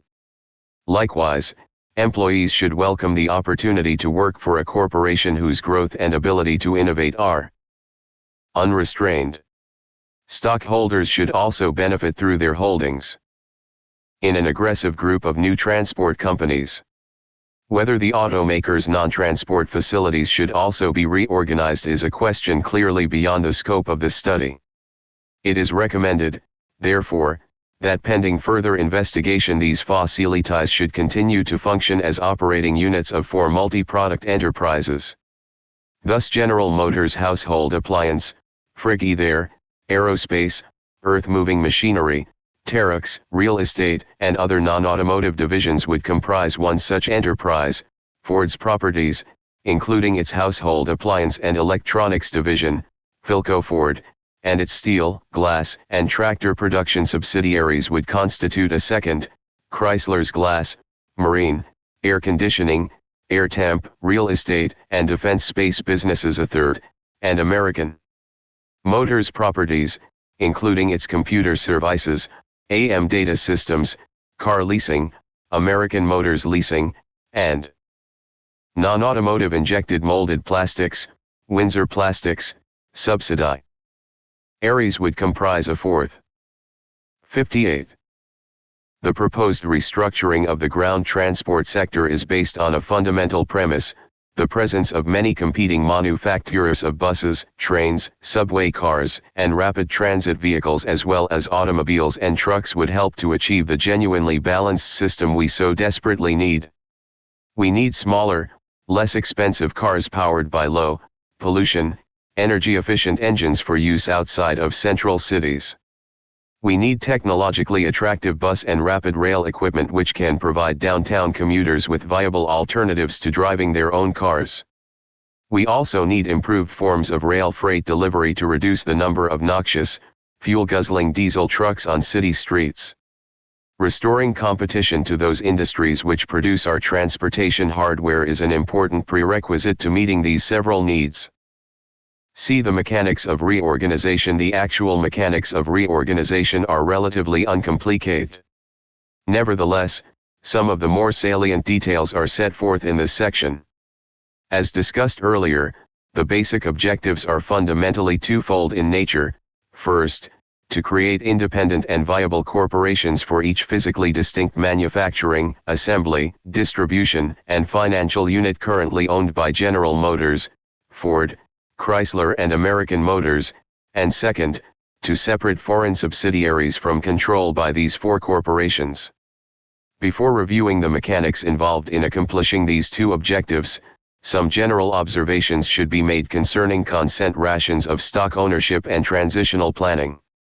An effective reorganization plan must ensure that the new corporations created are genuinely independent of the interests which controlled the original enterprises. Shares in the new corporations, therefore, should be distributed in such a way as to eliminate old, and preclude the emergence of new concentrations of control in any individual or group. In addition, it is anticipated that advance planning would minimize interference with the physical operation of plants during the transition from old to new organizational structures. Contractual arrangements with future suppliers and purchasers, reassignments of engineering, marketing, and administrative personnel from central headquarters to decentralized assembly and component plants, and other transitional matters should be negotiated well in advance of the actual reorganization date. The tax and financial consequences of the recommended restructuring transactions, moreover, could be anticipated at an early stage and, through proper planning, could be used as incentives to encourage current management to contribute to the creation of independent and viable enterprises. The creation of new corporations and severance of control over foreign subsidiaries would require 7 contemporaneous transactions. 361, 1. Stock merger of all domestic subsidiaries into their 4 respective parents. 2. Sale of assets of foreign subsidiaries to foreign owners of US dollars. 3. Proportionate assignment of all the assets and liabilities of the parents to the prospective new companies. 4. Actual formation and capitalization of the new companies. 5. Issuance and exchange of shares in the new companies for the assets and liabilities proportionately assigned them by the parents. 6. Solicitation of parent shareholders to determine which new company, or companies, shares they wish to receive in exchange for their old parent. 59. Shares, and, to the extent possible, allocation of the new shares on the basis of shareholders' preferences, with any balance allocated by lottery. 7. complete liquidation of parents by an exchange of securities in which the shares of the new companies are exchanged for those of the old parent corporations. Although these 7 transactions might appear complex, they would amount in essence to the creation of a number of new, viable corporations to receive the current business of the 4 automakers. Some explanatory comments, however, are necessary. The stock merger of domestic subsidiaries into parents would result in only one set of equity securities outstanding covering each parent and its respective subsidiaries. This would facilitate the subsequent transactions. The solicitation of parent shareholders would permit the allocation of shares in the new companies to be based on the expressed preferences of shareholders. Some GM shareholders, for example, might prefer to have shares in one or more auto assembly companies. Others might prefer stock participation in the new independent bus and rail corporations. To the extent that conflicts might arise in shareholder preferences, the allocation of new company shares could be determined by lottery. Provision could also be made for the tax-free exchange or sale by shareholders who are dissatisfied either with the lottery outcome or otherwise. In this fashion, shareholders might exchange their new company shares for those in companies formerly owned by any of the 4 automakers. A Chrysler shareholder, for example, would have the opportunity to negotiate a tax-free exchange of shares in properties formerly owned by Chrysler for those in properties formerly owned by Ford. Alternatively, shareholders would have the option of a tax-free sellout. The sale of assets of foreign automotive subsidiaries to foreign owners of US dollars, contained in transaction 2, would sever parent control over these foreign-based enterprises. It would also serve to remove a portion of the dollar overhang. In short, it would eliminate the economic disadvantages of multinationalization while contributing to international monetary stability. Under current law, most of these transactions would be non-taxable. For example, the merger of domestic subsidiaries with the present parent companies, the transfer of assets by the parents in exchange for the stock of the new corporations, and the distribution of that stock to the present company stockholders in exchange for their old stock would all represent non-taxable transactions. Some transactions taxable under current law, however, could occur. To that extent, appropriate amendments to the Internal Revenue Code would be advisable. Additional measures would be needed to ensure the effectiveness of the reorganization. In particular, precautions would have to be taken to preclude officers, directors, and large shareholders of the new companies from attempting to reconstitute the prior anti-competitive structures. This might require, for example, that officers, directors, and large shareholders of the new companies, as well as the companies themselves, be prohibited from owning shares in any other ground transportation company.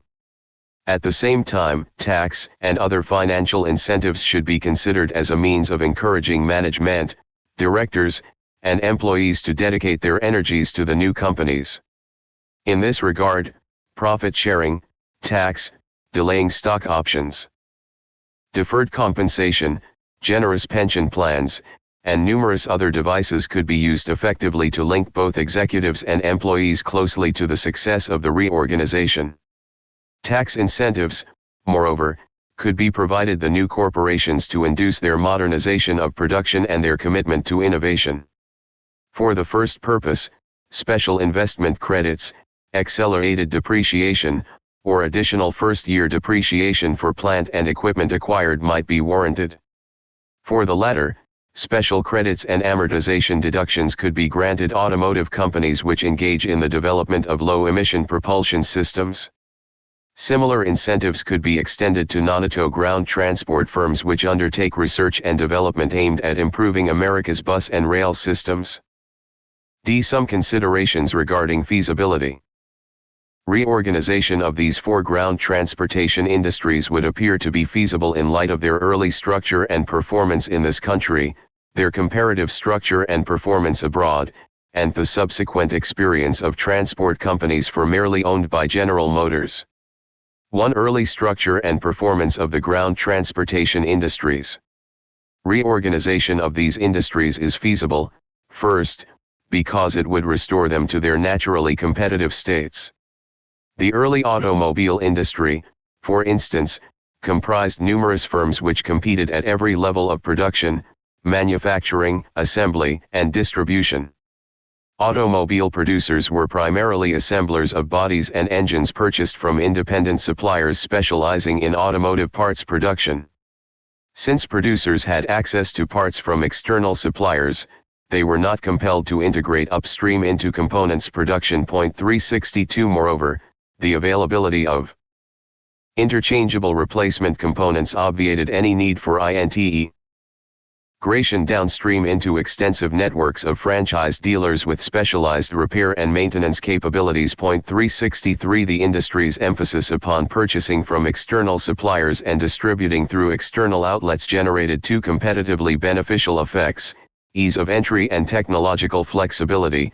The absence of vertical integration greatly reduced the amount of initial investment required for entry and survival in the early auto industry. 364 The Ford Motor entry was typical. The company was incorporated in 1903 with only $28,000 in cash, or about $139,000 in 1973 dollars. 365 This ease of entry was reflected in the low level of industry concentration. In 1921, for example, 88 assemblers competed in the sale of 1.5 million passenger cars. 366 in 1972. By comparison, industry sales amounted to 9 million, or 6 times as many. 367 Restructuring this vastly enlarged industry into half the number of assembler producers as existed in 1921, therefore, would not seem unreasonable. The absence of vertical integration also provided early assemblers with a high degree of technological flexibility. The lack of enormous capital investments in components production allowed these firms virtual freedom to experiment with the alternative technological offerings of external body and engine manufacturers.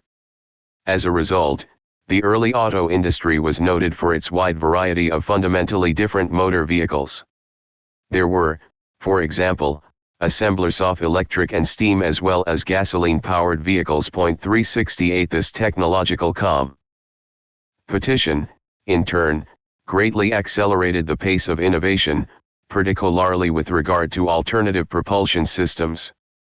In fact, the development of pollution-free electric cars had advanced during the 1920s to the point where the Federal Oil Conservation Board recommended in a 1928 report to the President that the economy and operating advantage of the present type of storage battery electric vehicle as compared with the gasoline car warranted the substitution of electric for gasoline automobiles. 369 Likewise, as early as 1907, steam cars capable of speeds in excess of 190 miles per hour were available, which would have met the 1975-76 clean air standards. 370 Then, suddenly, the industry became collectively monopolized, and the development of alternative propulsion systems was halted. In the course of 3 years, from 1923 to 1926, 43 assemblers left the market. 371 By 1935, only 10 firms were producing automobiles. 312 Today, only 4 remain, with 3 highly integrated firms accounting for 97% of domestic production. General Motors, Ford, and Chrysler invested billions of dollars integrating upstream into the production of internal combustion engines. 373 Due to their complexity, 15,000 moving parts, and high cost of replacement, it is probable that these engines contributed more to Big Three profits than would the simpler and relatively inexpensive electric or steam systems. In the process, these alternative forms of motive power vanished. 2. Protect their substantial investments in internal combustion systems. Therefore, it is suspected that the Big Three vigorously pursued the elimination of competing electric and steam car producers. 374 Nonetheless, GM, Ford, and Chrysler have continued cautiously to experiment with these displaced power sources, for example, the SE101 steam and XEP1A electric car by GM, gas turbine cars by Chrysler, and Ford's electric commuter car. But these projects have reportedly been undertaken primarily to enable the three automakers to claim good faith efforts before inquiring congressional bodies and to deter entry by prospective manufacturers of these alternative propulsion. In light of its earlier competitive structure and satisfactory performance, there is reason to believe that the industry could once again be reorganized as proposed. This would involve not a departure from precedent but a return to earlier competitive conditions. In fact, the current structure of this industry might best be perceived as a historical aberration. The trend toward concentration was the result not of natural economic forces, but rather of four artificial, concentration increasing factors set in motion by the big three automakers: acquisition of competitors, components integration, annual style change, and exclusive franchise distribution. A brief review of these factors should demonstrate that because it seeks no more than to restore competition to this industry, the reorganization proposed is well-founded. The first concentration increasing activity initiated by the big three automakers was the acquisition of competitors. At the outset, General Motors attempted to acquire all the major auto manufacturers, in the manner of Standard Oil, American Tobacco, and other great trusts of the period. 376 By the end of 1909, it controlled 9 formerly independent automobile assemblers, including Buick, Cadillac, Oldsmobile, and Pontiac, and its board of directors had authorized the per systems. 375. 27-540-74-5. 62. Chase of a 10th, Ford.377. Although Ford rejected its takeover bid, GM went on to acquire 12 more assemblers by 1920 and to make an unsuccessful bid for Dodge in 1925.378. Meanwhile, Ford acquired Lincoln, 1922, Chrysler acquired Chalmers, 1923, and Dodge, 1928, and Nash, which later merged with Hudson to form American Motors, purchased Lafayette, 1922.379. By 1928, these firms had acquired a total of 25 independent automobile assemblers. The Big Three's integration upstream into components production constituted a second concentration increasing activity. By the start of World War I, GM had acquired more than a dozen parts suppliers and Ford was busily constructing in-house components facilities. Later, Chrysler also began to purchase parts manufacturers. 380 By 1937, GM alone had acquired more than 40 independent producers of key automotive components. 381 In this fashion, the Big Three deprived unintegrated assemblers of the access to independent sources of body-on-engine components which was requisite for survival.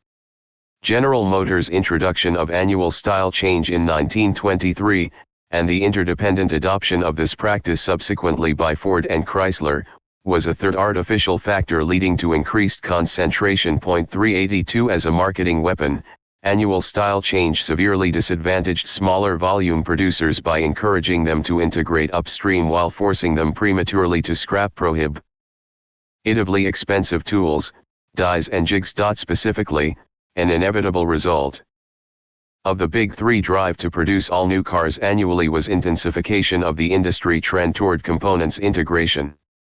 The annual need to produce uniquely styled vehicles, including redesigned bodies and rearranged, although not necessarily improved, engines, encouraged producers to internalize an increasing proportion of body and engine production. 383 The shift from assembly of body and engine components to their integrated fabrication on an annually restyled basis, however, greatly increased the scale of production necessary for optimum efficiency. 384 Integrated production of annually redesigned vehicles at optimum efficiency required an annual volume of at least 250,000 units. 385 Operation below that volume resulted in higher average costs through the premature scrapping of expensive tools, dies and jigs which, although physically still useful, would not be used again for next year's restyled models. On the other hand, integrated operation at or above the 250,000 unit level of output required vast sums of capital. After the introduction of annual style change, therefore, try and survival in this industry was barred to all but large, completely integrated enterprises. 386 The Big Three's integration downstream into exclusive franchise distribution was a fourth factor responsible for industry concentration. Prior to 1925, there was little need for automakers to establish exclusive retail outlets. Independent retailers provided adequate sales and service for a wide variety of automobiles. 387 Since at least 1925. However, General Motors, Ford, and Chrysler pursued a tacit policy of prohibiting their respective dealers from handling automobiles manufactured by competing firms. 388 This exclusive dealing practice effectively foreclosed smaller assemblers from distributing their cars through thousands of previously independent dealers. In early 1983, for instance, Continental attempted to enter the automobile industry by distributing its cars through already established dealers. GM Sales. 63. Committee Chairman Grant responded at once to the threat of new entry.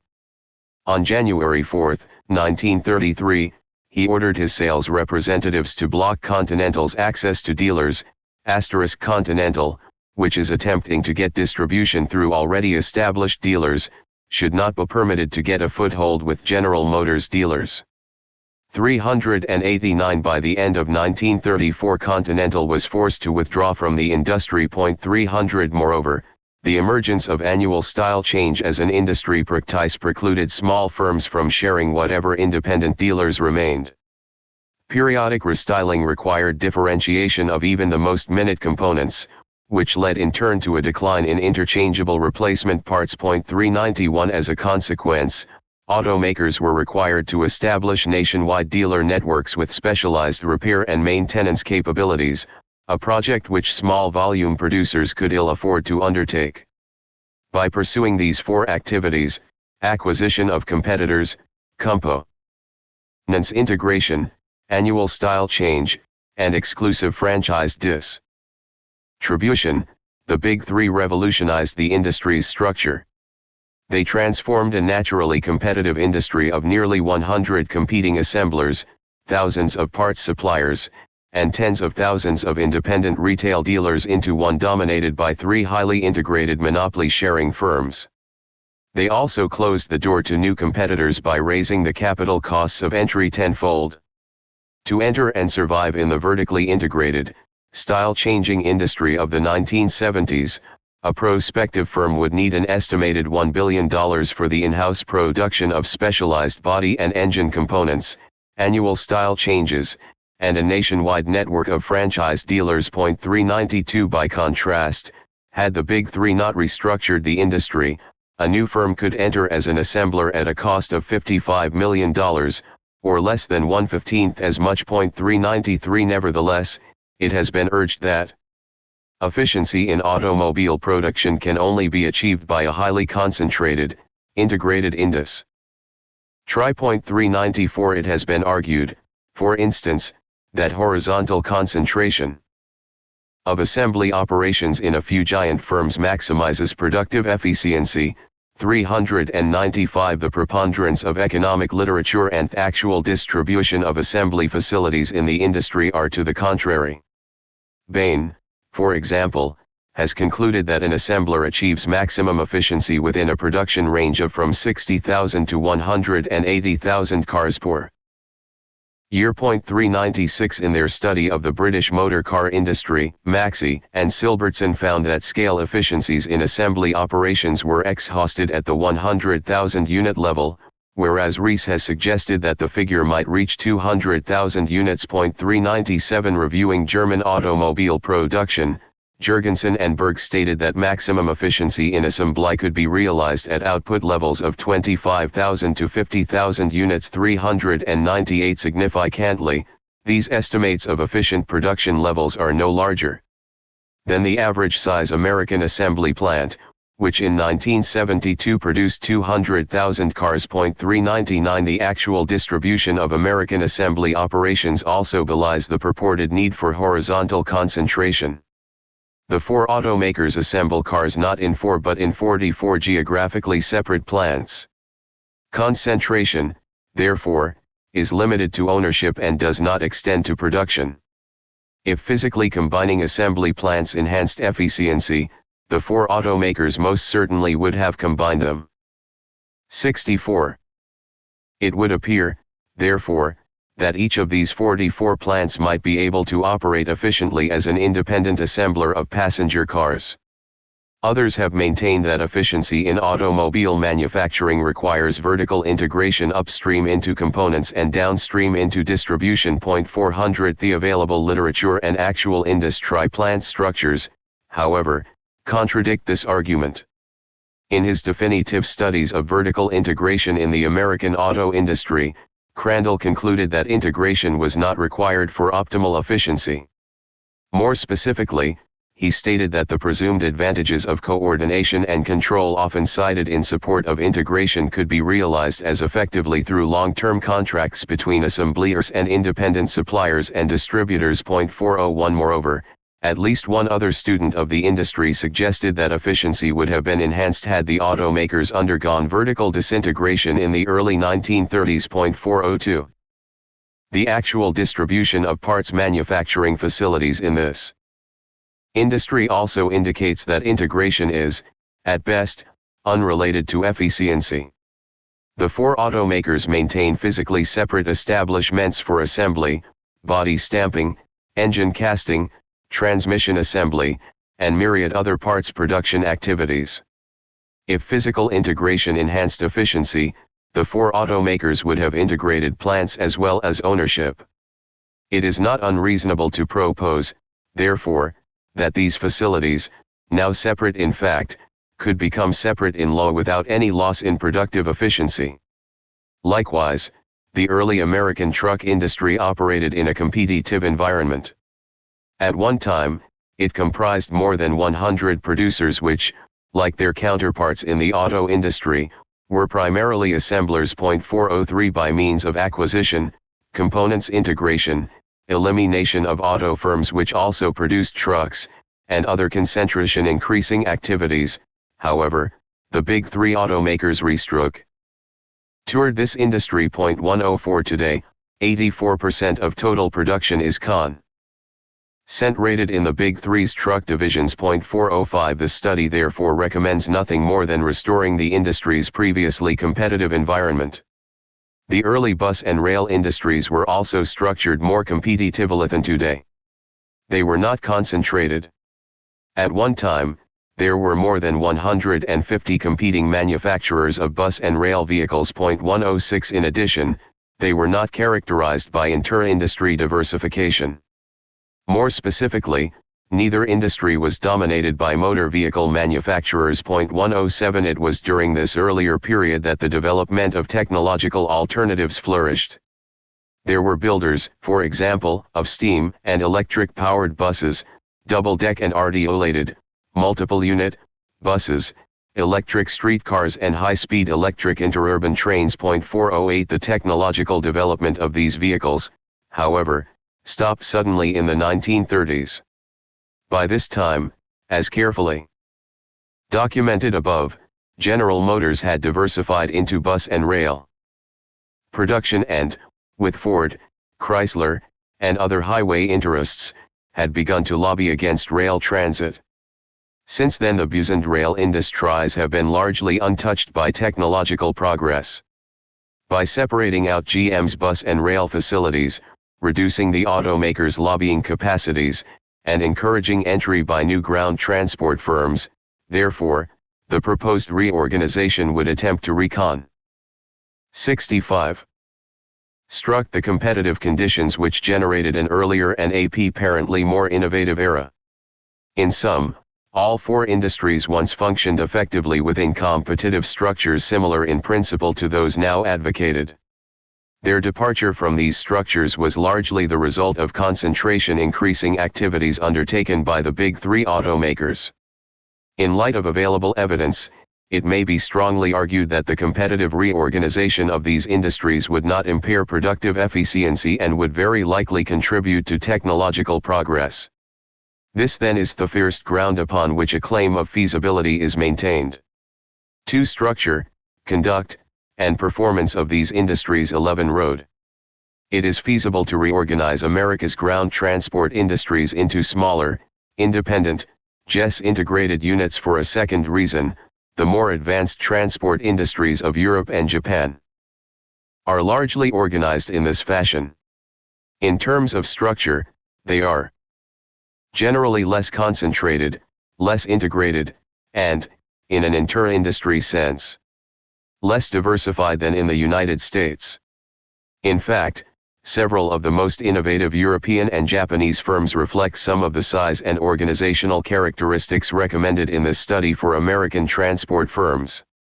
In terms of conduct and performance, moreover, many experts believe that these industries are superior to those operating in this country. A brief review of the structure, conduct, and performance of automobile, truck, bus, and rail industries abroad follows. With the exception of the big three foreign subsidiaries, automobile manufacturing in most of Europe and Japan is characterized by higher levels of structural concentration and integration than in AMER-ICA. For example, in West Germany, France, and Japan, whose combined population and motor vehicle output approximate those of the United States, there are 20 competing producers of passenger cars. 410. Most these producers are also considerably less integrated than Gen. General Motors, Ford, and Chrysler. They buy rather than make a large proportion of automobile parts. 411 This permits them to take advantage of the economies of volume realized by a parts supplier that produces interchangeable parts for the entire industry. A few, such as Germany's Porsche and Japan's Suzuki, operate primarily as assemblers, buying in all major body and engine components. 412 In addition, European and Japanese automakers generally distribute their products through non-exclusive independent outlets. 413. The more competitively structured auto industries of Europe and Japan seem to behave and perform more satisfactorily than the American auto industry. Due to the larger number of firms, price, product, and technological conduct is aggressively competitive. There is, for example, a noticeable absence of the interdependent or collusive pricing, product imitation, and suppression of technology which characterize the American Big Three. Instead, prices fluctuate in a more competitive manner, products vary remarkably in terms of both design and performance features, and advances in automotive technology are more rapidly introduced. 414 This degree of competitive conduct, in turn, has resulted in a more satisfactory record of performance in terms of efficiency, progressiveness, and international competitiveness. European and Japanese manufacturers appear to have achieved high levels of efficiency through 66. Their use of common, interchangeable components and their steadfast avoidance of the prohibitively expensive American practice of annual model changes. 15. Their progressiveness in several areas of public concern, particularly emission control and safety, has also become widely acknowledged. Japan's Toyo Kogyo, Mazda, Honda, Daihatsu, and Suzuki have all produced low-pollution cars which either meet or are expected to meet the 1975-76 U.S. emission standards. 116. Sweden's Volvo was the first to introduce safety belts, crash absorption bumpers, interior crash padding, and collapsible steering columns as standard equipment. 417 Germany's Porsche has developed a long-life car designed to last for 20 years. 118 High levels of efficiency and progressiveness have also enhanced the international competitiveness of European and Japanese car industries. Both Germany and Sweden, for example, export more than half of the automobiles they produce. 119 Japan generally exports 20% of its passenger car production. 220 By contrast, due in large part to their extensive multinational operations, American automakers sell less than 1% of the cars they produce here abroad. 421 Furthermore, Major technological breakthroughs have been achieved by European and Japanese firms structured in a manner closely resembling that which is recommended by the study. The Wankel rotary engine, hailed by many as the most significant development in automotive propulsion since the invention of the internal combustion engine, was the product of two small, non-integrated companies, NSU of Germany and Toyo Kogyo of Japan. When NSU first developed its rotary car in 1957, it was an unintegrated assembler producing 17,000 vehicles a year. 122 When Toyo Kogyo, Mazda, began marketing an improved Wankel rotary car in 1967, the firm was primarily an assembler of only 129,000 vehicles annually. 423 Likewise, Porsche's recent development of a long-life 20-year car built of materials which can later be recycled constitutes a significant breakthrough in automotive technology. 124 Yet, this firm is one of the world's most compact and least integrated automakers. In 1972, it produced slightly more than 14,000 cars from components nearly all of which were bought in. 425 In other words, the proposed reorganization would create new auto assembly companies which in terms of output, average of 220,000 units per annum, and absence of vertical integration would compare favorably with the most innovative producers operating abroad. Although considerably smaller in annual output than the 220,000 unit level suggested as optimum, Porsche exemplifies the organizational model advocated by the study. It is primarily an assembler of bought-in components. It distributes its cars through a contractual arrangement with the Volkswagen distribution system. 426 Its only production facilities other than an assembly plant consist of a first-rate research and development center, a sheet metal pressing shop, and an administration building. 427 Its major production activity consists of engineering, inspecting, and assembling the parts it purchases. 428 As an assembler, it avoids the technological lock, in which accompanies vertical integration. Integration, according to one high-placed Porsche executive, is a barrier to cost reduction and technological development.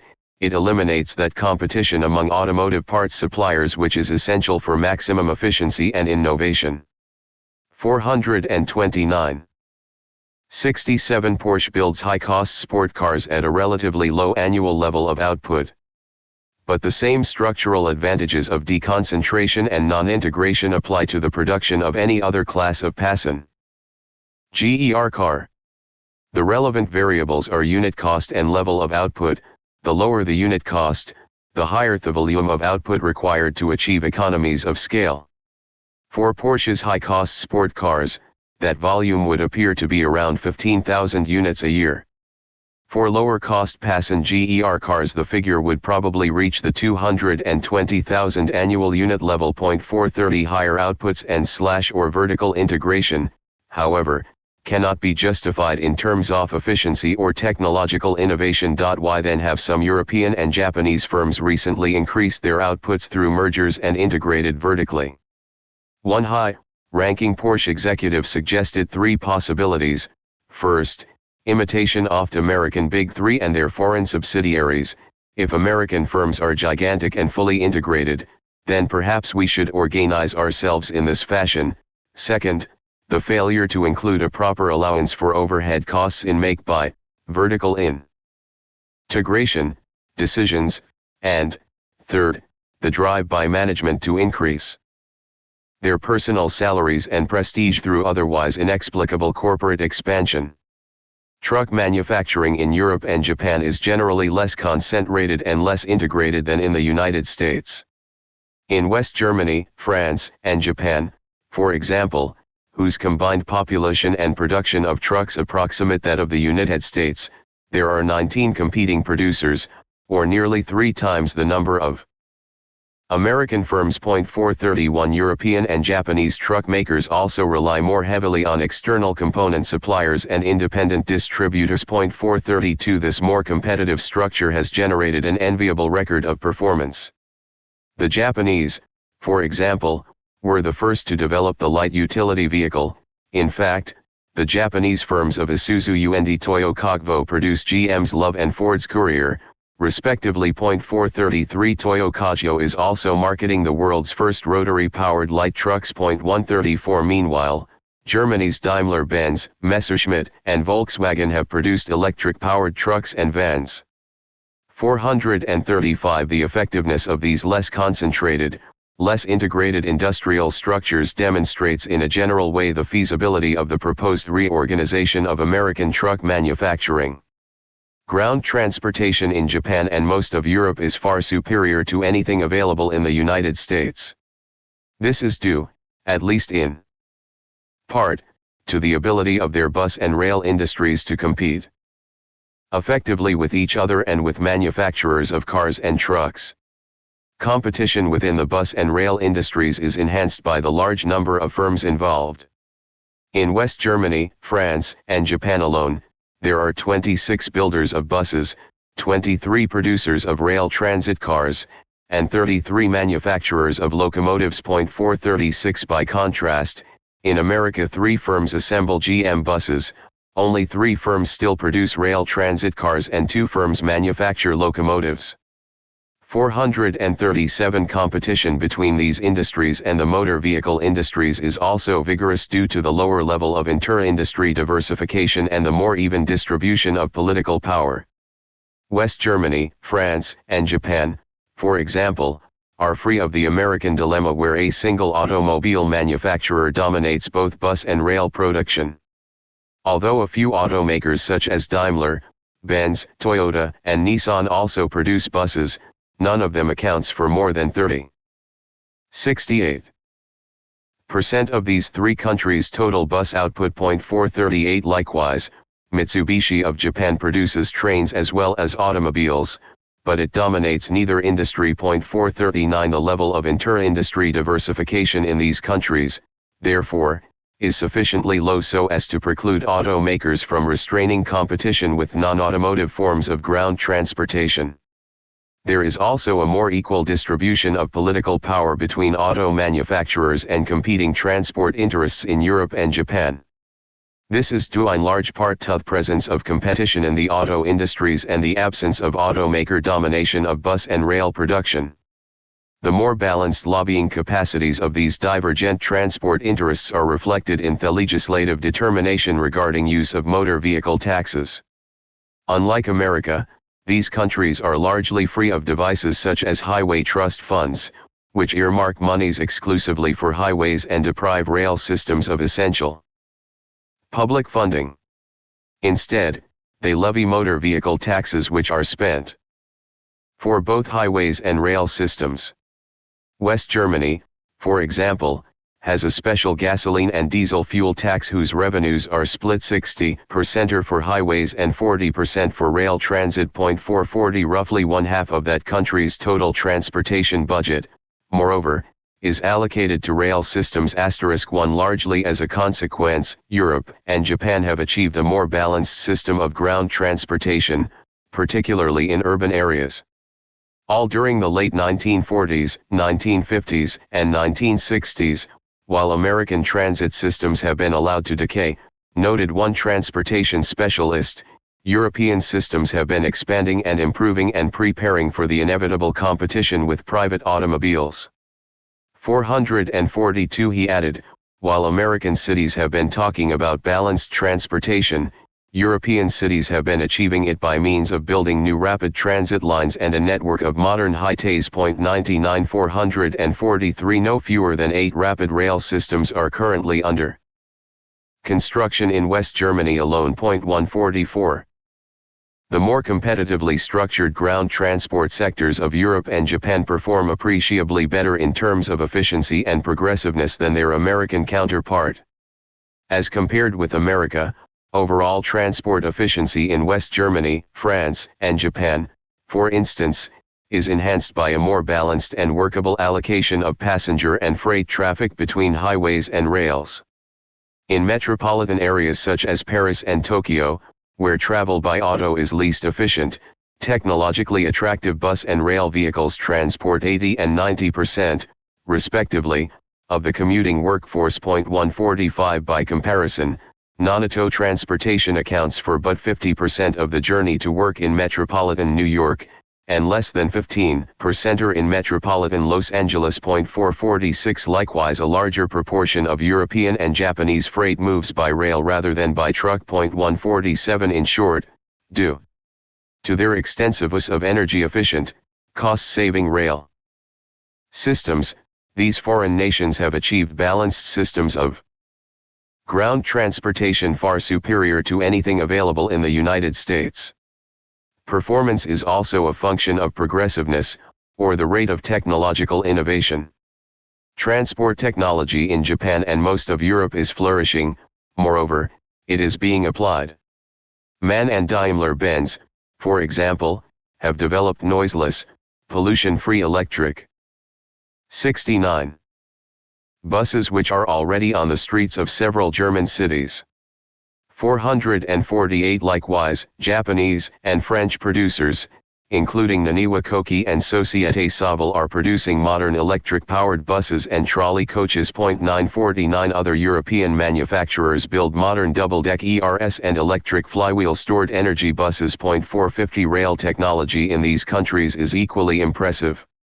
ANF Frangico, Brissono, and Alstom of France manufacture RTG and TGV turbine-powered intercity trains designed for speeds in excess of 150 miles per hour. 450 Japanese firms, Hitachi, Kawasaki, Kinki, Tokyo, and Nippon Sharyo Seizo, build the incredibly fast, quiet, and pollution-free electric bullet trains which operate without vibration on the Tokaido line at speeds of 125 to 150 miles per hour. 453 Germany's Krauss Maffei and Messerschmitt Bohl-Kaublom, AC knowledge leaders in the development of high-speed trains powered by 250 to 350 miles per hour electric linear induction motors, will soon construct operational systems in Germany and Canada.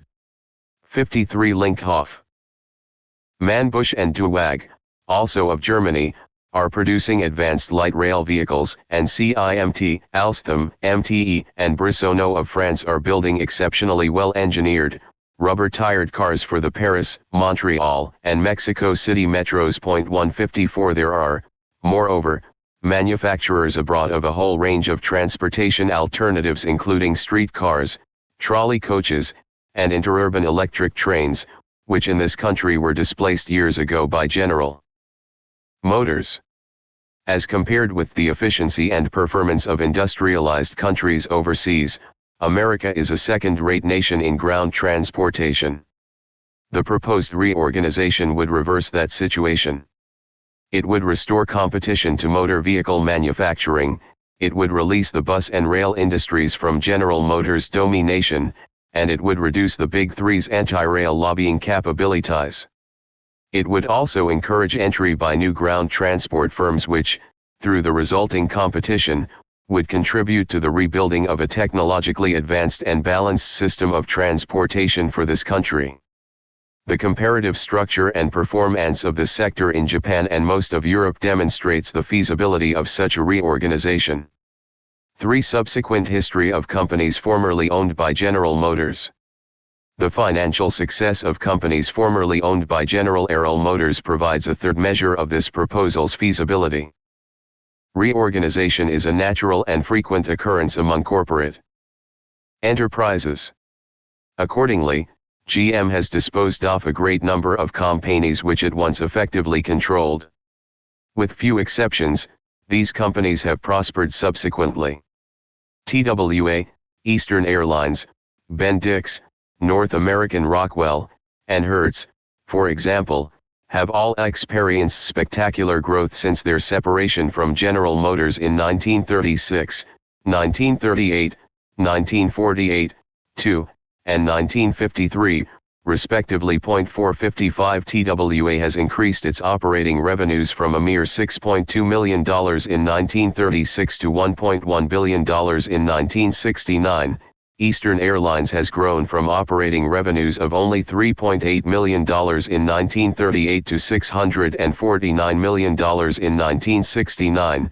Bendix net sales have risen from $162.4 million in 1948 to $1.6 billion in 1971. North American Rockwell has expanded from a sales volume of $11.7 million in 1948 to $2.2 billion in 1971, and Hertz has grown from gross vehicle revenues in 1953 of $20.1 million to more than $600 million last year. 436. 70. A. 2. Executives, shareholders, and employees as well as consumers mutually benefited from the release of these companies from General Motors' control. The history of Hertz Rent-A-Car is illustrative. General Motors acquired Hertz in April 1925.457 for the following 28 years. GM operated this company in a manner which frustrated the efforts of Hertz executives to expand operations, and, as a consequence, was contrary to the best interests of GM employees and shareholders as well as the consuming public. From 1925 until August 1953, GM imposed requirements on Hertz which virtually ensured that the company would grow no more than 10 to 15% a year. 458 The requirements were basically twofold in nature. First, Hertz was instructed to borrow money only from GM, and was expressly prohibited from seeking any outside funds. Second, the company was required to pay to GM an annual dividend payment out of retained earnings. By refusing to lend Hertz any funds and by gauging the required dividend payment to absorb all but a fixed portion of retained earnings, GM was able to limit Hertz growth to 10 to 15% per annum. 459 The motives underlying GM's limitation of Hertz growth are not entirely clear. One explanation, however, seems at least plausible. During the period of GM ownership, 1925 to 53, consumers leased cars and trucks as a less expensive alternative to buying them. In its 1958 annual report, for example, the Hertz Corp stated that while GM owned Hertz, the industry was patronized by non-car owners who rented for occasional local usage or vacation travel. 460 Conceivably, GM saw Hertz growth as a threat to its more profitable sale of cars and trucks. The 1958 report went on to state that due principally to the growth of commercial airline operations, the industry emphasis after GM's ownership of Hertz shifted in favor of a national market, the car-owning traveler who required an automobile at locations distant from his home. 461 There is reason to suspect, therefore, that GM restricted the growth of Hertz leasing concern in order to protect its sale of cars and trucks, and that in 1953 it disposed of the company because the motor vehicle rental industry no longer threatened motor vehicle sales. The impact on executives, employees, stockholders, and consumers was considerable. GM's growth restrictions utterly frustrated the efforts of Hertz executives to expand the company's leasing business. As one former Hertz official remarked, "GM allowed us no freedom of action, Hertz was held back." 462 Restricted growth also resulted in restricted revenues, reduced employment, and diminished contributions to GM shareholders. In addition, Hertz's inability to expand meant that a great number of consumers were deprived of the benefits of leasing rather than owning motor vehicles. 163 GM's sale of Hertz inured to the benefit of all concerned. A review of the company's growth before and after reorganization roughly demonstrates what happens to an enterprise when it becomes an independent entity. After 28 years of oppressive GM ownership, Hertz executives at last were in command of their own company. At once they began to match their marketing skills against their competition. Successfully obtaining a $13 million line of credit, they set out to turn Hertz into an aggressive nationwide transportation enterprise. 464 The results were remarkable. During the last 5 years of GM ownership, 1948 to 52, the company's annual revenue had increased from $11.71 million to $17.9 million, or by an average of only 13% a year. By contrast, 5 years of independent operation saw Hertz revenues soar from $20.1 million in 1953 to $78.9 million in 1957, or an average increase of about 42% a year. 165. Some of this growth could be attributed to acquisitions, but in large measure the company grew through internal expansion. In short, a dynamic group of previously frustrated executives had transformed a sluggish corporate stepchild of GM into a fast-growing independent concern. An independent Hertz had a salutary effect on both employment and stock values. As it expanded nationwide, it employed more workers. The effect on stock values was also impressive. In 1958, the company reported that a holder of 100 shares since 1953 would have realized $997 in cash dividends and a threefold appreciation in the book value of his original holdings. 466. Hertz had also benefited the consumer by increasing number of cities served by car rental agencies. For the 5-year period from 1948 to 1952, GM owned Hertz managed to augment the number of cities served by 3, from 27 to 30. By comparison, during the 5-year post-GM period of 1953 to 58, Hertz secured representation in 118 additional ties, or an increase from 30 to 148.467. The experience of Hertz and other companies following their separation from General Motors suggests that reorganizing GM, as well as Ford and Chrysler, into smaller, autonomous units would enable new companies to prosper in a competitive environment previously denied them. In particular, the possibility that GM may have suppressed Hertz in order to sell more motor vehicles underscores the critical need to liberate GM's bus and locomotive divisions, whose probable suppression more than likely has enhanced GM's sale of cars and trucks. Implementation. There are several conceivable methods of implementing this proposal. Executives of the auto companies, for instance, might themselves welcome the opportunity not only to revitalize their own industry but also to contribute to the public's interest in technologically advanced and balanced transportation. If the automakers failed to act voluntarily, the Department of Justice or Federal Trade Commission could sue under the antitrust laws to enforce the proposed reorganization of our ground transport industries. Alternatively, Congress might consider passage of legislation specifically designed to bring about a restructuring of this and other highly concentrated industrial sectors.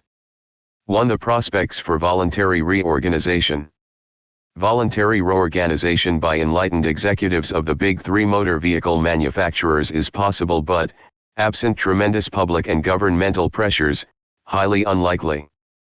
In 1956, for example, Assistant Attorney General Stanley V. Barnes suggested that General Motors ease the trend toward economic concentration by voluntarily divesting itself of some motor vehicle, bus, home appliance, Frigidaire, and finance, GMAC, operations. GM President Harlow J. Curtis termed the Antitrust Division chief's suggestion nonsense. 468. 2 years later, in 1958, American Motors President George Romney testified for the Senate Antitrust Subcommittee that the big three automobile companies should cooperate with the government in formulating an industry dissolution plan which would restore competition to automobile manufacturing. He stated that reorganizing the big three into several new companies would be in the interest of stockholders, x. 72. Executives, employees, dealers, customers, competitors, communities, states, and the nation. He appealed directly to his industry colleagues, if the men who have built the success of General Motors and Ford would really think it through. What I am proposing is a means by which those who excel can continue their effort to excel without restraint.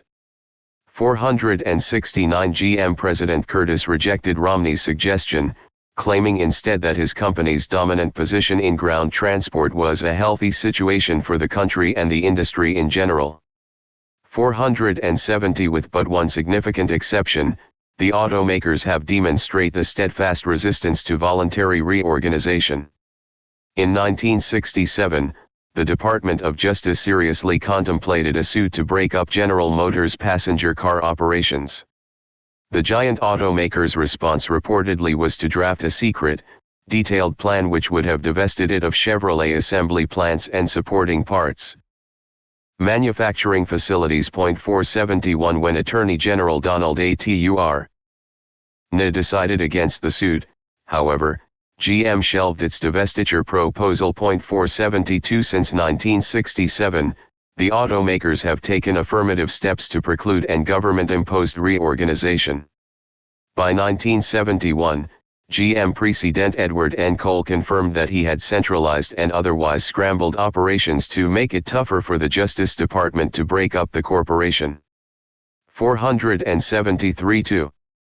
The failure of antitrust enforcement. The Department of Justice and the Federal Trade Commission share responsibility for enforcing this nation's antitrust laws.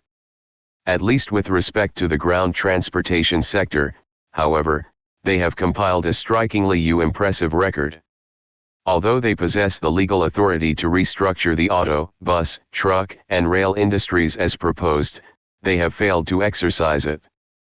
This past paralysis of will casts considerable doubt on their future ability to succeed. 474 The Department of Justice, for example, has filed a total of 13 cases to date against General Motors. For alleged violations of the antitrust laws, the Federal Trade Commission has filed 3. 9 of the cases brought by Justice and all of those filed by the FTC dealt with anti-competitive behavior rather than monopoly structure. They attacked only the symptoms of concentrated economic power without ever assaulting the existence of power itself. Thus, GM was forced to pay nominal fines for charging monopolistic prices on such products as ball bearings, clutch facings, and brake linings. 45 The shared monopoly structure which enabled GM to charge monopolistic prices on these and other automotive products, however, was never assailed. It is also doubtful that these fines affected GM's subsequent behavior. Given the absence of price competition in motor vehicles, fines imposed on General Motors were ultimately passed on to consumers in the form of higher-priced cars and trucks. Of the 4 structural cases filed against General Motors by the Department of Justice, only 2 could be termed successful, and neither of these involved GM's control of the auto, truck, bus, and rail manufacturing industries. In DuPont GV, the Supreme Court ordered DuPont to divest itself of its 23% stock interest in General Motors. 476 In Euclid, a consent decree was entered requiring GM to sell its Euclid off-highway earth mooring equipment division to White Motor Co. 477. 73. Although the 2 remaining structural cases did involve ground transport, neither was prosecuted to a successful conclusion. On July 6, 1956, Attorney General Herbert Brownell, Jr., announced on national television the filing of a suit against GM for monopolization of the bus industry. At that time GM accounted for more than 85% of bus production. The government's complaint charged that GM had used this monopoly power to drive scores of competitors from the market. For the succeeding 9 years, the case moved through a seemingly endless 9 series of pretrial maneuvers.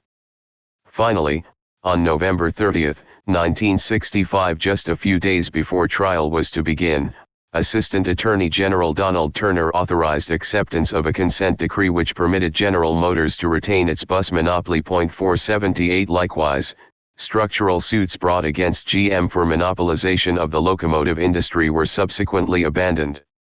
On April 12, 1961, Attorney General Robert F. Kennedy announced that a federal grand jury had indicted General Motors for monopolization of the locomotive industry.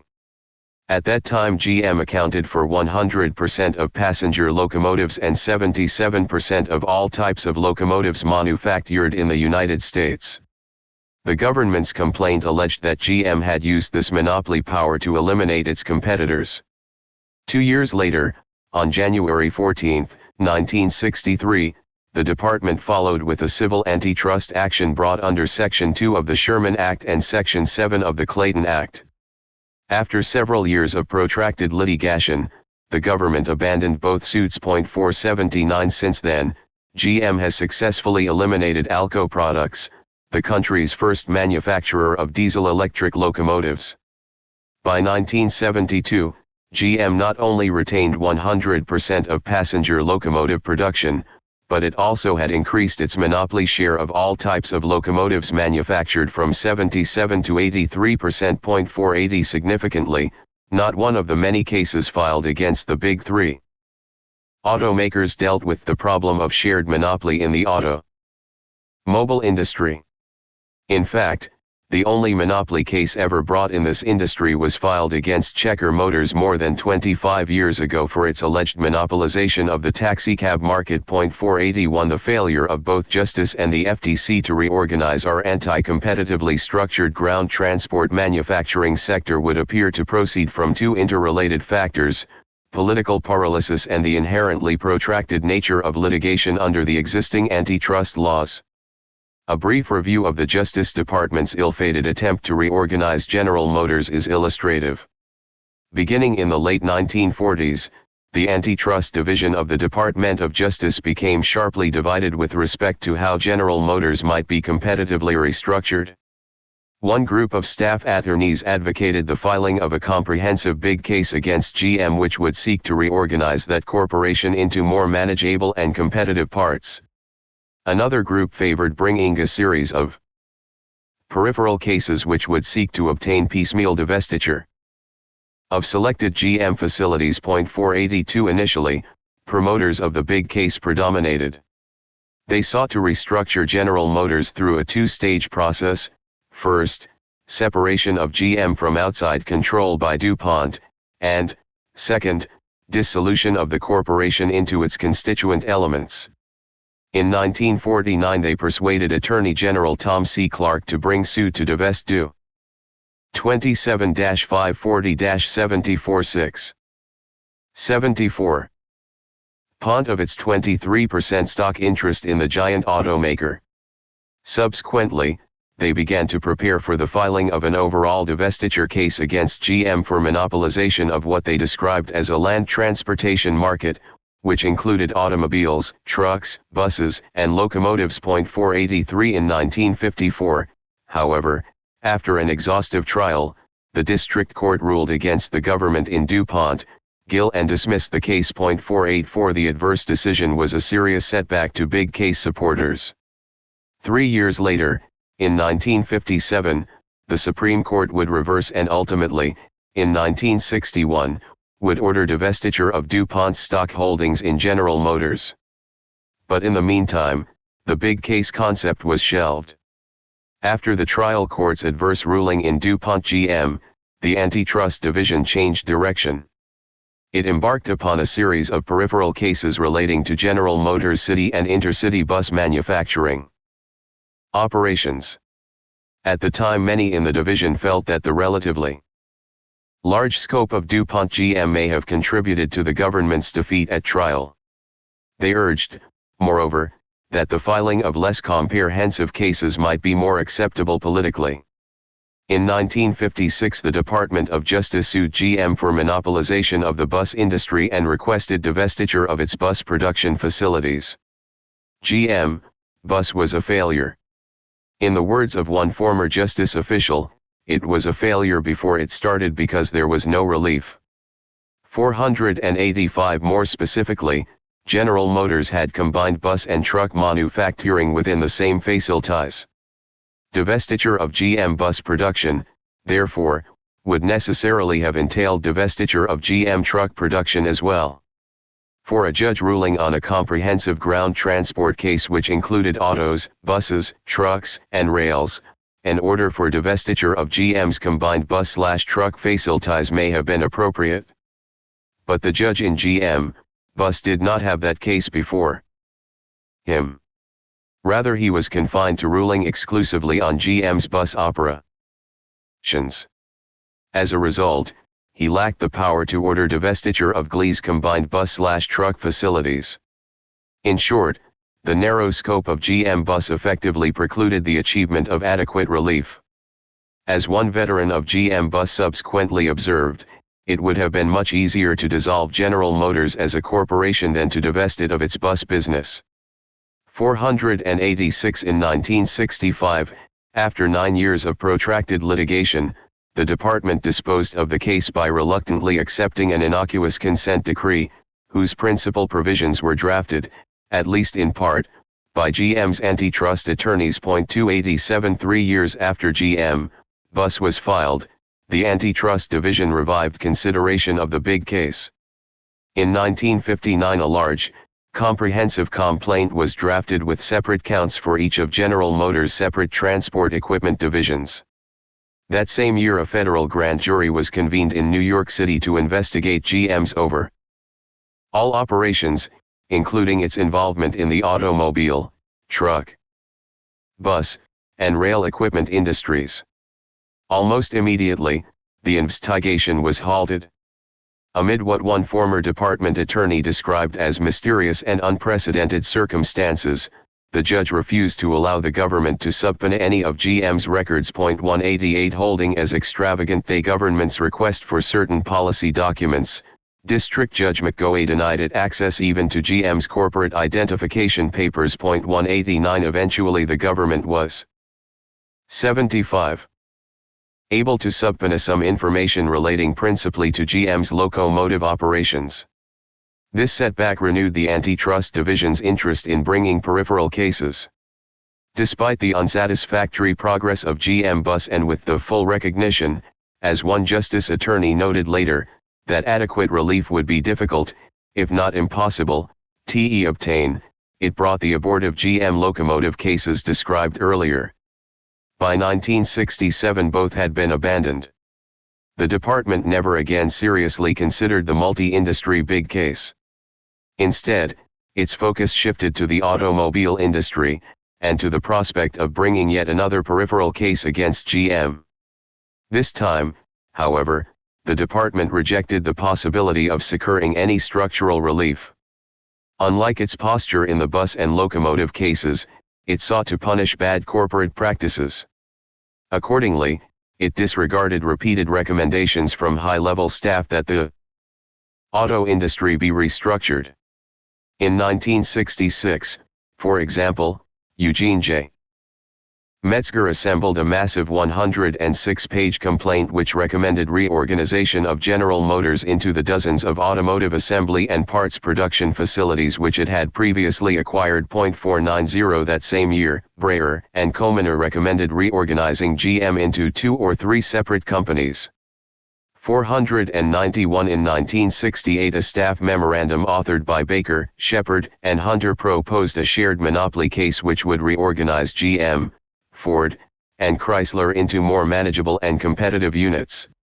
That same year, former Assistant Attorney General Donald A. Turner and Gordon Spivak separately recommended that the department bring structural antitrust action at least against General Motors and Ford. 192 None of these proposals was ever acted upon.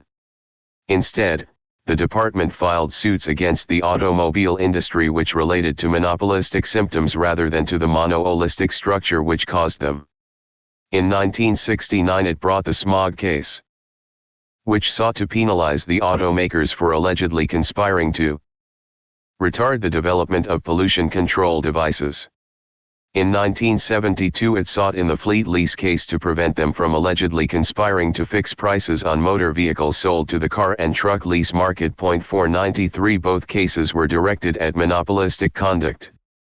Neither was aimed at the essential element underlying this industry's anti-competitive behavior and unsatisfactory performance, shared monopoly structure. The Department of Justice as well as the Federal Trade Commission, therefore, have failed for more than 3 decades to restore competition to one of this nation's most important economic sectors, ground transportation. To accommodate political pressures, they have avoided bringing the multi-industry suits necessary for adequate relief and have opted instead for protracted and ultimately ineffectual PE referral litigation. They have only nibbled around the edges. OB served one veteran justice official, bringing little piecemeal cases, which consumed an enormous amount of time, which dragged on for years and years, and which ended up with a 2-bit consent decree that really didn't mean anything. 494.3. The potential for congressional action. The best chance for implementation of the proposed restructuring, therefore, may rest with Congress. By passing legislation specifically aimed at this problem, it could bypass the dual problems of political paralysis and protracted litigation which have hampered antitrust enforcement in the past. In this regard, several high-level staff members in the Antitrust Division conceded recently that reorganization of highly concentrated industries would require new congressional action. 495. In the past, however, Congress has failed to take any substantive action to restructure the highly concentrated ground transport industries. Instead, it has attempted to regulate their anti-competitive behavior and thereby to alter their unsatisfactory performance. In short, it has combined government bureaucratic planning with private monopolistic decision-making to create the worst of all possible situations. With respect to the auto industry, for example, Congress has sought to remedy unsatisfactory performance through pervasive government control and participation. Dozens of federal agencies have become involved in the actual design and production of automobiles and trucks. The epicenter of automotive activity, many would contend, has shifted from Detroit to Washington. Federal legislation already affects a wide range of auto and truck components including bumpers, braking systems, seat belts, headlamps, emission control equipment, tires, ignition systems, doors, power windows, head restraints, AC seal rater mechanisms, steering columns, door locks, seats, windshields, wheels, and fuel tanks. 496. In addition, other federal agencies are engaged in the development of advanced automotive engines. 497. Meanwhile, the monopoly structure responsible for the car and truck industry's unsatisfactory performance has been left intact. Likewise, with regard to the bus and rail manufacturing industries, Congress has sought to regulate rather than to restructure. More specifically, it has authorized federal agencies to participate in these industries to a degree which approaches nationalization. For instance, it has provided the Urban Mass Transportation Administration, UMTA, and Federal Railroad Administration, FRAT, with more than $500 million to design, develop, and produce standardized buses, rail transit cars, and trains, which would become the industry standard for all federally financed equipment purchases. 498. UMTA's Transbus project is illustrative of the government's involvement in both bus and rail transportation. It has as its objective the formulation of a federal bus design which will be incorporated into an industry standard for future urban buses purchased under UMTA's Capital Grant Program. 199. Eventually, Transbus will become the only bus available to the riding public. Since UMTA contemplates no change in the monopolistic structure of bus manufacturing, moreover, it is likely that GM will continue to dominate this field. In short, Transbus represents that unique blend of public and private monopoly which often presages the death of free enterprise and the onset of nationalization. With respect to ground transport, therefore, the choices open to Congress are fundamentally two: competition or public ownership. The first requires new structural legislation to reorganize the auto, truck, bus, and rail industries. The second will naturally evolve in the absence of such legislation. If Congress prefers competition to monopoly, public or private, it will reverse its emphasis on regulation and take action to restructure these industries. Structural reform, however, is only part of the solution. The long-term process of shifting our emphasis from highway to rail transport, 77, for example, will require a major effort on the part of industry and government as well as the public. Reorganizing the big three motor vehicle manufacturers cannot by itself bring us balanced and efficient transportation, rather it is an essential first step in this direction. The proposals outlined in this study are not lightly conceived. They are founded on the fundamental tenet of our system of free enterprise. Competition, and they are designed to help restore what this country has lacked for years, balanced transportation. Their disregard could result in a development as abhorrent as it is otherwise imminent. Gov. Government ownership of the automobile, truck, bus, and rail manufacturing industries. 500.